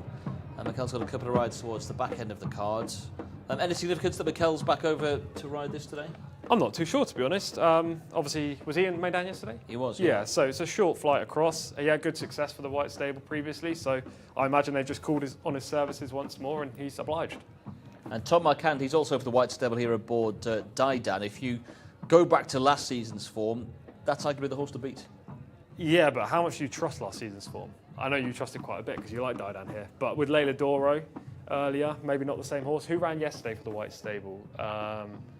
Tabor Fail, not the same horse as last year. I don't know. Okay. I'm dubious about it. If you go back to last season's form and he's capable of still running to that level, then of course. Well, he was a dual Group 1 winner, wasn't he? Yeah. The domestic level. Yeah, I'm not dead against him by any means. I'm just a little bit concerned that he's not really run to the same level this term. Was he behind Mostamsek last time? He's been 2nd and 5th as he was 2000 last time out. Let me have a quick look. Could have been. Yeah. Tell you what, while you check that out, let's head to Callum. Thank you very much, guys. Yeah, looking at the 4-horse here, this is Jardine, winner last time out. Looks great in the parade ring as well, doesn't he? Really, really eye-catching type, handling everything very well. Arguably just a little bit too quiet in the parade ring. The lads are just having to give him a little bit of a tug. In behind is the 5. This is Cabernet. Real strapping type here, Cabernet. The big upright type, really fills the eye. Gorgeous type.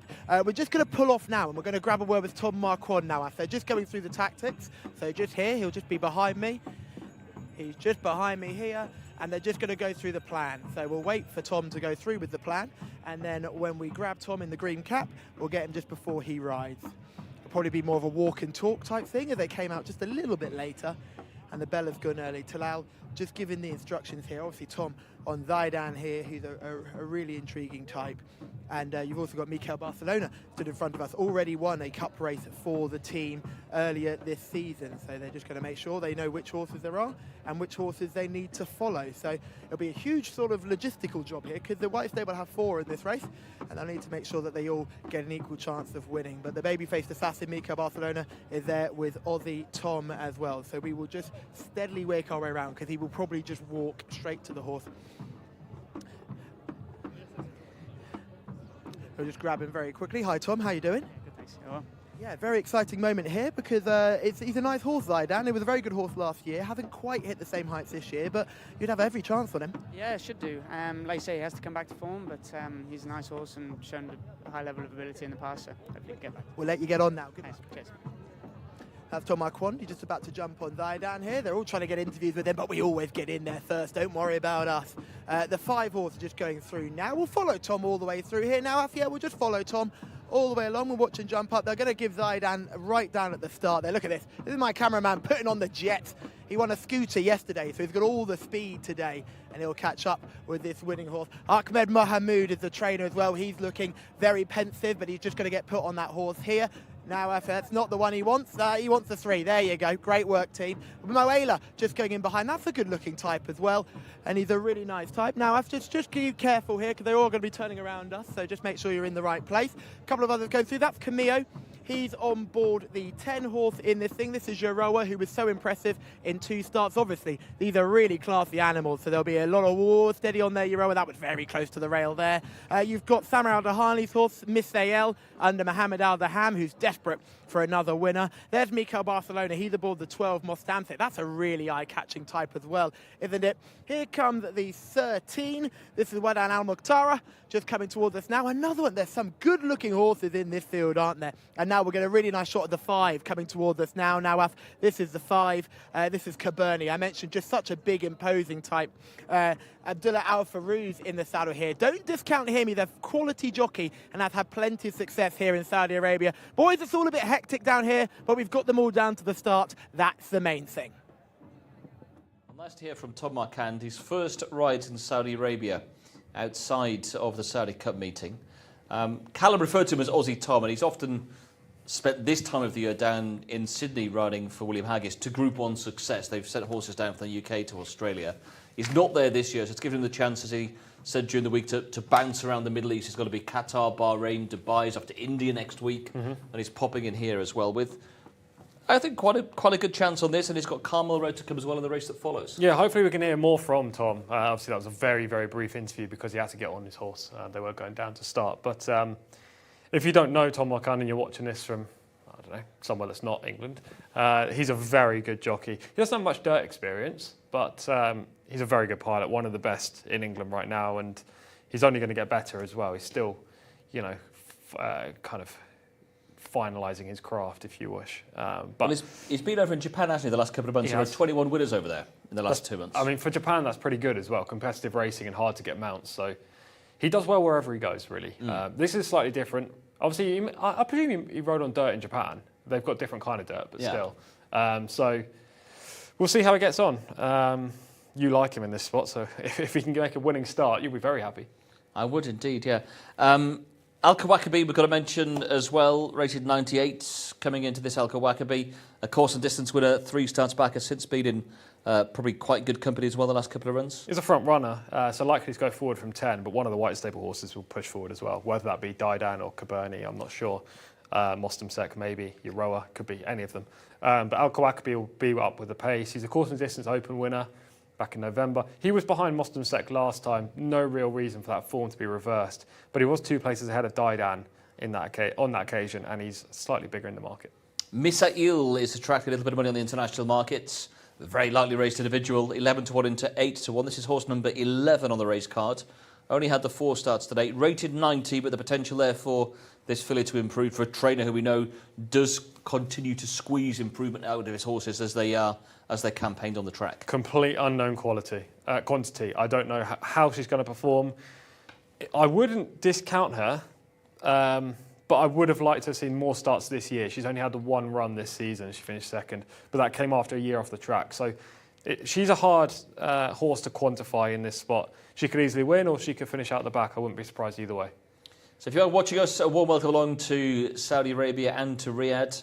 This is the most significant day's racing outside of the Saudi Cup. We've got this domestic Group 1, the Custodian of the 2 Holy Mosques. We've got 13 runners assembling down at the start, for which Euroa for the white stable and Camino Ospina was the 7 to 4 market leader. Mikel Barcelona across from France, he's on board, the 2nd best in.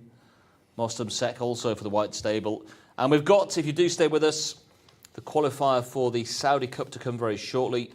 It's a Group 3, and it's the Custodian of the 2 Holy Mosques, a Saudi Cup qualifier for 2025. Post time 7:35 local time, 40 minutes away from that. And then we have the 2 King Abdulaziz Cups to come as well. If you are watching on YouTube, do please say hello to us in the comments section. Tell us where you're watching from, and if you do in fact have selections in the big races, any big fancies to come, do let us know what they are as well. Of course, we've got American representation to come in the next race as well.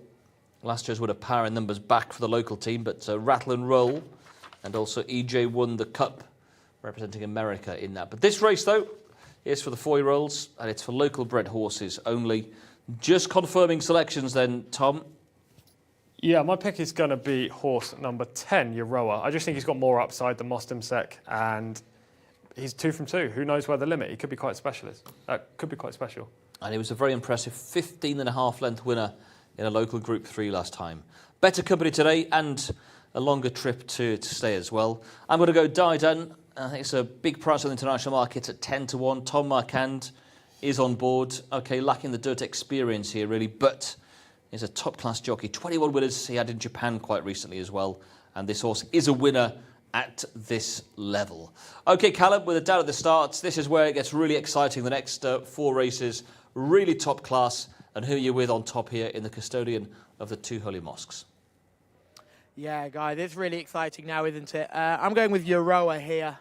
Really massive horse. I didn't really get a chance to get a good look at him with the cameras in the parade ring, but I snuck into the pre-parade ring to have a bit of a look at him. He does really blow you away with his first impression. He's a really strong muscle type, but he's also got a little bit of class about him as well, and I think he's unbeaten in 2. Camille will be looking for a win here. This is a cracking race. I mean, Mostamsek with another horse. He was really well touted by the Jcsa's off-course team. Sort of the marketing department were really keen on this horse after 2 performances. I was approached last month to try and find them 5 horses to follow. And of the shortlisted 10 that we got, I mean, a lot of these horses featured in there. So it's great to see that these horses have continued to show the form they showed earlier in the season. I'm just really, really keen on Euroa.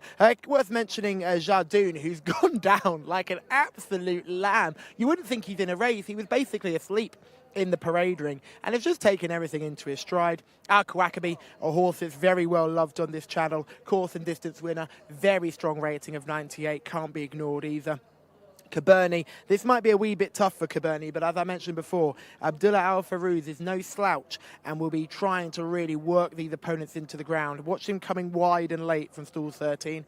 Moela, if this wasn't in this sort of company, you'd really like Moela, a horse that we have seen plenty of and a very good-looking type. Mountaintop, I think he might have been flattered by that performance in 2nd last time out. I wouldn't be going his direction. Adel Al Faradi on board, though, is a big big positive, and maybe he might prove me wrong. I've been proven wrong plenty of times before over this weekend. Nathan Mohammedia will probably struggle in this sort of company, and is well worth probably looking past. Arida Albari, another one who just probably needs to find a bit more form in this sort of company. You're looking at horses who normally, in a normal open race, would be short price favourites. They're massive outsiders here.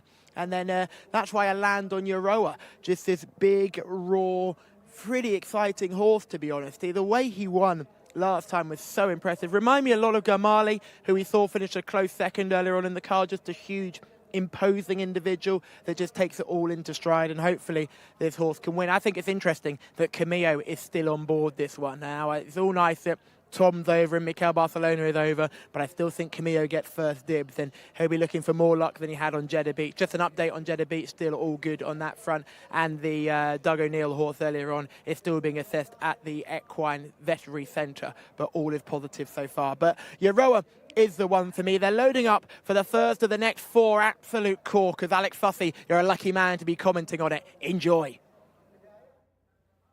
Thanks, Callum.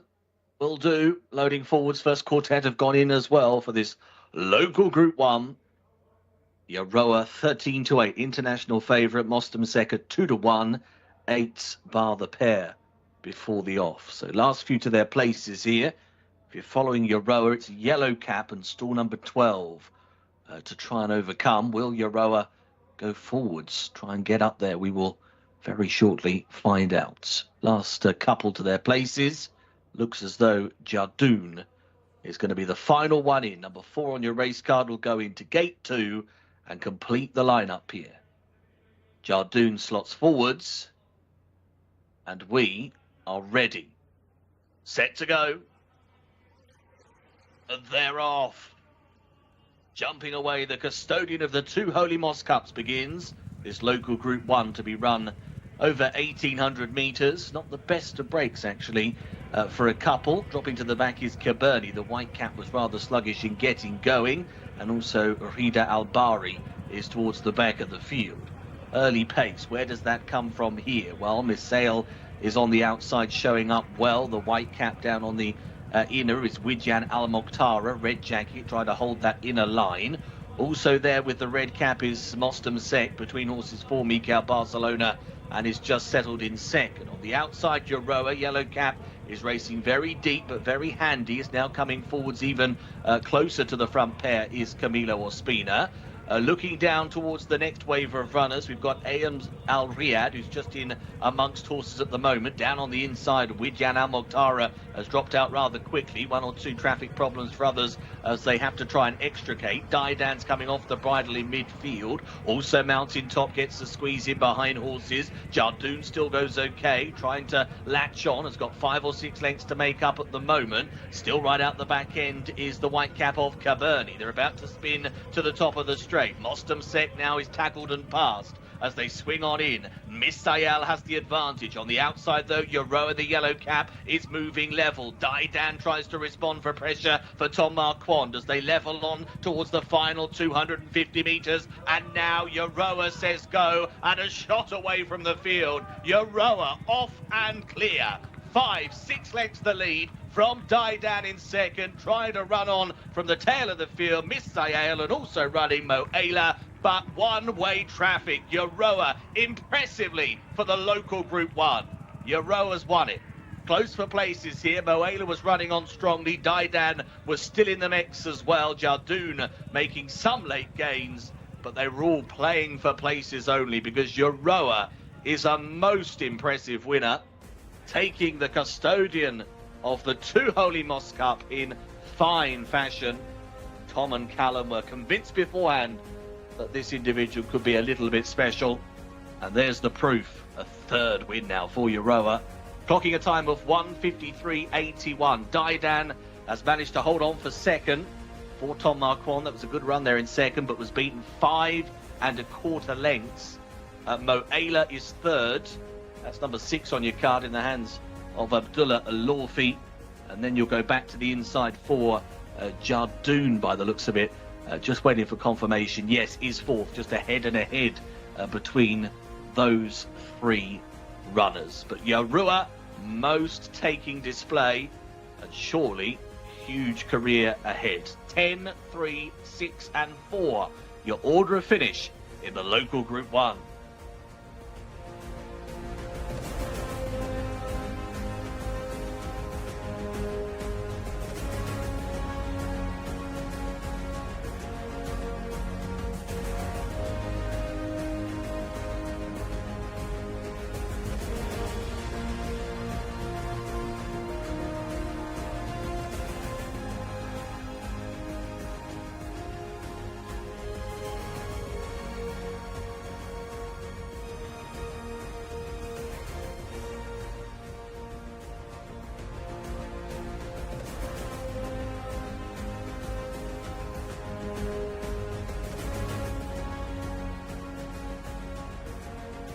Oh, he's special, isn't he? He is a wee bit special. This winner here, Yoroa, has made it 3 wins from 3. Camilo Ospino, wide draw here, came out at 12, never got the run of the race, but breezed into the lead when he needed to and simply dominated this field. Huge credit to Daidan, who's run a best race of the season in second after looking well beaten on the turn. Tom Marquand would have earned his riding fee for that. Moela, we mentioned a horse, it's really just a lovely look and a lovely type finishing third. Jardoon boosting the form in fourth. Mithael, the unknown quantity, finishing in fifth, and now Kawakabe in sixth. That is good form, and we have seen a good horse. In fact, maybe a very good horse, as Yoroa makes it 3 wins from 3 under a jubilant Camilo Ospino. You should have heard the roar Camilo left as they crossed the line here. This meant an awful lot to him. They've got Motta Sabetta later on in the card as well. The same team teaming up. I said it to you early on. I said, look, at the end of the day, they've got lots of these overseas jockeys, but Camilo stuck with one, and he'd be very happy with his decision as this horse has come home to take victory.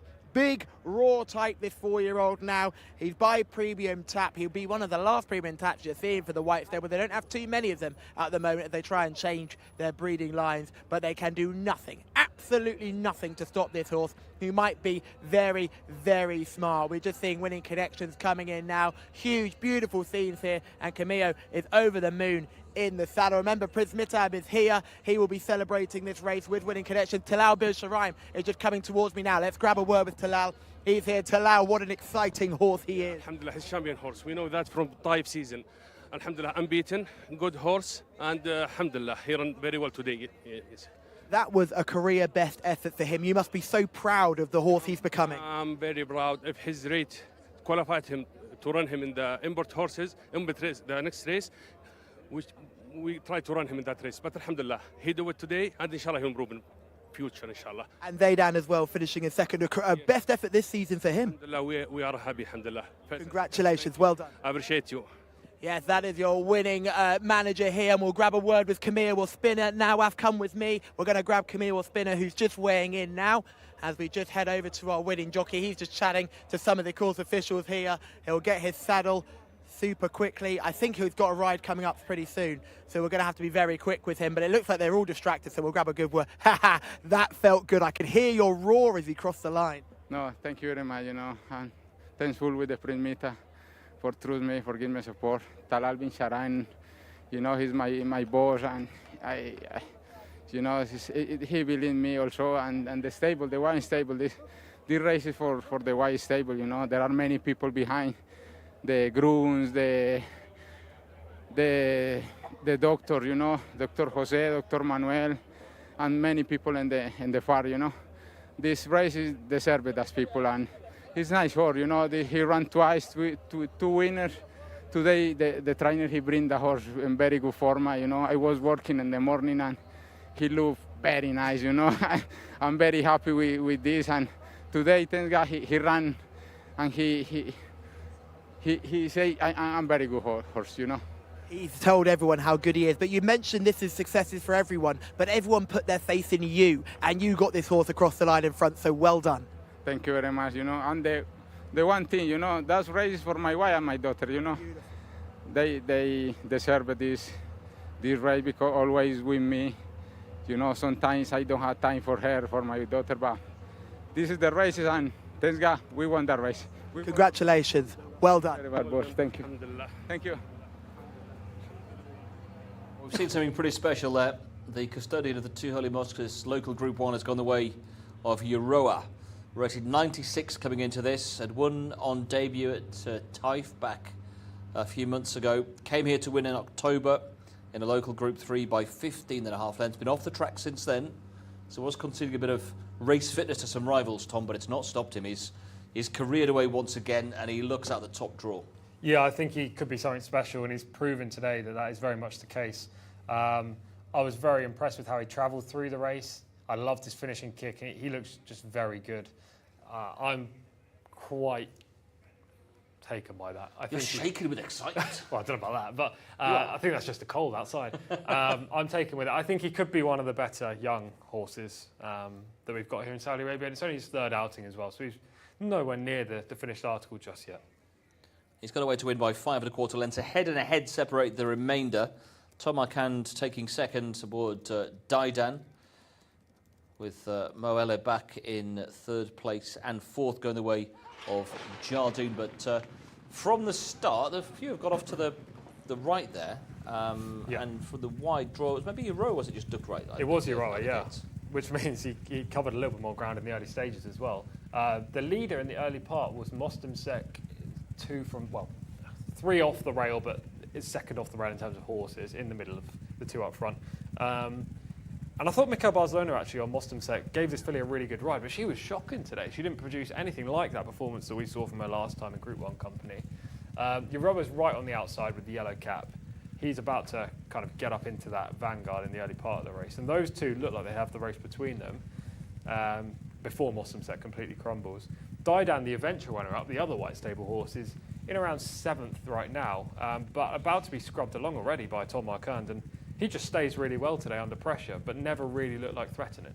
Like he was entitled when he came under pressure to drop away, but he's kept responding. He has, and maybe I was wrong by suggesting that he's not progressed in his 3-year-old campaign. He seems to have got better this time around compared to his previous 2 efforts, so I wouldn't completely give up on him.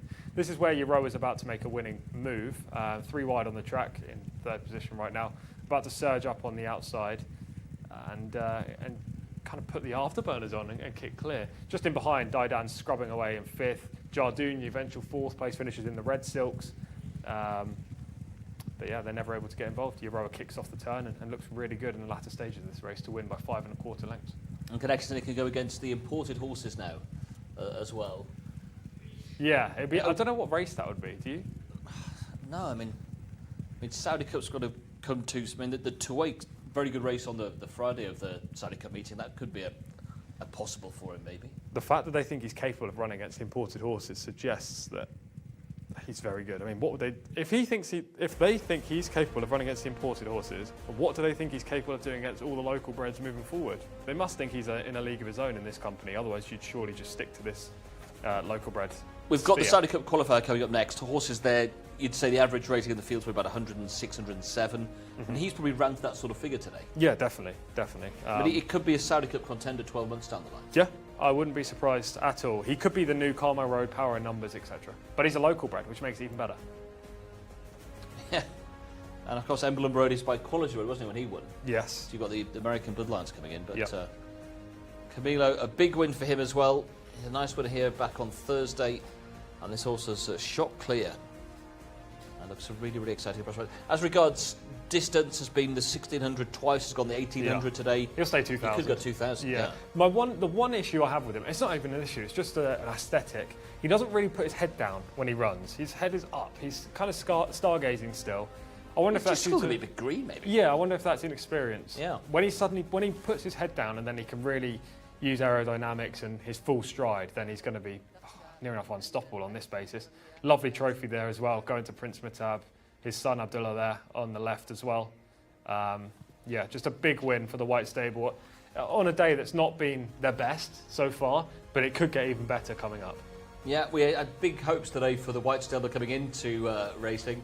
It was the Red Stable, they were dominated early with 4 wins on the card, but they strike here with probably the most taken winner we've seen so far as well. The domestic Group 1, the Custodian, the 2 holy mosques, goes the way of the unbeaten Euroa. Had won the maiden, won the Group 3 and wins a Group 1, and a very bright future awaits. Okay, we'll move on though to the qualifier for the Saudi Cup. This is the race we've been waiting for over the last few days. It's a race that has grown in stature and in status, that reflected by the fact it's gone from listed to Group 3 and by the fact we've got 2 Americans rocking up today. A phenomenal race, absolutely amazing race. 2 Americans in here, in Rattle and Roll, and also EJ won the Cup. Unfortunately, we lose the Funded. He ran last week, but every other horse in here is rated 100 plus and is going to post to make this a proper contest. It's wide open on the international market as well, which is great because it should be a really competitive contest, not just all about one horse. And it features the best of the best in the country. I mean, what more could you ask for apart from Al Musmak being in the field? But you can't have everything. Well, he's already probably top rated and I think will probably make the Saudi Cup field. But Al Musmak, the only horse missing from the field, of which full details are back with Alex Fussy. Thanks, Martin. Yeah, let's have a look then at the field for one of the big ones of the day for sure. Looking forwards to this. The 1 is Akfiq, the mount of Mohammed Al Hubail. Number 2 is Alman Abdullah Alorfi. At 3, Al Mabir Victor Gutierrez. Number 4 is Badra Forwas Wanas. At the 5, Carmel Road Tom Marquand. Number 6 is Karachi. That'll be the mount of Alberto Sanna. No 7, Defunded does not run, so the next is the 8, Final Destination, Ricardo Ferreira. Number 9, Jack Red Cloud, Fahid Al-Faradi. The 10, Mr. Trinket for Alex Moreno.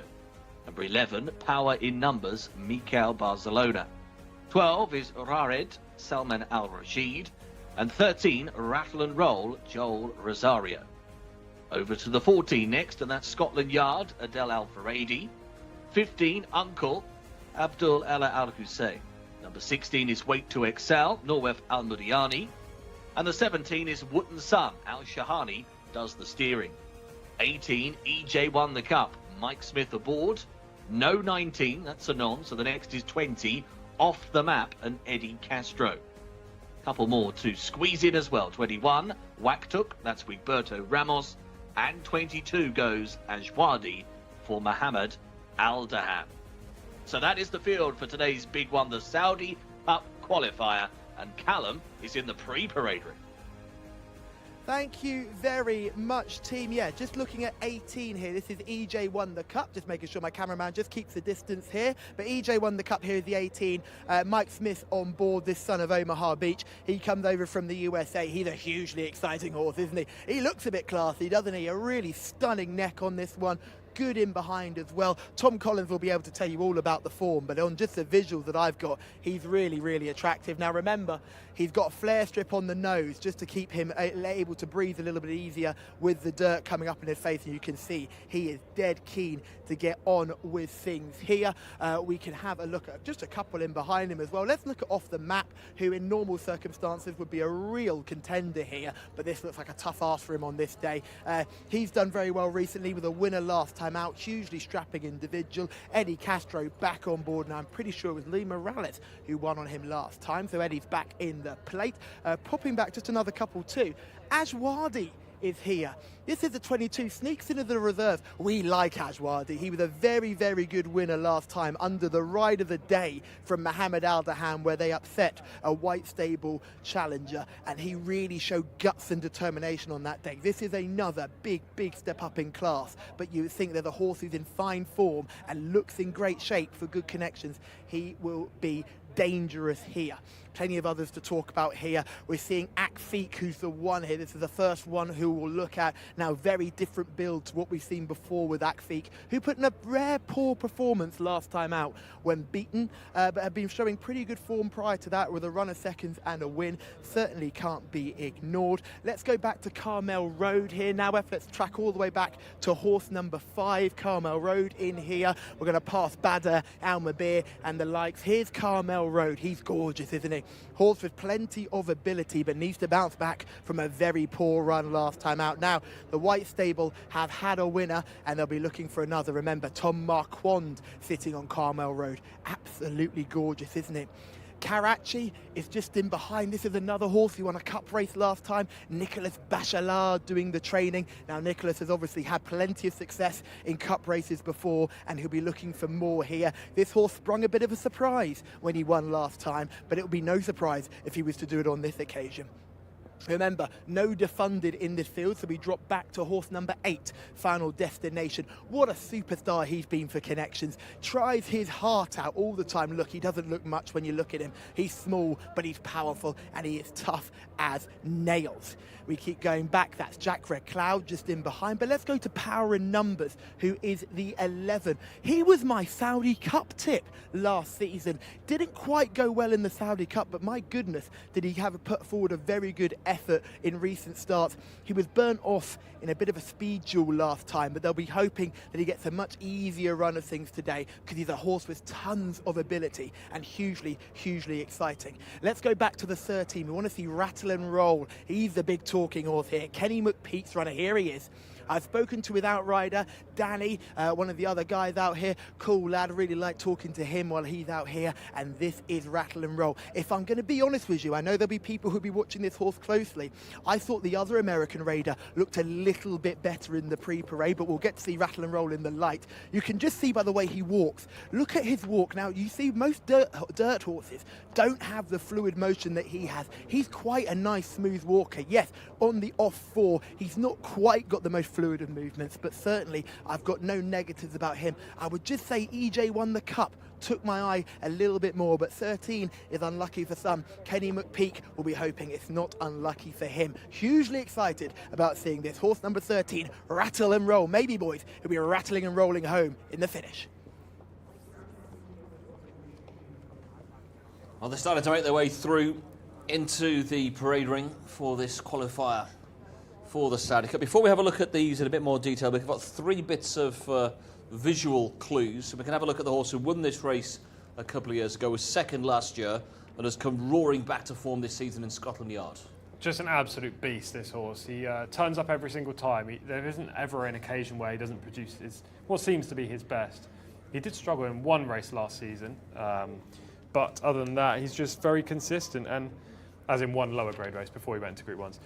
And this season, as proven by this piece of evidence we're watching right now, he looks on top of his game. If he can reproduce this against a better field, then he should go very close. He's drawn well, gets a De La Ferrari as well. Well, he was 13th in the Saudi Cup 2 years ago to Panthalassa, and then was beaten again last year, but he looks in great order this time. Let's check in with Rattle and Roll, who's an Oklahoma Derby winner, and was at Churchill in winning form last time in, I think it was Grade 2 company? Yeah, this was the Clark Stakes. This was a good effort in a good race at Churchill. If you don't watch a US race in Churchill, does favour those coming from just off the speed on the dirt track. Most Wanted's finishing second here for Brad Cox, a useful performer who's unexposed. Hit shows back in the pack. He's won subsequently earlier this week. It's a good race, and as proven here, he gets better as the race goes on. Well, he's top rated here off a mark of 113 is Rattle and Roll. And a couple of other local runners here. This is Wootton Sun and Jack Red Cloud doing battle. Jack Red Cloud is a proper stayer. He wants as far as you can give him. At least 2,000 as a minimum. Yeah, 2,000 as a minimum. He's just a grinder. He's got no turn of foot. Wootton Sun has a bit of a turn of foot and manages to beat Jack Red Cloud in a close finish this day. But Wootton Sun was only 9th in this race last year. I think both of these horses are just 2,400 metre specialists that are hoping to pick up some pieces. But the whole level of form on offer in that race, I think, is substandard to what the best of these bring. I would agree. Right into the parade ring they come for this. So we've got the international favourite currently as one of the American challengers. Rattle and Roll is the 4-1 favourite here. Kenny McPeak and Joel Rosario teaming up here. You can be forgiven for thinking this was a race at Santa Anita or somewhere. Rattle and Roll, Kenny McPeak, Joel Rosario at 4-1. Second favourite, EJ won the Cup, Mike Smith and Doug O'Neill. Yeah, exactly. And there are several horses that have come in from the US as well that are among the others. But we're going to go over to Callum. Thank you, team. Yeah, joined by Mike Smith. You're on EJ won the Cup. He looked magnificent in the prelims. He's doing really well. He's training good. He's come over here and he's been going great around this course. So if he'll take to it, he should run very well. How do you feel the style of this race is going to pan out? Because there could be a lot of pace on early. There probably will be. He's pretty forward himself. He shouldn't be too far back himself. Hopefully you can give him a nice positive ride and get a good spin in. You've got your eye in now. You must be excited. Can't wait. Let's get this done. Thank you very much. Thank you for taking the time. Good luck. Yes, sir. Yeah, let's have a look at some of these. I really want to see 14. Now, Alf, we're just going to head over and see 14 just over here behind me, because I really wanted to get a good look. I know Tom is mad keen on this horse. This is the mighty Scotland Yard, who just walks through now. And like we said, we didn't get quite a chance to see him in the prelims, but isn't he a good-looking type? I heard he was available at 6-1 on the international markets earlier on today. A shockingly big price there. You'd want him to be a bit shorter than that. Surely he holds every chance in this race. He's a horse that hardly ever runs a bad race, has won his last 2. He'll be looking to make it 3 out of 3. And connections are suggesting that he is the best he's ever been. We've spoken to Nicholas Bachelard and connections earlier on this week, all throughout the week, and they said he's the best he's ever been. It would be a big shock if he's not right bang up there in this race. Remember, he comes out of stall 8. It could be a bit of a speed duel early. Drop in behind to Uncle, one of Samar Al-Dahani's other superstars here. He tries as he might all the way through. He was a winner last time out in that race that turned into a bit of a speed contest and picked them up late on. But he'd been in great form prior to that, and with a really nice performer earlier on this season, that win was deserved. A win here, he would tear the roof off the joint. Now, in behind here, here's the big boy. This is Weight to Excel, horse number 16, as we get lots of people rushing around here. Let's pull back to Weight to Excel, horse number 16. This is the next one we're going to look at. Tom absolutely adores Weight to Excel. Samar Al-Dahani adores Weight to Excel. He is a gorgeous, gorgeous individual. He's still in the care of Samar. He's about to leg up his jockey here. In fact, we'll just wait for him here. He's just coming across. Samar is just going by. Now I've just come with me, and we'll get a very quick word. Samar, hugely exciting moment for you here. He's a lovely looking horse, isn't he? Yeah. Way to Excel good, final good. All my horses, they are looking good. All there is, you cannot choose any horse because it's really a big fight. It will be, and we hope the one who win, who progress to go to the Saudi Cup. We want him to be the best to go there to, our trainer in Saudi Arabia and all the honor. They want the Saudi Cup for the winner for Saudi, Absolutely, and remember, you've still got Al Musmak, who you've avoided this race with. He could still go there too. Hugely exciting. Yeah, I'm happy with him. He galloped yesterday. He's in a good form. Today it will be a big fight now, and a big fight later on. This is the biggest race we have in Saudi Arabia outside the Saudi Cup, isn't it? What a thrilling field. Yeah, because all they rated up of 100, it will be, it's a group race, It's really a group race. If you talk about Group 3, I think it's more than Group 3 because they got the Group 1 winner and they got a good horses rated 110. I think we will be happy with the race. Hopefully you'll be happy with the win. Best of luck, and can't wait to see how it pans out. Thank you. Thank you. And we can't wait to see how it pans out as well. The runners are heading off down to the start for this qualifier. One of these horses will gain an automatic berth into the Saudi Cup here on the 22nd of February. Rattle and Roll 4-1. EJ won the Cup 11-2, 5.5-1. Same price as Scotland Yard. Karachi's 13-2. Uncle at 8. Almabia at 10-1 on the international markets alongside Carmel Road. Little bit of money around for power in numbers. Last year's winner into 9-1, 14-1 and bigger the remainder. I think we should spin through every single one of these horses. Okay. Should we go in order? International market order? Race card order if you like. Okay, yeah, it's probably better because we wouldn't run out of time. Okay. Yeah. 13, Rattle and Roll. Yeah, Rattle and Roll, former US project who's now come over here. He's got fantastic connections, the top rating in the race. He's got a great chance, providing he gets a good trip in. He won't be on the speed early, so look out for him late. EJ won the Cup at Improver and bought for a stack of cash by connections. Victorious in the Turf Paradise Derby, the Texas Derby, the St. Louis Derby last year in the US. Makes his local debut, cost $870,000. Again, wide draw, likely to be forwardly placed. Best of the locals, 14, Scotland Yard. Won 6 of his 10 local starts. Very promising horse. We've already seen the footage of him last time up. He finished runner-up behind Power in Numbers in this contest last year, but has looked as good as ever this time. 13-2, fourth best in the market with number 6, Karachi, who was a winner in a local Group 1 last time. Had a horse who does stay well. Solid performer for Aidan O'Brien in Ireland prior to moving here. He was off the mark at the 4th attempt locally in a Group 1 earlier this month and not discounted. I've got him second in. And his form boosted by the 9th from that race, Belied Porter winning the Neon Turf qualifier yesterday. 15 is Uncle, who's been a really consistent horse this year, albeit previously over shorter trips, but a new dynamic to him this time around. Career best performance to win a listed contest last time, now steps up, not only in grade but also in distance. Surprised that Mohammed Alderham's not on board. That would be considered a negative. 3's Almabir, next best on the international market at 10 to 1, a horse who stays well. Stamina-laden colt enters this race on the back of a cup victory, but he was only 12th of 23 behind Scotland Yard 2 years ago in this race. Didn't run in it last year. I think he lacks the pace of the protagonists. 5 is Carmel Road, a horse formerly trained by Bob Baffert. We've got on board Tom Marquand. Unexposed in this jurisdiction, but stamina to prove. Former US-trained Entire, he won the listed King Faisal Cup back in January last season. No excuses last time out behind Uncle. He should be on the speed. I think he's going to be very forwardly placed. We've got number 11, Power in Numbers, who won this race in 2024. Third top rated in the field of 109. Yeah, won this event in blistering fashion as well. It wasn't a fluke by any means. Returned to action in November with another impressive display. Below his best last time, behind Karachi, but he could easily bounce back. 10 is Mr. Trinket, who was second to Karachi last time up. Yeah, that was in Group 1 company earlier this month. He was only 16th in this race last year, though. 8, Final Destination for Tam Al-Dahani. Racked up 4 consecutive victories earlier this season before coming unstuck behind Uncle last time, one of a number of horses finishing behind Uncle. This trip stretches his stamina, but he's generally very, very consistent. Red Stable well represented here with 5 runners, 4 on the board so far today. They've got 9. Jack Red Cloud amongst their contingent. Strong stayer. We've already looked at footage from him earlier this season. He's arguably better suited to 2,400 metres, but he'll be plugging on late.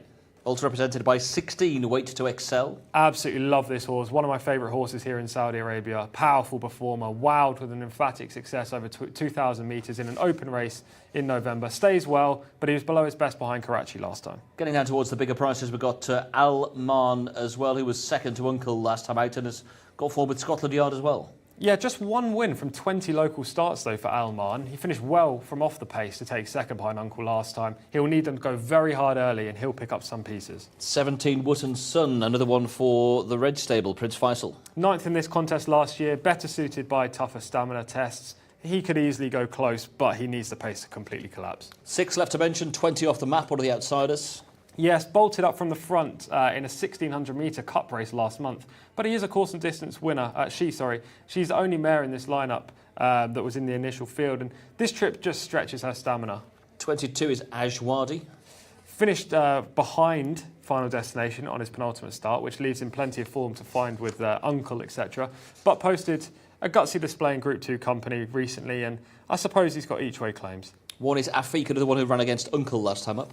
Yeah, talented 3-year-old in 2023, but he's yet to prove his worth against older horses this term. That contest that he won on his penultimate start, it was a cup race, but it was a very weak one for the level. 4 Bad is one of the biggest prices of the field. He had good form last year, but not been quite the same in 2 runs this term. Maybe overpriced, though, considering his efforts last season. Group 1 winner over 2,000 metres. As you say, the efforts this season leave a lot to be desired. 12, Riyadh, best probably over sprint distances. Yeah, 3-time Open winner, but fitness is a major problem, as is the trip.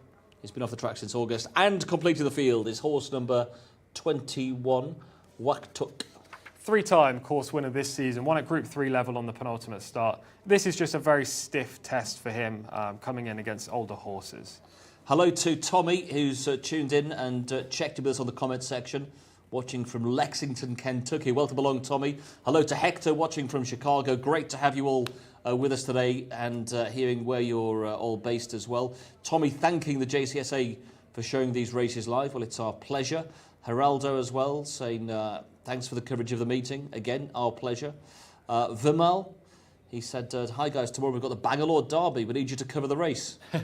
Vimal, get us a ticket tonight. We're coming to see you tomorrow. You'll have a lot of fun and entertainment. We'd love that, especially after we're talking about curries and naan breads tonight. Yeah. Vimal said it's very difficult to pick the winner. The best 4 horses for the favourite. Yeah, well, you could have several goes at this and not get it right. Yeah, it's it's just a great race full of brilliant horses. We're going to have a shot at finding the winner, but whoever wins this will get a ticket into the Saudi Cup and they'll have bigger targets ahead. I'm going to tell you my 1, 2, 3, 4. Go on. I've got Scotland Yard on top, horse number 14. He's my selection in the race. Second, I like Karachi, the 6. In third, Rattle and Roll, the 13. And in fourth, Power in Numbers, the 11. OK, 11, 6, 13 and 11 for Tom. I'm with Scotland Yard. When he won this race a couple of seasons back, he looked so exciting. Yeah. He was going to be the big sort of hope for the locals for the Saudi Cup. It didn't quite happen behind Panthalassa. It just looked that day he got just overawed by the whole experience. He ran better in the race last year when he finished in 8th place. Hopefully, And from what we've heard from connections this week, they think he's back to where he was a couple of seasons ago. And last point on that, Adel Al-Faradi's connection with him has only come around this season. I think Adel being on board is a big positive for Scotland Yard. It's mad, isn't it, in a race like this, we've both sided with the same horse. But he's got a lot of upside to him, though, and he's 11-2 on the international market. So we're Scotland Yard here, Callum, a winner of the race 2 years ago, second last year. Let's hope he's back in form. Who have you got on top in this? Who do you think is going to qualify for the Saudi Cup? Yeah, really looking forward to this, guys. I'm going to take you on here. EJ won the Cup. The first horse I saw in the pre-parade ring. Just could not take my eyes off that runner for Mike Smith.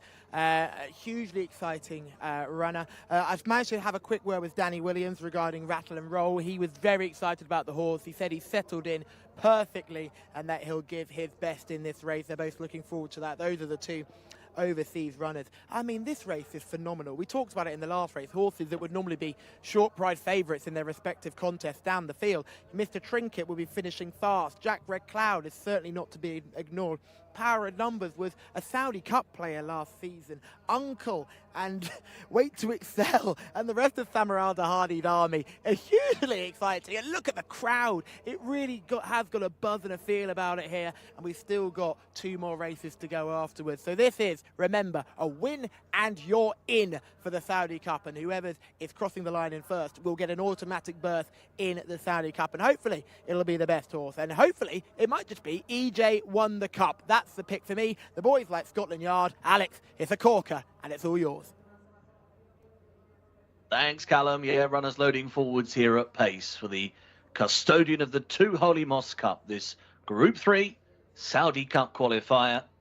Who will book their ticket to the Saudi Cup? Last few to take their places here. About half the field, I would say, at the moment. Akfiq still to go in. Alman also about to be loaded up. Black cap there for the 18. That's EJ won the Cup, so black cap on the red jacket if you're following. EJ won the Cup. International favourite Rattle and Roll is in blue and grey with a white cap. Will jump from stall number 10. We have got 3 left to go in. Rattle and Roll being one of them, just coming forwards. EJ won the Cup is another. And Uncle Out Wide has just slotted in to gate 20. So they are all in line now. We are ready to go. Set. They're off. Racing away here in this Saudi Cup qualifier. They go over the 1,800 metre trip. Starter caught them in a pretty good line, albeit Mr. Trinket is dropping to the back of the field, as is often the case. Also, a little outpaced early Rattle and Roll is right down the order. The white cap has only got Mr. Trinket in behind. Let's see where the early speed comes from here. EJ won the Cup, won the race for the overall advantage. Shows up here by 2-3 lengths at the moment early on. Carmel Road and Tom Marquand not too far away. Also up there is Final Destination racing in third. A bit wider, Ajwadi is handy and looking to try and force the issue. Al Mubir is in against the fence. Black cap is just tucking in behind the blue cap of Karachi. Midfield at the moment for the white cap, the red jacket of Wait to Excel, as they shuffle themselves down towards the end of the back straight. EJ won the Cup. Out in advance of the field. Carmel Road is racing in second. Third place then is with Final Destination. On that one's outside the yellow cap of Aswadi. Trying to pick up in behind them is Karachi. Al Mubir is still on the inside. Wait to Excel is then following next in the field as they work around the turn towards the top of the straight. Uncle is also posted deep and trying to close. Flat down into the drive now behind them is Wooten Sun, but it's EJ won the Cup. Heading towards the top of the straight, the final 400. It's a 2-length lead. Carmel Road is firmly driven now in second. Al Mubir on the inside. EJ won the Cup. A little tired in front, but has the advantage from the back. Thundering home is Rattle and Roll from miles off the speed.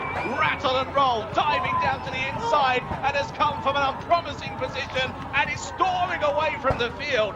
Rattle and Roll laying down a significant marker here, and the Saudi Cup is bound for Rattle and Roll. Super impressive. Has beaten off Wait to Excel. Just holding second place, Wooten Sun finished up sides. EJ won the Cup, run out of it late on. Rattle and Roll, well, lived up to the name. My word, has come from miles out of its ground to win. Was second last after the break, but has scorched through the pack, down on the inside. That man Rosario again doing the steering and punching the air over the line. What a super weaving run to take it, and in the end has won by 4 3/4 lengths, beating the 16 Wait to Excel, who finishes in second, and the winner has posted a time of 1:52.96. What an effort. Wootton Sun is third, behind Wait to Excel, just tipped out by a neck for third place. But those two Red Stable runners were no match at all for Rattle and Roll. And in fairness, it's been a race where the closers have been able to make their mark, because Mr. Trinket has eventually taken fourth, who is one that always comes from off the speed.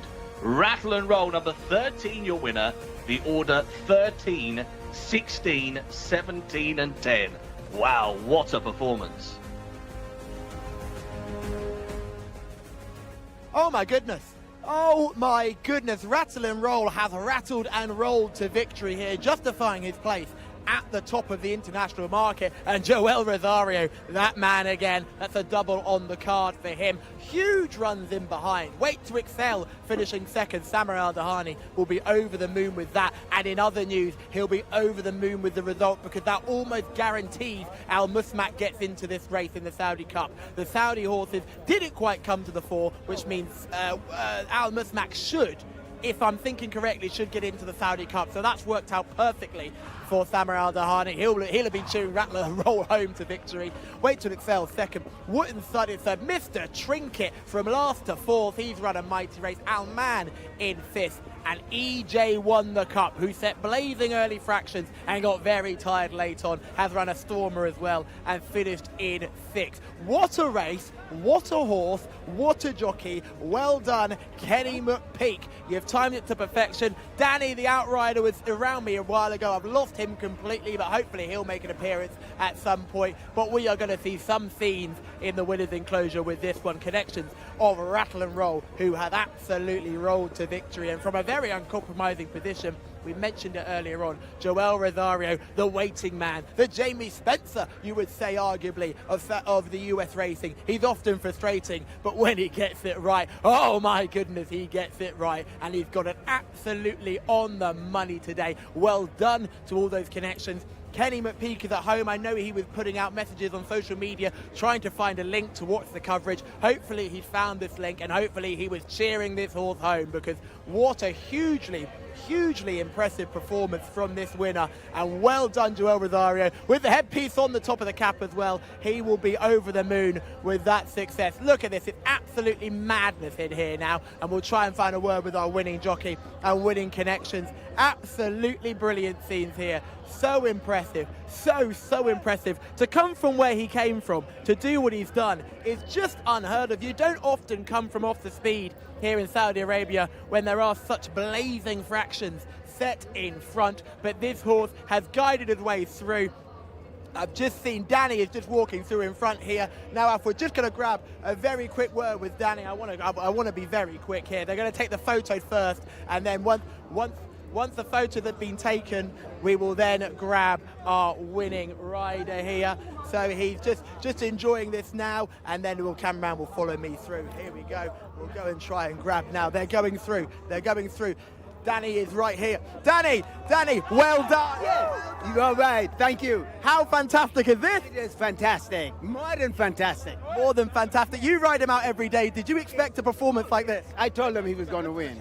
You told me he was going to win. I told you he's going to win. Congratulations. Well done. Thank you. Great stuff, bro. I really appreciate it. Well done. All day. Great stuff. And we'll grab Joel Rosario as well as he comes off and gets weighed in. It's absolutely wonderful scenes down here. As you can see, the horse is just getting the saddle removed. What a performance this is. We'll have to be very, very quick here, and we'll have to do a walk and talk when he comes through. He'll weigh in, and we'll walk and talk when he comes back. And don't worry about the scrum, because Callum Helliwell's here, and he never loses an interview. Joel Rosario here, a second winner of the day. He now knows he has to take off the hat and the stick. He was weighing in for the first time last time, and he will continue to do just so today. And here he comes, our winning rider, Joel Rosario. Pick up the hat and the stick and come through. Hey, very well done. Thank you very much. How good was that? You came from well off. Don't worry, I'll carry this. You're all good. You came from well off the pace, and you came through those beaten horses, but how easy was your path through? Yeah, I mean, the horse was able to do everything, and I was just sitting there, the pace was going from, and yeah, it worked out perfectly. Did you think they'd gone too fast in front? It was red-hot friction set early on by Jcsa the Cup, and you seem to all come through in behind. Yeah, I mean, it looked like it was a good pace. I just want to take, let it be him where he wanted to be, and then hopefully he can run at the end. He did. And the gaps came, and he hit the line hard. He enjoyed every step of that. Yeah, he did. After that, he just went away. So, yeah, very good win. Bring on the Saudi Cup. Thank you. Well done. Well, the Americans have come and conquered Kennyback Peak, Rattle and Roll, with Joel Rosario on board, has picked them up to see off the Nichols. Wait to Excel, Wootton's Son, Mr. Trinket and Alman taking the places in behind, but he hooks towards the inside and picks up really strongly, this American challenger. He was top rated and he's come out the best in the field. Yeah, I had him third in. I was just worried how far back he was going to get, but they went so hard up top. And again, we'll talk about that when we see the full race replay in just a second after they cross the line here. It looked like he jumped in at the top of the turn. I said to you as the race was going live, something's going to come from off the pace. Where's the closer? And then Rattle and Roll appeared. Take it from the start. He's drawn 10. Just gets squeezed up a touch, Rattle and Roll, in the middle of your shot, blue silks. And he off the map has gone left when he's come out the gates, the black colours. Yeah, she was the one that took the brunt of it, to be fair. But Rattle and Roll second last right now. I mean, he's come from way, way, way, way back. And generally we do see this though, don't we? In the Saudi Cup last year, first and second, deep closers. They were last, second last and last in the early part of the race. Similar kind of race to the Saudi Cup, obviously, it's a qualifier. Big field, same distance. The horse that's way out the back has come through. They just go too hard up front and they can't sustain it. EJ won the Cup. At this point in the race, that 200 metres that we've just covered there, ran 11.02. If you know fractions or sectionals, whatever you want to call them, too quick. You can't go that quick. It's ridiculous over this distance. That's a sprinter's early sectional. And where's the winner at this stage? Out of shot. Not in the picture. So far behind. Well, not even in the back wave there? Not yet. Still yet to appear. I'll mention him when he's about to come into shot right now, I think it is. Hold on. Still not in shot. And in behind those, we just keep an eye on some of the principal local runners. Scotland Yard. There's the winner. There's the winner. White cap, blue at the bottom, just coming into screen right now. They have got helter-skelter there. Yeah, 8 lengths behind once they actually hit the home straight. And he's just about to breeze past Scotland Yard there, who's on his left-hand side. Scotland Yard gone, Karachi gone, Power in Numbers gone, Carmel Road's weakening, Almobile weakening. Joel Rosario just had the horse, and when Joel presented him inside, he just unleashed that wicked turn of foot. I don't want to make it. I want to talk about a second and third as well, because I think they've run great races. Wait to Excel, especially a horse I love. He came from out of the pack to finish a good second. Wootton's Son finishing third suggests they definitely went too hard if he could get involved. But Rattle and Roll's won by 4 3/4. It's a wide margin success. Fair play to Kenny McPeak and to Connections, who have obviously leased in for the Saudi Cup. And he's just watching the overhead shot. He was just allowing for the pace to collapse. He was just much the best horse in the field. Agreed. Yeah, he got everything run to suit, but it's going to be the same in the Saudi Cup. Joel there switches him because he realises going right would cause him no end of trouble. Switches him inside here, blue with the white cap, and the horse just finds loads off the bridle. EJ won the Cup is out on his feet at this stage. Mike Smith, black cap, red silks. He's going nowhere. Wait to Excel on the outside, and the white cap is going to eventually finish second.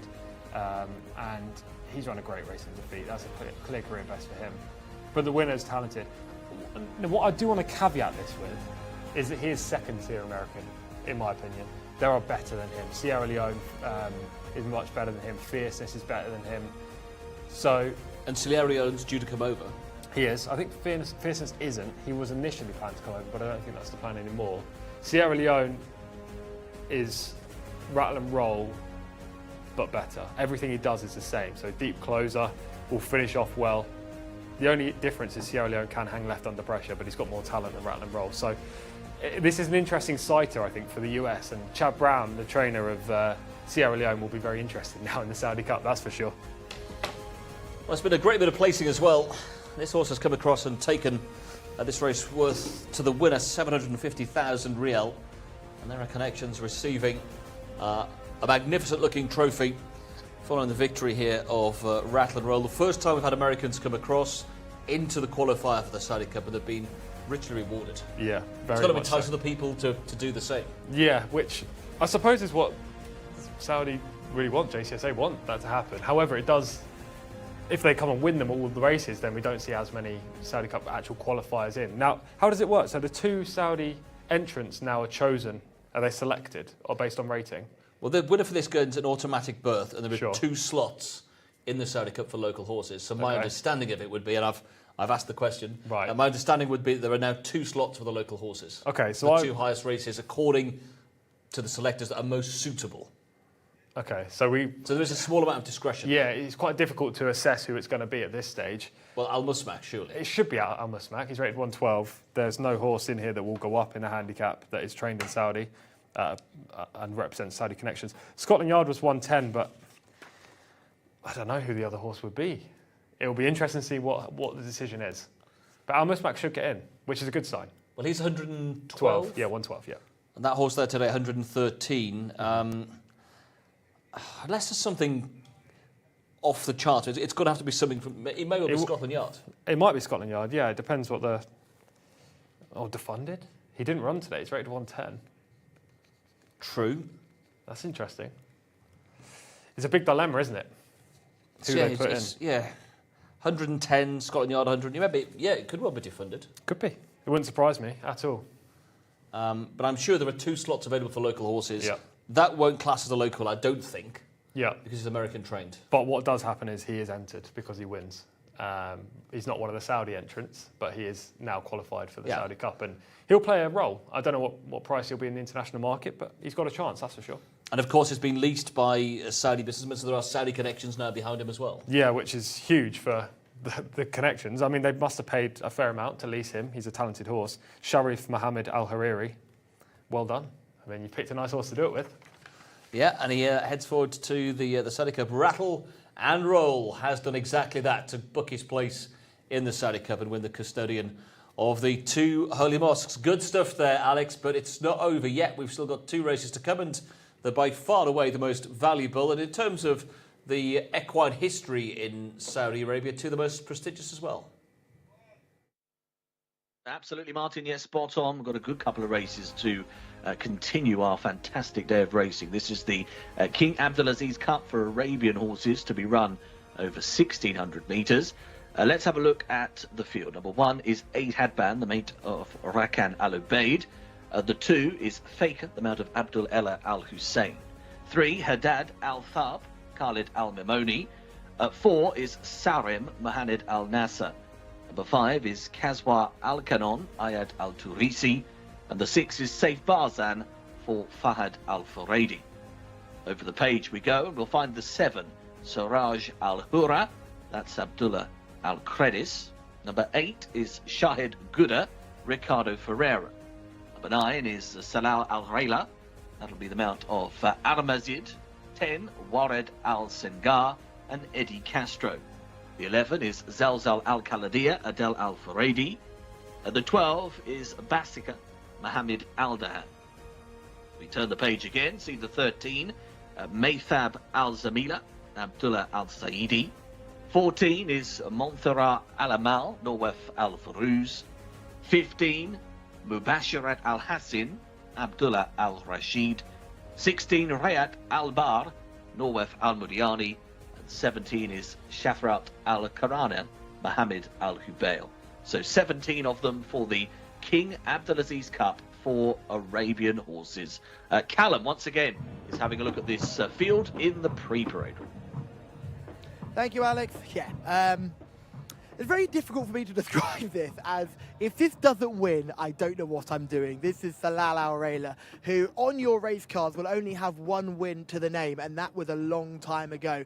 Well, this horse returned from an absence a couple of weeks ago in the Purebred Arabian Festival, and when I say carted up doing handstands, I really, really mean it. This thing bolted in. Rory Delagi found it very well in the market early on before the race, and it won in such good style. You can see why. Still only a 4-year-old here, just a really powerful individual, very flashy, very much again like we've seen a few flashy horses so far today. This is the best of the flashy types, and hopefully with the 3 white socks and the big white face, you can't miss him, and hopefully he can get his head in front. Gorgeous liver chestnut. He will be the pick for me in the pre-parade ring, and I would be shocked, horrified, upset if he didn't win today. Tisal Al Rialen is Callum's selection, and comes on a bit of a roll as well. Came here and won at the unofficial meeting. Well, that's unofficial. It was a meeting not under the jurisdiction of the Jcsa, the form represented by different connections. Yeah, exactly. He's a 2-time course and distance winner as well, based on the debut and then that effort. We'll get to see performance from Salah Arela. Comes from way off the speed, like miles back in the pack. Light blue silks, black on the hat and dark blue on the arms. Watch this horse finish. I mean, it's not the most aesthetic ride, let's say, but the horse is really running late and he has lots of talent. He could be one of the better, well, he is definitely one of the better 4-year-old Arabians. He could be one of the best Arabians full stop if he continues his progression. He's already rated 111. He doesn't have much to find to become one of the best. He doesn't, and 2 wins over the 1,600 metres here. But he takes on a horse who's got a bit more experience and has won 4 of the 10 starts. This is a win for Mubasharat Al Hassan last time out on December 21st. Yep, I was here this day. She was a short price favourite in a race that lacked a lot of depth. However, the runner-up is a relatively good horse. She managed to get the job done from the front. I don't think she'll be ridden the same way today. I think they'll stalk from gate 2. But she's definitely the second most likely winner in this race, and she's won her last 2. Yeah, and those wins have come over. And she's got wins over a variety of trips as well, 1,612 and over 2,000 as well. She won by 2 lengths on the most recent starts. And they topped the international markets as well. The 9 horses, the 100 to 30 market leader, so about 3.5 to 1. But not far behind it, though, 7 to 2 is the 15s. They are the definite 2 top picks on the international market from horse number 17. So that's upcoming. Horse is soon to come into the paddock. There's been a lot of, and we have Vamal was telling us to come across to Bangalore next weekend. We've got Jacob watching in Kentucky as well. Vamal says next week they've got the Mumbai Derby. Asheen Murphy expected to ride. I think Tom Marcanda might be going across as well to ride in there. Didn't Asheen win that last year as well? I mean, my Indian racing knowledge is not great, but I think from what I saw on social media, Asheen may have won that last year. Asheen flies in often and regularly wins big prizes, that's for sure. Collins has a huge run through the traffic for the winner. Jacob offering congratulations to Team MacPeak, which we can back up here. Well done to Kenny and the team as well. Tommy also saying congratulations to Connections of the Proud Rattle. And then Vamal comes back to say 11th race, horse 10 will win. So he's got out on a bit of a limb here with Warad Al Sengar. Interesting, yeah. I don't necessarily love the 10. We'll finish behind Salah Al Rayla next time, but we'll talk about that horse in a minute after we speak to Callum. Thank you very much, team. Here's the one. Aid Habdan goes in colours that we are synonymous with thoroughbreds, but they do like to have a go at these purebred Arabian races. This horse for the winner on last start comes here with a rating of 94. Cannot be ignored. Let's drop back 1 horse to the horse number 2, Fake. This horse is coming towards us now. Certainly fake by name, but not fake by nature. A really lovely type, really shining up well in the coat. Loose mover, you can see just walking around with that swagger that you love to see. Looks quite thoroughbredy for a typical purebred Arabian, but certainly one I want on my shortlist. Has shown very little form, though, in the start so far. Let's pull back. We're going to look at the 3 here that comes towards me. A really nice type, narrow build, though. You look at the chest, very, very narrow, still quite immature, but it's a gorgeous type. This is Haddad Al-Tab, who we're just seeing now. Really leggy, rangy type, isn't he? Really catches the eye and feels the eye as you walk into him. He'd be 16.2, 16.3. He's got some scope about him. Now, he needs to show more than he's shown so far, but he was a winner on penultimate start. Let's drop all the way back to horse number 8 is the next one we'll look at. This is Shahad Gouda. For connections we know plenty about in this purebred Arabian scene. Just coming towards us now, this chestnut with the yellow noseband on. Here is Shahad Gouda. Really nice looking individual here. Really catches the eye. Looks great in the coat. A little bit more petite and more typical Arabian of some of the horses we've seen so far. But there's no doubt about it. If you look at him as a mover, he's moving quite well. He's not getting too warm. He's not getting caught up in the atmosphere. Handling everything incredibly well. Shahad Gouda, one to watch. And remember, you've got the assistance of Ricardo Sosa Ferreira. He'll be hoping for more luck than he had with Tagruda. Pulling back here, here's the 9 who we've talked a lot about, Sal Al-Rayla. Just seeing it shot now. Look, gorgeous horse. Certainly the winner for me. He catches the eye in the parade ring and the form matches as well. We'll pull back now to one more. I want to talk about Zelzel Al-Khaladia. Al-Khaladia stables have really struggled here. Horse number 11 now. We're just pulling back one more. Yes, Zelzel Al-Khaladia is a really good looking individual. It's tall, gorgeous grey, typical of the Al-Khaladia string, typical of a son of Lace Al-Khaladia. No surprise at all. What is surprising is the form. We've only seen one run in Saudi and it didn't blow anyone away, but he comes here with a rating of 100 and that cannot be ignored. He's not got that rating from nowhere. He's just taken a false step there and you can just see clearly quite difficult to handle. Adele is going to be very quiet jumping on board. You'll see some good horsemanship here hopefully with Adele. Oh, steady, steady, steady. Give him a hand there. Well done. Easy, easy, easy. There we go. Steady on through. It's going to keep the momentum and they're going to shoot straight down to the track. Probably not a paddock eye catcher for me. Clearly very, very keen. Steady, steady, steady, steady, steady. And the 3's in there as well. Just ease it up there. Whoa, you don't want to get that 3 too close either. That was a very scary moment there. But Adele keeps the partnership intact. I wouldn't be going that way, lads. I'll be sticking with horse number 9. Right, off they go down to the start. 2 races to come, the 2 most valuable on the card as well. We've had the Custodian of the 2 Holy Mosques. We've had 3 of those. We've got 2 versions of the King Abdulaziz Cup. This one for Arabian horses, we've got the 3-year-old race to come in a second, but this is for the 4-year-olds for the Arabians over the 1,600 metres. Tom, you're very much with the 9 here. Tisal Al-Riyal, just give us a case for this horse. Yeah, we saw the footage of him earlier in the season. He's unbeaten so far. He draws well in 6. He's a strong stayer over the trip. He's got a nice Al-Khaladia-based pedigree, and he's already rated 111. He is more than capable of becoming one of the better, well, best Arabians here in Saudi Arabia. He's only a 4-year-old, still unexposed, and almost there already. If you look at the opposition here, they are unexposed as well, on the whole, but none of them can match him in terms of rating or actual visual performance. So I really like the 9, Salah Al-Rayla. Okay, they are arriving down at the start. Maybe, and we need confirmation on this, I'm trying to get it, maybe there'll only be one other horse available to run locally, because they might well class that horse, given it's locally owned now and it's been leased, as being a local horse. It's a grey area. It is a grey area, rattle and roll, yeah. Well, we know that he's definitely in, but now we need to know whether there's 1 or 2 other spots, I think. If there's one other spot, it definitely has to be Al Masmak. Yeah, because everything else in that race couldn't live with rattle and roll, so they're not going to live with the others in the Saudi Cup. So Al Masmak is the unknown quantity. He has to be the other one in there, if there's only 1 other spot. If there's 2, Al Masmak, and then take your pick, really. Okay, well, let's see how that... Let me run through a couple of these, if that's all right. Yeah. The bigger prices. Horse number 11, Zelzel Al-Khaladia.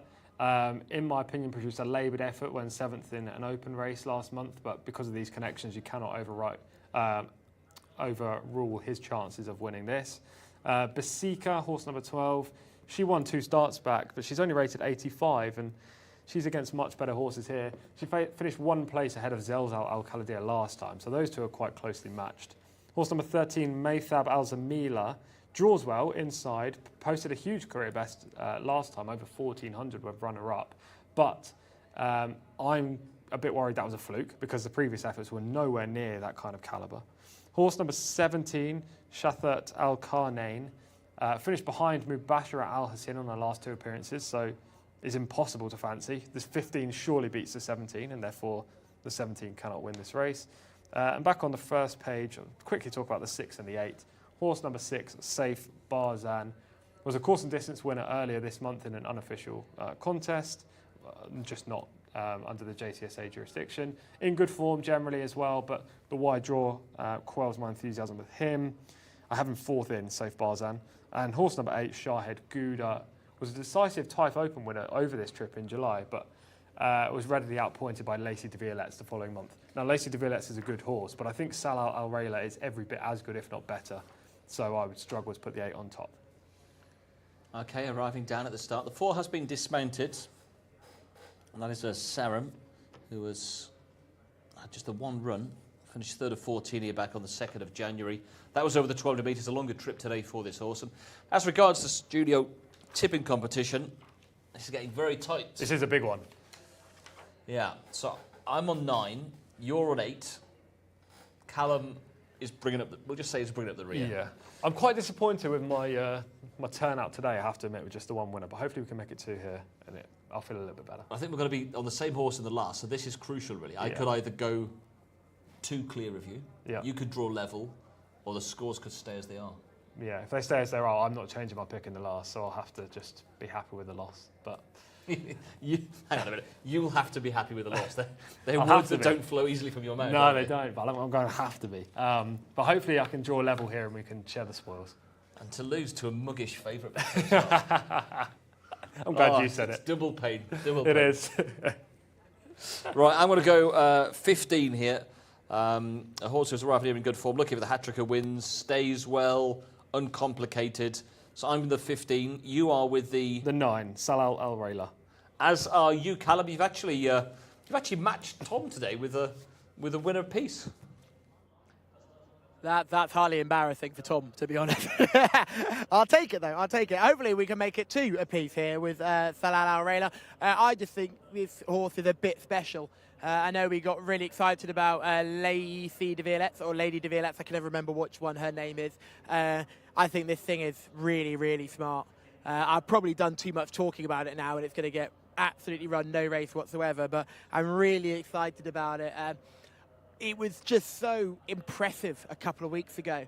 And we said straight away, if you were watching the channel a couple of weeks ago, we said, watch out for this when the international market opens on its next start, because the bookmakers and the international bookmakers will not have acknowledged or accounted for that last run, which is why you have to watch the channel, ladies and gentlemen, because we do find all this racing in Saudi Arabia, some of which isn't quite registered yet to the Jcsa. So there are some clues, some under-the-radar clues that you can find. Obviously, the 15, Mubashirat Al-Hassan, is certainly a danger. The real interesting one is Zelzal Al-Khalidiyah. I've got no idea what to make of this runner. Was clearly not the easiest in the prelims, but has got a great pedigree, being by Laith Al-Khalidiyah. Has got a Del Alpha Radio on board and a rating of 100. Where has that rating come from? We just don't know. But Salah Rayla had a rating of 111, and Mubashirat Al-Hassan had a rating of 102. So it will be a little bit hard work for those who support Zelzal Al-Khalidiyah, but it'll be no surprise to see that horse get the head in front. Some of the others with a decent rating. Serem, the 4 horse here, comes here off the back of a 3rd place effort last time out. Good to see the 11 is now settled down at the start. I think it's got a ring bit on as well there, just to give the jockey some extra control. Just see the 7 in shot there, and there's the 9, a dark liver chestnut. I love liver chestnuts. When they get ready to go, they get darker and darker. They almost become bay, an absolutely gorgeous type. So looking forward to this contest. The ones that really caught my eye in the parade ring, Fake, the 2, has had plenty of chances, but looked really well. And the 3 as well, Haddad Al-Sahab, who was a winner on penultimate start. It would be no surprise if that horse took another step forward today. No one getting checked by the vets, which is great to see. No one getting tack adjustments either, so we should be ready to rattle and roll sooner rather than later. How good was that performance? Wow, certainly exciting. And I think Tom Collins has hit the nail on the head, where if you are the connections of Sierra Leone, you are rubbing your hands with glee, because if rattle and roll can do that, and you know Sierra Leone is a type of horse who is better than rattle and roll on figures, you'd be excited. Sierra Leone will love this sort of track with a long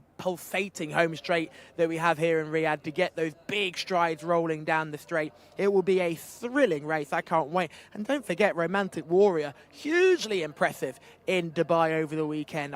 I'm so excited. I cannot wait for us to get started here and look forward to a hugely exciting Saudi Cup meeting with plenty of horses all coming in, and what's been a really cracking day of action. Still 2 more races to go, and I'm looking forward to both of them. This race is a little bit trickier. The last race is just fascinating. Mota Sabetta in there, some really other exciting horses, but they've clearly got one horse to beat there, and it could be a major, major day for the White Stable and a major day for Camille Ospina after Euroa success earlier on in the card. Still continuing to circle down here, but I'm going to give my final selection here. That is the 9, Zalzal Al Rayla. Boys, are you trying to take me on? Well, I'm taking you on, yeah. Head to head. Top 2 in the market. You've gone favourite. I've gone second favourite. But makes a change.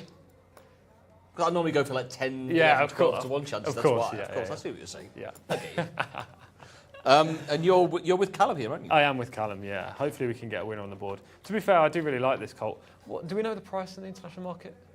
I'm just... The Manera of joint favourites, 100 to 30. No movement, basically. No, just static. Nothing happening. Okay, fine. Maybe no one's interested in the Arabian races after the big one, but I think the price is good. And in fact, no, 3 to 1 from 5, so there's been a little bit more movement behind it. Yeah, I thought the price was good. I mean, he's rated £9 better than anything else in the field. If this was a thoroughbred race, surely it'd be way short than that. But I mean, these are Arabians, so you can never really count on them necessarily. But maybe it's the fact it ran in the sort of that. I think it is. Unknown meeting last time. Look at the form figures on there. What do the form figures say for this horse? On that form, 1. Exactly. So on they the form we've got from the Jockey Club of Saudi Arabia, it's exactly 2 out of 2. Correct, and that's why the Jockey Club of Saudi Arabia is better when you're looking at form, because that market on the betting front doesn't have the recent success, and therefore they only think the horse has run once. But it hasn't. It does have the success though for the 15, 1-1, which is going to be 1-1-1. We'll see. I'm with the 9, you're with the 15, yeah? Okay, yeah, we are head to head. This is going to be crucial. Let's head back for the call with Alexis. Thank you very much indeed, gentlemen. Good luck with your selections here as that tipping contest goes right down to the wire. First handful have gone in. Just moving forwards is Haddad Al-Thab, has moved into stall number 13. Coming up is Kaswa Al-Kanon, is about to go into stall number 4. Market leader Salal Al-Rayla will jump from stall 6, so gate 6 if you're following the favourite. And Mubashirat Al-Hassin, the 15, is in stall number 2, if you're liking that one's chances. 15, Mubashirat Al-Hassin is about to come up. Also the 11, Zalzal Al-Khaladiya, moving in, slides in. Final couple, Sarem and also Salala Al-Rayla. So the market leader, one of the last ones to go forwards here, as the 11 just spun side on momentarily. But it's fine now. So the last 2 being offered up. To see gate 6 field there, aren't we, overhead? Favourites in, and we are ready to go. All in. 1 or 2 restless. They're off. Jumped away here, the King Abdulaziz Cup for Arabian horses. This race to be run over 1,600 metres. Not the best of beginnings for a couple of them here. In particular, Kaswa Al-Kanon is looking a little outpaced early. Fakers towards the back of the field as well. And another one in rear is Safe Barzan. Up there early, though, down on the inside is Monthera Alamal. Leads the way up the running rail in the blue jacket. The lighter cap shows the way here. Also pretty handy is Hadab Al-Fahab, and another one right there is Zalzal Al-Khaladiya. Reading a bit wider out to try and find Sarem. That one's improving, actually, up into 4th place now, hunting the leading line. Also Salal Al-Rayla in against the fence, just having to steer up the rail. Rider Al-Mazid just looking behind to try and get the gap as they take the turn. Up top here then, it's pretty tight at the moment. Mubasharat Al-Hassin has moved on past here and has cruised along to take up the overall advantage. Montferrat Al-Amal is dropping back. He's somewhat falling in the lap of Salal Al-Rayla, who's trying to extricate now. Will have to come wider. Zalzal Al-Khaladia moves into second position. Just in behind the leading quartet is Sarem. As they come to the top of the straight, Haddad Al-Thab is trying to hang tough and stay in the mix. Safe Barzan is coming from the back of the field. Turning towards the top of the straight. We're in line for the final 300. And up top now it'll be Zalzal Al-Khaladia drifting to that rail with the advantage. Salal Al-Rayla is trying to close the leader down. And Safe Barzan has made steady headway all the time from off the pace. It's going to be another near last to first here. Drifting left under pressure. Safe Barzan looking very awkward in front. Just has the lead and has scrambled it in the end. Dramatic stuff late on. Zalzal Al-Khaladia finished in second. Basika was running on in behind those, but that got all rather hairy, didn't it, close to the line. But in the end, the 6, Safe Barzan, has won it for Fahid Al-Faradi and has won in a time of 1:51.13. Scenes. Big celebrations going on here. It's won the King Abdulaziz Cup, but from going easily to under pressure, it was quite a dramatic conclusion to the race. Safe Barzan went sharply towards that inside position, didn't quite get to the rail though, and Zalzal Al-Khaladia did have space all the way to the line. Faker and Kazwara Al-Kanon have eventually come home in 3rd and 4th places in what was a messy race and 1 or 2 closers, none more so though than the eventual winner. 1:51.13 the winner has clocked here. Safe Barzan beats Zalzal Al-Khaladia. Faker in 3rd and Kazwa Al-Kanon has taken 4th. It was 6, 11, 2 and 5.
Thank you very much, guys. Yeah, this is what a strange old race that was.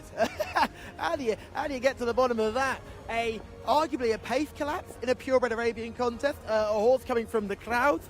Farhan Al-Faradi getting the winner aboard Safe Barzan, a horse who looked to get completely lost when hitting the front and had eventually gone on and won. Congratulations to the connections. Trainers just there on the left leading the horse in, and it's absolutely mental. Absolutely crazy scenes in here. We've got people genuinely fighting to get into the winner's enclosure. You've got Fahid Al-Faradi, who's about to face a 4-day ban after getting things all wrong in race 11 yesterday, and he's now got things all just about right in race 11 today. And 2.5 million Saudi Riyal to the winners. It's absolutely wonderful scenes down here. People celebrating left and right. Everybody, there's your trainer. There's Abdullah Al-Farouz as well there. He was on board the horse that set the early fractions, and they'll be over the moon with that. Safe Barzan. Well done, connections. They have denied, in a bit of a thriller, Zalzal Al-Khaladia, who arguably didn't quite get the run of the race, but can't be, with a very good second, but probably didn't deserve to win the race. Fake, the good looker, ended up finishing 3rd. Kasper Al-Kanon there in 4th. Salal Al-Rayla at one stage. Here we go. This is going to be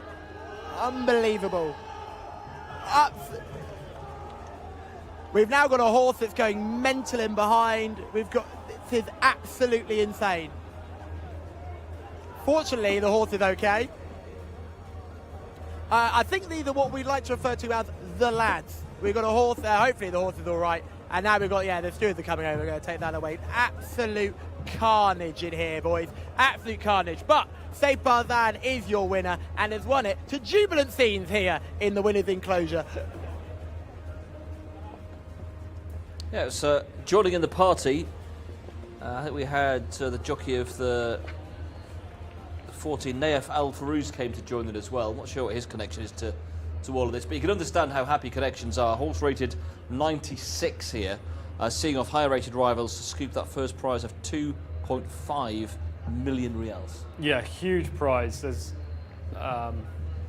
this will be the biggest day for connections by some margin. This horse had a chance. As I say, I had him fourth in, but I didn't have him on top. I didn't think he'd be able to fly from the clouds. Just watch this in the latter stages. He hangs badly to his left, just under pressure on the wrong lead. And he's got about 8 lengths over there. Yeah, but fortunately Farhad managed to steer him just before he got to the eventual runner-up. The stewards will look, but there'll be absolutely no change, no ban either. There's nothing to be done, is there? No. The horse just went a bit errant when he was out in front. Didn't collide or anything? Yeah. He saw daylight and then went left, that was all. Okay, early pace came from stall 1. The horse flying along there of the 14 under Naif Al Farouz. Number 14 led them early and has taken a good couple of lengths out of the field. Yeah, took the advantage. They went quick early on for Arabians over this trip. The two market leaders were always well placed. Mubashara Al Hassan, your selection, was in second in the white silks, one off the rail. At this point, looked to be in the box seat. The eventual runner-up, Zelzal Al Khaladia, was just one place further outside of him with the black V, the grey grey colt. He ended up finishing second.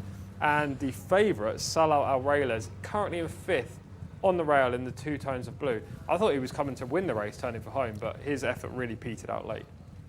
Mubashat Al-Hassan also travelled well. It's at this stage, the white colours of that horse, the 15 starts to go. Well, I thought the horse you were talking about there, the international favourite, the 9 horse, he's got him in his sights, but the white colours strike on and are going pretty well at this stage. Yeah, but as soon as Mubasharat Al-Hassan hits the front, Zelzal Al Khaladia comes alongside, and then Salah Al Rayla is on the outside and ready to pounce. It looks like those two are going to fight out the finish, the 9 and the 11.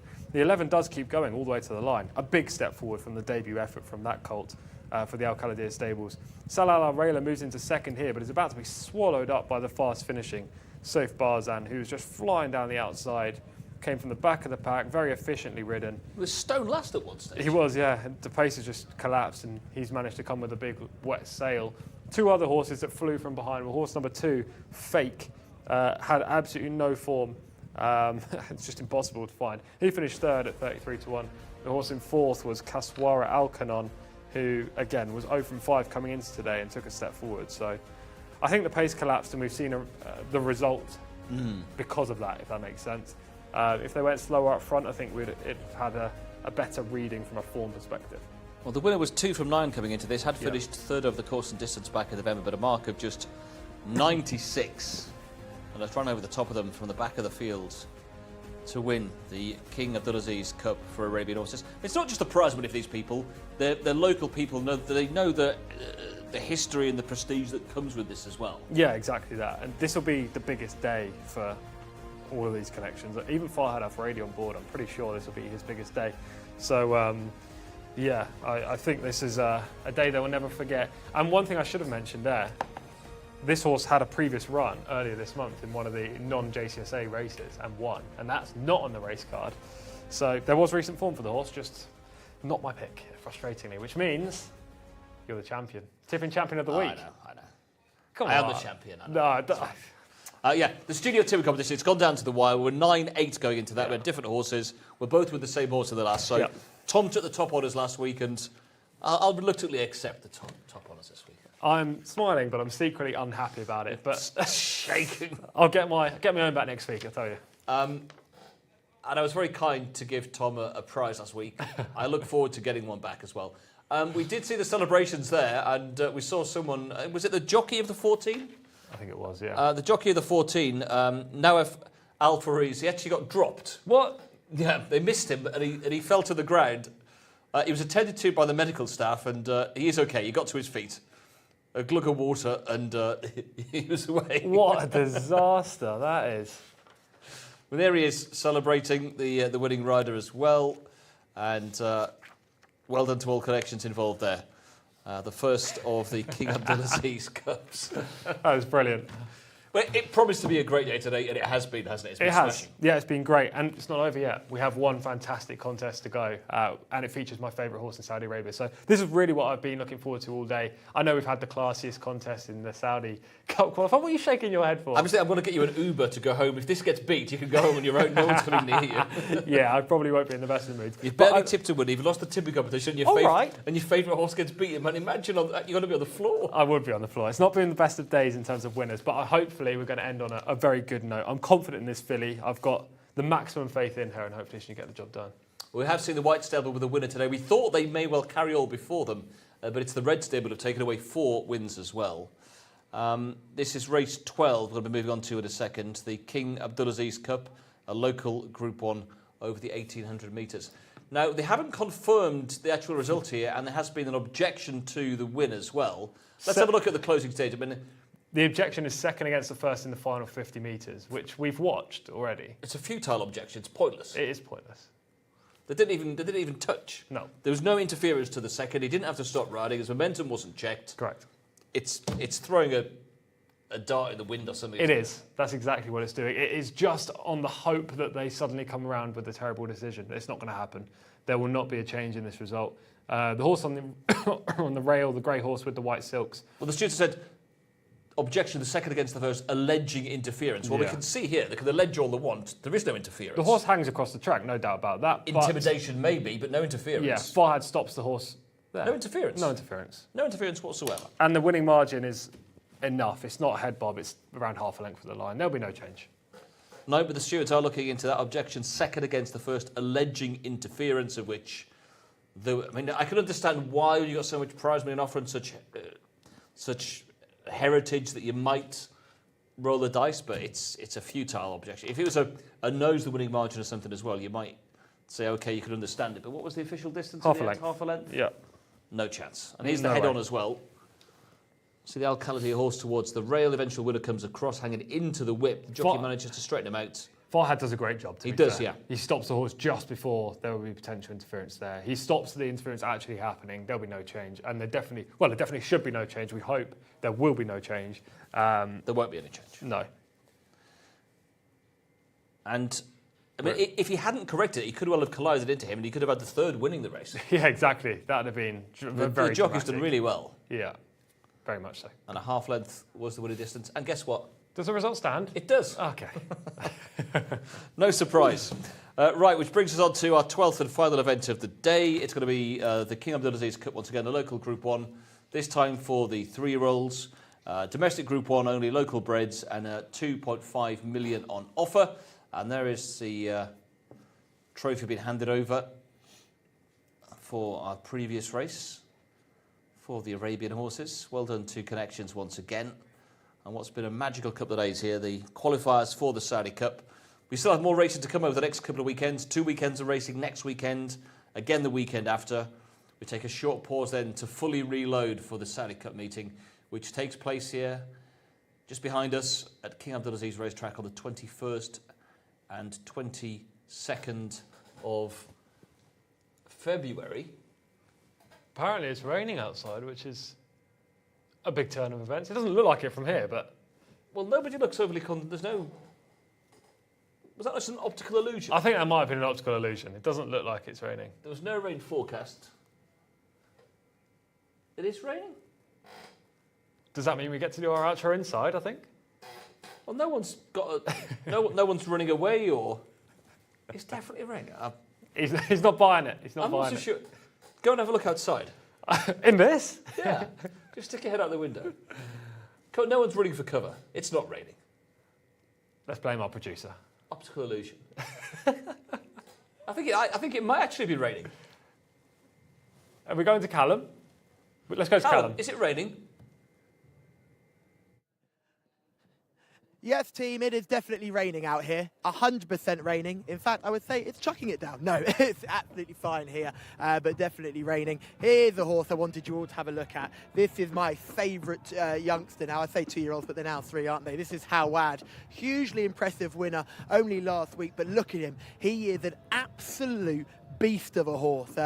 Mohamedou trains him, and he's one of the lads who leads him up here. Mohamedou tells me this guy loves his horse more than he loves his children, and you can understand why, because he's such a gorgeous, gorgeous horse, and he's handling the prelims very well. As you can see, he's like a coiled spring at the moment, just waiting to bounce out, but he goes for FMQ, and he's hugely, hugely exciting here. Let's have a look at some of the others. This is Ibn Al-Reeb, just in behind the 8, going for Alex Moreno in the saddle. Nicholas Bachelard doing the training of this one. When he won 3 starts ago, you actually saw his action. He's got one of the strangest actions you'll ever see. His front really does swing out as he gallops. You'll watch it close in. He's got a very strange action. He looks great though, doesn't he? A nice roan grey, really good looker. Looks great in the coat, and certainly can't be ignored, but I'd be looking elsewhere here. Let's go back to the 12 here. This is, oh, actually, in fact, we'll talk about the 11. This is the real talking horse here. Can't wait to see how this horse goes. This is Cafe Charret. Now, this horse is the speediest horse you will see. He's a track record breaker as a 2-year-old. The only question is that with over 1,200 metres? Can he do it over further today? 3 from 3 in the career. Hugely, hugely exciting. Absolutely dominates the clock, and he's hugely exciting here. But can he master the step up and trip? Alex Sussy will take us through all the runners and all the riders for this final contest. Yeah, thanks, Callum. We'll take a quick spin through these as runners about to make their way into the parade ring. Of course, race 12 is the King Abdulaziz Cup. It's a local Group 1 to be run over the 1,600-metre trip. Number 1 will be Aban Al Saeed, the Mount of Norwef Al Mudiani. 2 is Ayla Malek, looking for a second win from 6 starts. Number 3 on the card is Al Yuaf, that's Fahad Al Faradi. The 4, Badra Al Samawi, Adel Al Faradi. No 5 in here, that's a non-runner. Take that one out of your calculations. The 6 is next, that is Hafa Al Kalam. Number 7 is Hawad Eddie Castro. The 8, Ibn Al Reeb, Alex Moreno. Number 9 on your card is Karimi, that's Abdullah Al-Lawfi. The 10, Muanez, Naif Al-Anazi, as we can now see these on the graphic for you. Just filling in Ricardo Ferreira's on the 6 there, Hafa Al-Kalam. There's the 8 to 13. We can pick up with the 10, Muanez, that's Naif Al-Anazi. 11, Kati Shawray Thab Al-Timyat. 12, Sahafi Mohammed Al-Hubail. And 13, Taj Bladi Wigberto Ramos. Over the page we'll go, and we'll see Wanamin, Mikel Barcelona. 15 is Yatil Balaha, Mohammed Aldaham. 16, Dubamin for Ayad Al-Turisi. The 17 is Messamia, Tariq Al-Mansour. The 18, Mitalea, Jal Rosario. 19, Motatha Beta, the international favourite, Camilo Ospina. 20, Nawafa, Tom Marquand. And 21, Yafael for Rayan Al-Tarash. That's the field of 20 runners in our final race, our final big race of the day. Back to Cal. Thank you very much, Alex. Here's the one. This is Aben Al-Asai, who just is walking around like a really confident performer. This is the 5th career start, 2nd last time out, is immaculately turned out for this cracking contest, and certainly will be one to watch. I certainly have this one on your shortlist. With a rating of 81, he'd be bang up there in this sort of field, but he will need a career best effort to win this. Now, in behind is the 2. I think this is gorgeous. This is Ale Malek, Al-Qatani's runner here. Gorgeous, gorgeous type. Looks really well in the coat. Strong individual. Growing up, I think, in front of us. A winner on penultimate start. 2nd last time out. Certainly a horse that you can't ignore in this race. Now, he comes here with a rating of 83, and that will be enough to maybe put him in the frame here. As you can see, just steady on. The one's just getting a little bit revved up. Obviously, they've just seen the cameras and the big crowds around, so we'll just make sure we give them enough space.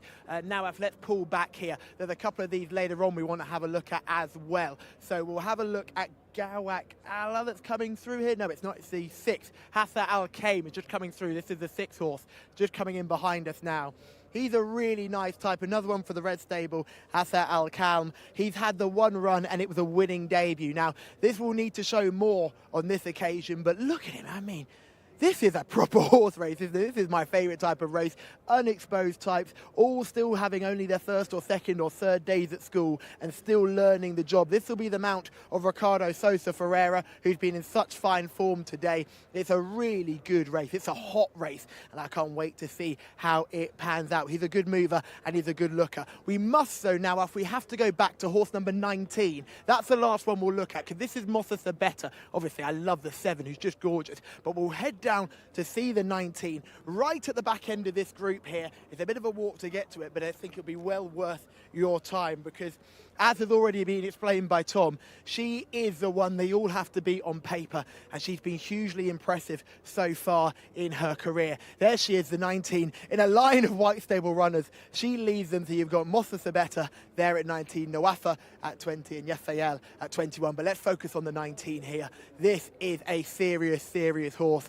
She's done nothing wrong in her career so far after making a little bit of a slow start. Coming to Riyadh has really made her flower. She's been hugely impressive. What I like most about her is not that she just wins, it's the way she wins. She grabs that ground and powers away from them. And you wouldn't think much of her by looking at her in the parade ring. She'd never be a paddock eye catcher, but she does all her talking on the track. She really is a good girl, and she's certainly a danger here. Let's pull back just one to Nawafa, the 2nd of the White Stable runners here. This is a totally different horse. This is a paddock eye catcher. Look at this. Look at the way she prances out in front. She's a gorgeous individual. She'll be partnered by Tom Marquand, who had a really good couple of spins for the White Stable so far this evening. He'll be looking for some success, and what a success it would be if he could get the win here. She's a really exciting filly. Looking forward to seeing what she does on her 3rd career start. And then finally we'll talk about the 21 as well. Yafael, probably the least likely of the team here. She was the winner last time out on her 2nd start, but you look at her, she looks like a sprinter, doesn't she? Doesn't he, I should say. He looks like an absolute sprinter. He's a ball of muscle. Look at the neck that he's got. He's a really powerful individual. He's got a nice back end as well. Rayan Al-Taraish is doing the steering too. All positives, and for me, certainly the ones to watch. But I have to stick with my absolute favourite here. Hakwad, the 7, is the paddock pick for me. Okay, here we go then. Final race of the day. The King Abdulaziz Cup, this local Group 1 for the 3-year-old local breds over the 1,800 metres. This race was known as the most prestigious race. It was known as the Saudi Derby at one stage, as we'd taken a bit of form as well. And this horse, for you, Tom, needs no introduction. Yeah, she is my new favourite horse in Saudi. Work to Excel is right up there. He's the proven quantity as my favourite horse. But this filly, I think, is special. This day, she overcame a slow start. She got squeezed out. She had an 8-wide trip around the turn, and she still won the Grade 1. She's won her last 3 outings. I think she's very good. I saw her 2 starts back when I was here, and she wowed me. She was the most impressive winner of that 2 weeks when I was in Saudi.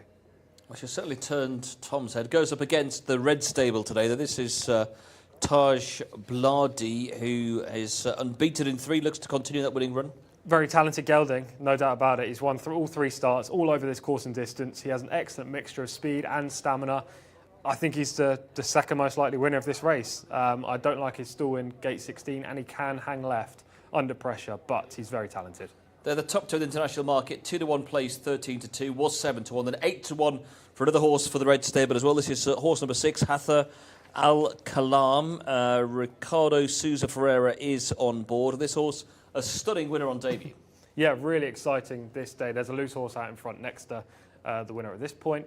Which might just help to sort of push him forward. Exactly. The horse will feel like he's in a race, that's for sure. It wasn't the best of contests in behind, so you're kind of guessing just how good this horse is. But on this evidence, he looks like he could be absolutely anything. The sky's his limit, really. Yes, indeed. That was a win on debut over the 1,600 metres. That was a race for Colts and Geldings. Got a mark of 92 on the back of it. Ups in distance to the 1,800 metres today. By, of course, Teletext, who he touched on, has been sort of the preeminent horse before the internationals really started hotting up in the kingdom. Yep, nice pedigree. I suppose as good as Teletext has been as a racehorse and a stallion, you would suggest there are better stallions in here, just purely because there are loads of US stallions, the likes of Requinto, Mucho Gusto, Mitoli, Forster Pass, Bandini, Premium Tap. I mean, keep going. There are loads of US influences here, Closing Bell. But Teletext's progeny has done very well, and he's not the only red stable horse, Hatha Al Kalam, that has a chance in here. They've got numerous chances, Taj Bloody being one that we've also already talked about. But what about the two at the top of the race card? Ayla Malek, who was going to be the mount of James Doyle, but now is the mount of Alex Moreno. This horse is more exposed than most. However, last time up he ran a really nice race to finish second, and he's pretty talented as well. He's got each way claims for sure. He's a big price in the international market at 16 to 1. In fact, no, 12. No, sorry, hang on. 16. 14s. Oh, 14. Okay. So there's a little bit of money there for him. He finished behind Yal Mansour, but that was in a Group 1. So he has Group 1 form. Can't write off the two by any means. And the one horse, Aben Al-Asai, we saw this one last week. And we quote us, this horse will win next time. Well, wasn't anticipating he was going to be in a Group 1 a week on. But he's very, very useful. And I wouldn't write the one off either. He has loads of talent. He should have won last week. He won 3 starts back in blistering fashion. He's a leading player in here for sure. Off they go then down to the start final race on what's been a really special day here at King Abdulaziz racecourse here in Riyadh. The qualifiers for the Saudi Cup. It was a rattle and roll for Kenny McPeak, who took the Saudi Cup qualifier. We had early qualifiers as well, and we have now one of the most prestigious races here in Saudi Arabia. That horse looks well, doesn't it? That's the 7. Howard's 1 win from 3 starts, rated just 81 coming into this, so it's got a bit to find on the figures. International market would suggest 18 to 1. Didn't this horse run last week and we said this horse looks well? Do you remember? And Callum, this was Callum's 1 winner last week. One of his winners last week. His winner or his half winner? No, last week. So last week, okay. Last week, yeah, won a maiden last week. Steps up, but he's a lovely looking horse. I also want to mention a couple of others really quickly, because this is a race full of young promising types. Horse number 4, Badr Al Samawi, impressive course and distance winner on the debut. Hardly disgraced in finishing 3rd in 2 cup races since, but will come from way out of contention early. The 11, Jcsa, I think is around 8 to 1 in the international market, which is a crazy price. I'm cold on him. I don't like him today. He's unbeaten in 3 starts, which is probably why he's short, but he's a speed horse who's probably lacks the talent to win this. Yeah, Howard did win last week, beating the top horse, number 1. Yes, yeah, and we thought the 1 was shaped the better, but Howard looked lovely pre-race, yeah. and we say the same here. The 14, Wan Amin, I have 3rd in behind Mota Thabeta, who I think will win, and Taj Bloody, who I've got 2nd in. Wan Amin responded to pressure really well when finishing 4th last time in Group 1, but that was behind Ayla Malek and Badr Al Samawi. So if you like the 14, you're going to hope for a form reversal. 2 more to mention. 18, Mitalaya, precocious filly who doesn't seem to have progressed, but is the mount of Joel Rosario, who's won 2 big races, so you have to factor her in. And finally, the 20, Nawafa, is the mount of Tom Marquand. Only had 2 outings, 1 on debut when looked like a potential world beater, but last time she was behind Mota Thabeta and she had a much better trip, so I don't see her reversing the form. It's Mota Thabeta for me. I think she's the best horse in the race, and she can beat the boys and win this despite her draw. Yeah, she's 3 from 5 so far. She was 2nd and 3rd on her first couple of goes out in Taif before winning the Taif Cup over the 1400. She shipped here into Riyadh to win twice over the 1600 metres in a cup race. It was the Group 1 that we saw in that replay, where she won by 4.5 lengths. It was form that was boosted. The 5th won last night, and the 7th, who was just in behind, ran the 5th down to be 2nd last night as well. So the form's there as well. I think we're in agreement, Tom. Yeah, definitely. I'm more excited about this than anything else. I just want to see her go and win and hopefully stamp herself as one of the brightest prospects in the kingdom. Okay, Mota Thabeta. It's 2 to 1 on the international markets for the King Abdulaziz Cup. This prestigious race, one of the most prestigious in the calendar, worth a lot of money. Mota Thabeta, Callum, for the studio team. We all got to unite for one final race. Oh, I'm taking you on here. I think we can really dig into this race. Nawafa, the 20, was really impressive on debut and set a really good time. Now, did finish behind Mota Thabeta, but got a hideous trip round. Now, I'm thinking she might be in the shape of Falcare, where her future lies over further. But do not discount her under Tom Marquand as well. I think it's an upgrade of jockey. This horse has still plenty of potential and a high ceiling. Nawafa could be a surprise winner. Jcsa should not be 8-1. This thing is a weapon. Like, especially over the short trip. Clearly, we're stepping up in trip now, but look at the way Jcsa has won his last 3 starts. He's never gone into second gear, and he's won by half the track. Now, maybe he might just be too good for these and could be a big surprise winner. He'll have to set the fractions. He'll have to be blazing an early trail, but he's certainly massively dangerous and cannot be underrepresented here. The pick for me has to be Howard. That's purely because I absolutely adore the horse. He's gorgeous. He's clearly got ability. This is a massive step up from what we've seen before. But that debut form isn't too bad. He beat Aben Al-Asai last week, and hopefully he can maintain that form and do well today. Comes out of stall 9 in the FMQ colours, like Gawak Allah, who's also for FMQ, who's not been talked about too much. That horse is looking for the hat-trick.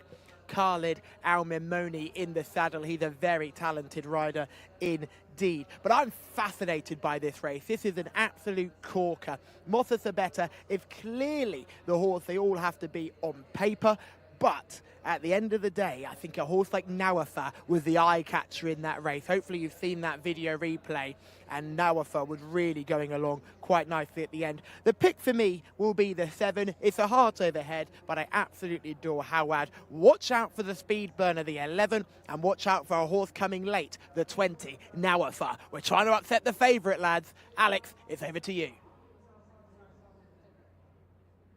Thank you very much indeed, Callum. Yeah, we'll soon have the loading process for our final race of 12 on what has been a tremendous day of action, hasn't it? I was very taken by Rattle and Roll earlier. Thought that was a terrific performance weaving through the field. How will Rattle and Roll fare in the Saudi Cup in due course? Favourite then, Motatha Betta, 2-1 here in the last. It is 13-2 Taj Bladi, who's in from 7, so a little bit of support there. 8 for Hafa Al Kalam. Jcsa at 8-1. Now Wafa also an 8-1 chance. 10s Messamia, 11s for the Barcelona-ridden Wananamin. And it's 12s and bigger the rest of the field. Just waiting for the signal to start the loading up process here. Can tell you the 2, Ayla Malek, is just away from the others at the moment, is being kept behind that tape line deliberately, I think, just keeping out of the way and keeping calm as things stand. We have nearly hit the 1 minute to the off mark, and I think that's normally the cue for loading, so about to see them go in, I think, by the looks of it. Starting team dishing out their final instructions here. And here we go. We are now starting the loading up process. Who will be our final winner of the card? It's been, well, a mixture in terms of favourites and outsiders, and some of those sort of second, third in the markets internationally that have fared today. And the gents in the studio, Tom and Martin, hoping that Motatha Betta will win this concluding race and send them home happy. About to move up with the 20, and Nawafa going to move in to stall number 3. Just going to take another turn. In fact, there's the 19 in shot. That is the favourite. A red cap. Don't forget different variants of caps here for a number of these in the field. It's red for Motatha Betta and Camilo Ospina. There's the 12. Shahafi just gone through the shot. Mohammed Al-Hubail, 1 win from 5 so far in the career. That success was 2 starts ago. White cap for Muaniz, Naif Al-Nazi, waiting to go into 6. The blue cap there, Taj Bladi on the red silks with Berto Ramos into 16. And we've only got about 5 to go now. Just going to push in Sahafi. Dubamin, black stripe on the red jacket to come in. Also still waiting for Ayla Malek, who was kept clear of the others. And there is Tom Marquand on the 20, and now Wafa moving into stall number 3. So the final pair taking their places here. A little push required for Ayla Malik, who's just moving a little bit edgy, but is there now as well. Ready to go. They're off. Jumping away, the King Abdulaziz Cup. This local Group 1 begins. They go over 1,600 metres. A bit of an awkward start for Mitalea down the order. Right at the back of the field was running around. Up on the inside fence, now Afar with the white cap. Got a decent beginning, but hasn't got the early toe. And it'll be Jcsa, the yellow with the blue spots, who tacks on by to take it up. Aban Al-Sai is being pushed forwards in second quite firmly by Norwef Al-Mudiani to try and press the early leader. So quite a hot pace on here, that is for sure. Right in behind them at the moment, Wan Amin, who's in against the fence, the green cap, and racing in third. Karimi is in company with that runner, looking a bit wider for Taj Bladi. Red cap in between rivals is Motatha Better, not too far from the pace, but is being squeezed along. White cap up against the fence and starting to improve now. One or two others from the rear of the field, including Taj Bladi, as they work around the turn. Wider out is Hatha Al-Kalam with the black cap on, and that runner's cruising up. There's about to be a pace collapse here, and it's all changed now. Down the outside, it's the 13, Taj Bladi, who comes through to take up the overall advantage. From in second, Hatha Al-Kalam. They're being followed by Motha Tabeta, who is getting rolling now, is really starting to motor. We've had an unseated rider down the back end of the field when they're all getting very congested. It's a messy contest, but the leader still is Taj Bladi. Motha Tabeta is trying to erode the deficit. A length and a half between them. Taj Bladi is lugging under pressure, but still has the lead and is going to get to the line ahead. Taj Bladi will hold on. Motha Tabeta couldn't get past. Badr Al-Samawi running on, might have got a place there with Nawafar on the inside following them in. A very, very messy contest indeed. In the end, the 13, Taj Bladi has won the King Abdulaziz Cup. There's the jubilant scenes once again that we see from Connections. And Taj Bladi, despite drifting out and getting a bit weary late on, had enough to hold Motha Tabeta into second. 1:41.34 the winners clocked here. 3/4 of a length is the winning margin.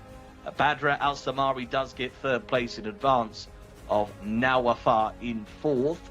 Looked as though all okay in behind in terms of rider getting up and loose horse galloping with the field. So our final order of today, 12th and concluding race, the King Abdulaziz Cup goes to Taj Bladi. It was 13, 19, 4 and 20.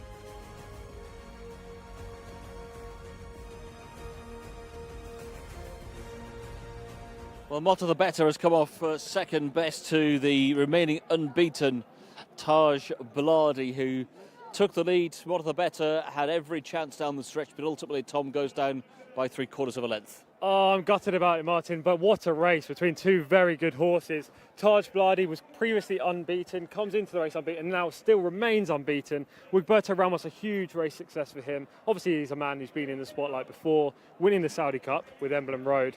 But this is a big win. Wiggy doesn't have as many rides nowadays as he used to have. Motha the Better went down fighting. She ran a great race, but she just couldn't reel in Taj Bladi. Those two drew clear. It was a great race.